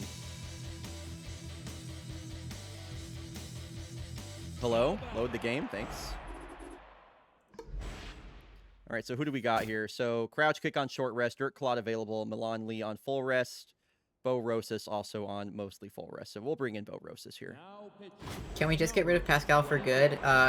If I'm correct, I'm pretty sure that's the first point of order in the offseason. That is the plan.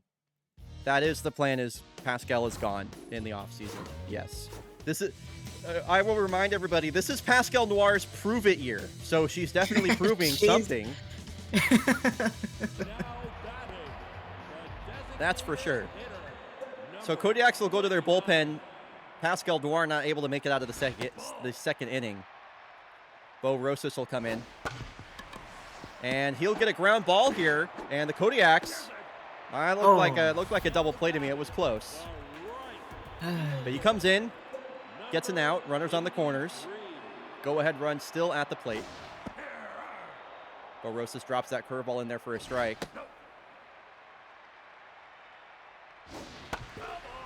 And Pirelli's down to his last strike. Ooh, close take. Four seam just missing away.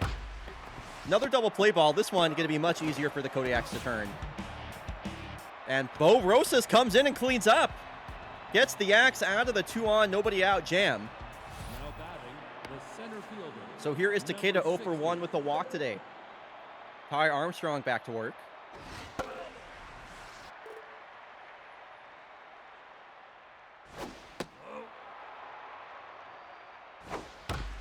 This one hit to the left side of the infield, and Boba Crush can't catch up to that. Lead-off hit. Yeah, turns out we need even more Pascal insurance. I have not been counting the double plays, unfortunately, Gormy. I don't know if anyone else has, but I have not been. I know we have at least one for the box. And at least one for the Kodiaks.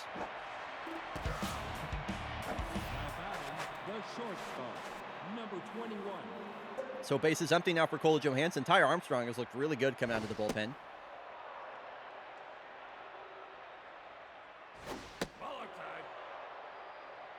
To a pitcher to Kola. Checks her swing on a slider that dove back into the zone. Ooh, couple of close takes for Kola.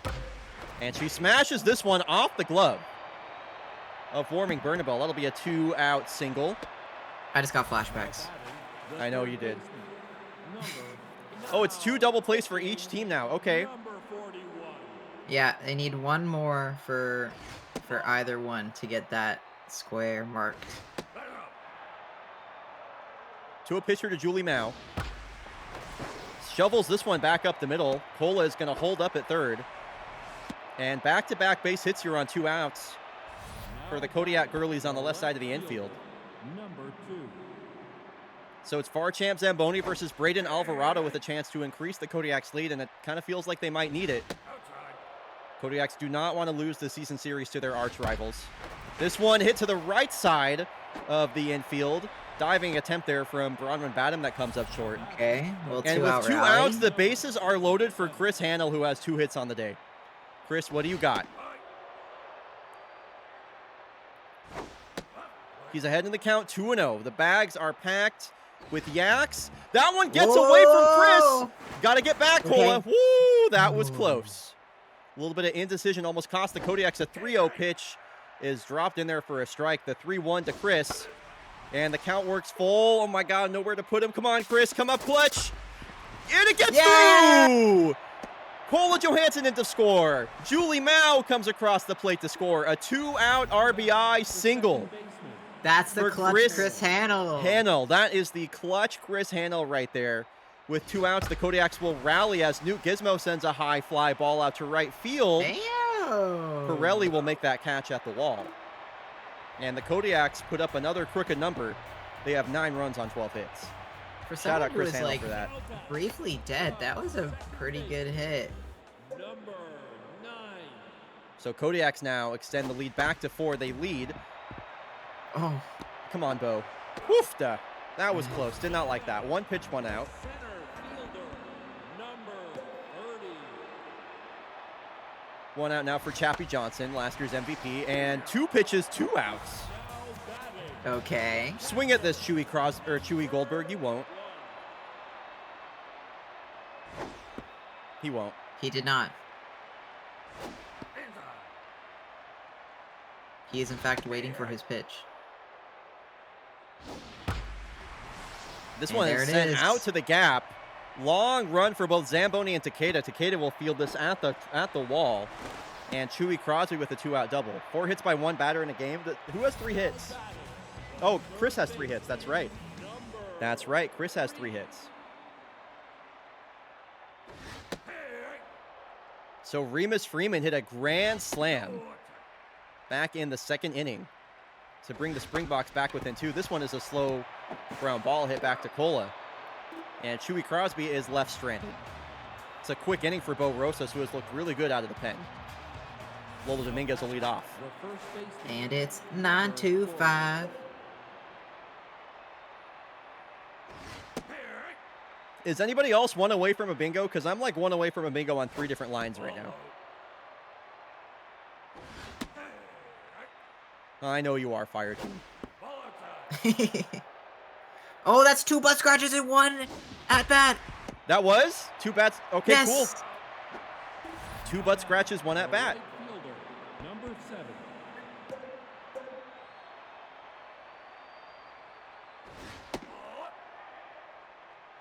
If Chris gets 1 more hit, I get bingo. He will do that for you. That would be the most crutch Chris Hannell moment of all time. Now batting. Yeah. One could argue. Center fielder, I just need Takeda to steal again. He will do that for you. Katabura also has 3 hits today and may come up to the plate again.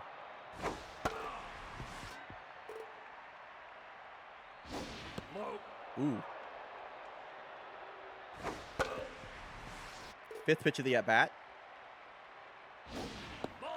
Full count here to Valdo. Uday on first. Wow. Unassisted Oh. double play. Unassisted double play. You can mark that. Dude, I'm 2 away on everything and 1 away on a few. Holy cow. My God. So Smoke Singleton will lead off. This is the best batter on the... Wow, it's been a lot of weak contact for the Springboks so far. Bo Rosas Wait. distrusting his defense, pitching to contact. What? No, that wasn't a ground into double play, was it? Wait, was it? No. Okay. Yeah, that ball was caught and then the runner was tagged. Got it. Boba crushes this one out to center. She'll be a 1-out base runner here for the Springboks. Nice piece of hitting on 2 outs. Or on 2 strikes, rather. number 7. To bring up Warming Bernabel, he's been a problem for the Kodiaks so far today. Just had that unassisted double play Yeah. back in the Well, top of the frame. Rosas overall has been a bit disappointing this season, but he is old. He's quite past his prime. No, it would not count. It's gotta stay in the field of play, Sapphire. Number 29. You're not the first person to ask that, though.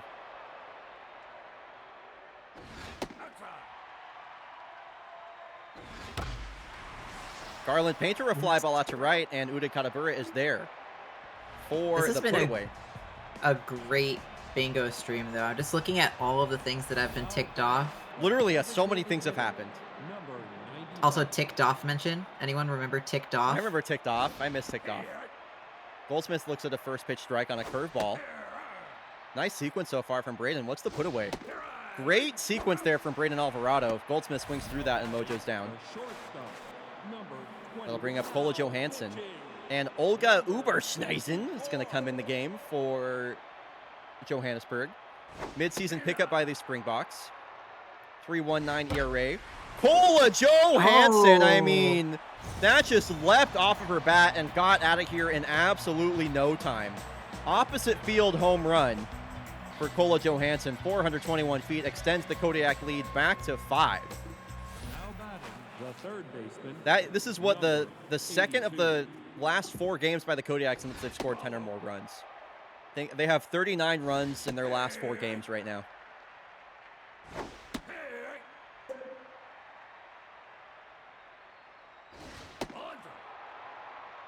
Fifth pitch of the at-bat to Julie, swings through it. She will strike out, and that will bring up Farcham Zamboni. 2 outs, bases empty. Kodiaks have extended their lead. And Farchap sings this one down the first base line. That's all the way out to the man. corner, and Pirelli, trouble coming up with it. It's a double for Farcham. I thought for a second that might be a triple. Okay, Chris Hanno, a chance to give a bingo to Fire Team Bravo. Chris has a lot of clutch moments in his career. This could be the clutchest. High fly ball, deep center field. Chappie Johnson makes the catch at the wall. You'll have another chance, though. You'll have another chance with Uday. That was so close. If the 4th hit was a home run, that would have been so cool. Pirelli sends one to the warning track as well, or at least close. Yeah, it was also close to being a robbery, but not quite.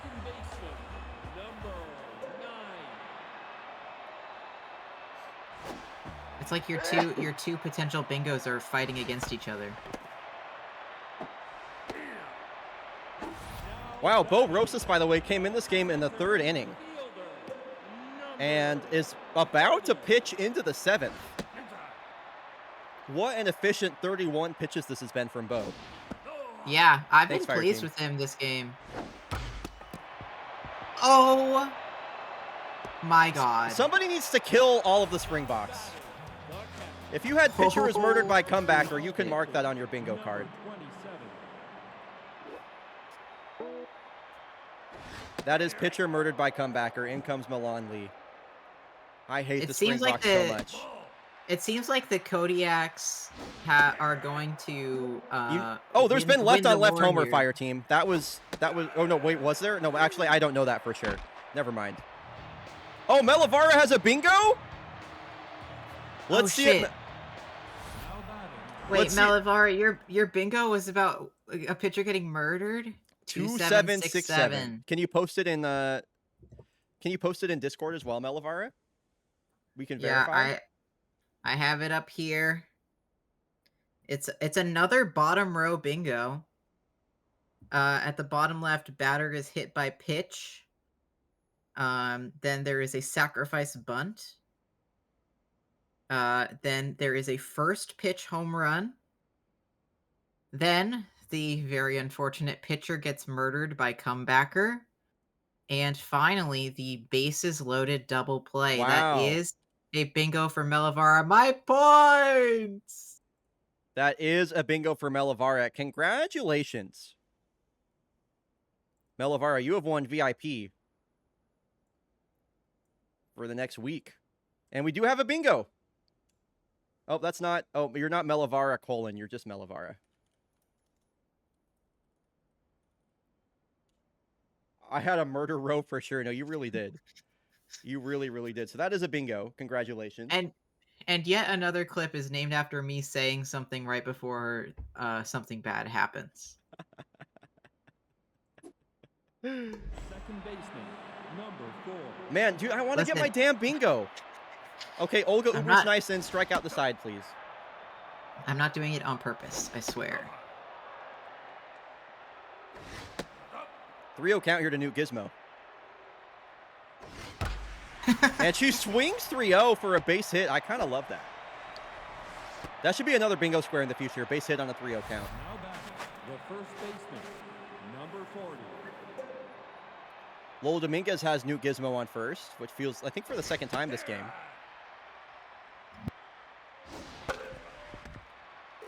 Gonna have to battle here, down 0-2. Good take on a rising changeup there. Spits on one low, and here's the 2-2. One popped up and will get foul. This is the 6th pitch of the at-bat. This one's off the end of her bat over to Boba Crush. They're going to try and turn 2, but Dominguez is too fast. Okay. Fire team, you have another chance if Uday Karabura gets a hit. Come on, Uday. Come on, Uday. Hook up my boy Fire team. Uh-oh. Fire team, it's not looking good for you. Fire team, I'm so sorry. Oh my god. Fire team, I'm so sorry. Like, maybe the worst at bat of the day that we've seen from Uday.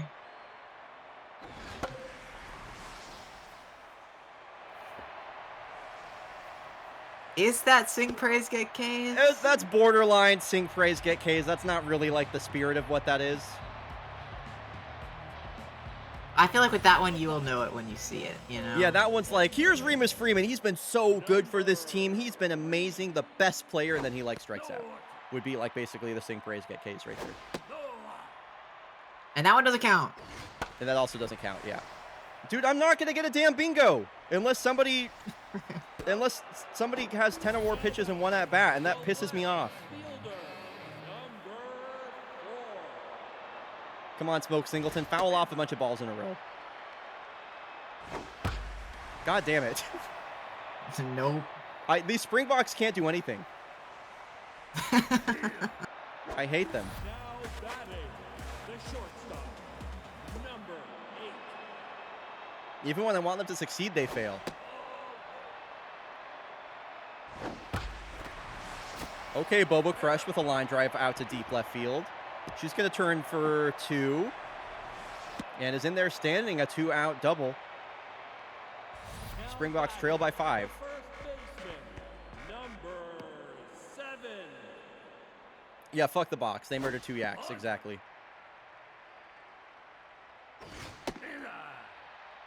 Come on, Milan. Milan, put him home. There we go. Fitting that new Gizmo makes the final out. Yeah. Kodiaks beat the Springboks. It was close for a moment, and then it wasn't. They put up 16 hits, 10 runs. Yeah. And I didn't get a damn bingo! Look at my bingo card! Like, come on, dude. Look at all these damn squares I marked. That's funny. I'm sorry. Kodiaks win that one in terms of score, but in terms of KD ratio, Springboks are head and shoulders stat from Stats Guy Matthew, the Springboks lead all of baseball in KD ratio. Oh my god. Super unlucky. Sticks and Melavara are your winners today. Man. Brian misses a stat from Stats Guy Matthew, yeah. Damn, what a game. What's going to be the first game of Friday's broadcast for Friday Night Fake Baseball? I need to look at my planning document. Oh, okay, let's get the schedule simmed up to that point. Chat, you're gonna love the first game of Friday's broadcast, by the way. You're gonna want to be here at the stream start for Friday Night Fake Baseball because fighting Platypi versus Chicago Dogs is gonna kick things off. And you're not going to want to miss that. You're not going to want to miss that. Wow. Oh, Bush Rangers are 31 and 27. They're getting a little bit too close for comfort. Yes! That's a big win for your commies. It's a big win for KBC. They win when I don't look. Damn. Let's go Bombetos, 12-3. Yeah, so be here for the stream start on Friday. It'll be two 29 and 29 teams that are thick in the wild card hunt. Melbourne fighting Platypi versus the Chicago Dogs. Yeah, that's kicking off Friday's stream. Some other matchups we might be looking at on Friday. Mariners versus Kodiaks. Corsa versus Bombetos. Commodores versus Kodiaks. Oh my god, both of your teams are playing, Piggy. Piggy, you're like, ah, so fun! I love when my teams play the Kodiaks! Ah! I'll be fine. We'll make it through. We persevere. Well, Piggy, I'm gonna, chat, can we get some love and Nerd Piggy for helping run the bingo? By the way, round of applause, like, love in chat for Nerd Piggy, please. Taking time out of its day Aw. to help run bingo for us. That was so much easier for me to run bingo when I don't have to worry about marking stuff and can just focus on the game. And I loved running my own bingo card number, by the way. That was so fun. Okay, Yeah, I thank can't you. believe I I had got so much personally fun, denied a too. bingo. Aw. Okay. Fire Team Bravo, here. Crackshot Spumoni playing for the Dogs. That guy's a Kodiak killer. There you go. Oh, shit. There you go, Fire Team. There's your bingo. Now that the stream is all over. You're I marked it. welcome. You're welcome. Yeah, aw, thank you guys. Thank you for having me. I had so much fun. This is like the first time I've been on a stream in many, many years. And I had a blast. I love fake baseball. It was awesome. It was so fun. So thank you, Nerd Piggy. Looking forward to having you back at some point in the future. Until next time, thanks for all your help and bye. Bye, Nerd Piggy. Bye. Bye. All right, and that is going to do it for me as well, chat. Like I mentioned, be here on Friday for Fighting Platypi versus Dogs to kick off the stream. That should be a blast. Because the Chicago Dogs are looking pretty real right now. Until next time, folks, I'm going to go play some pinball, which I am excited about. When's my first bus? How soon do I gotta get out of here to catch the bus? Like, do I gotta hurry, or can I take my time?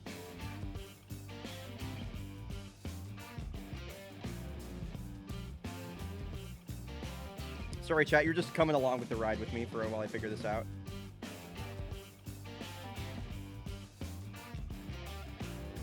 Okay, I got a little bit of time. All right, folks. I'm going to go pinball. Bye, everybody. Love you, miss you. See you soon.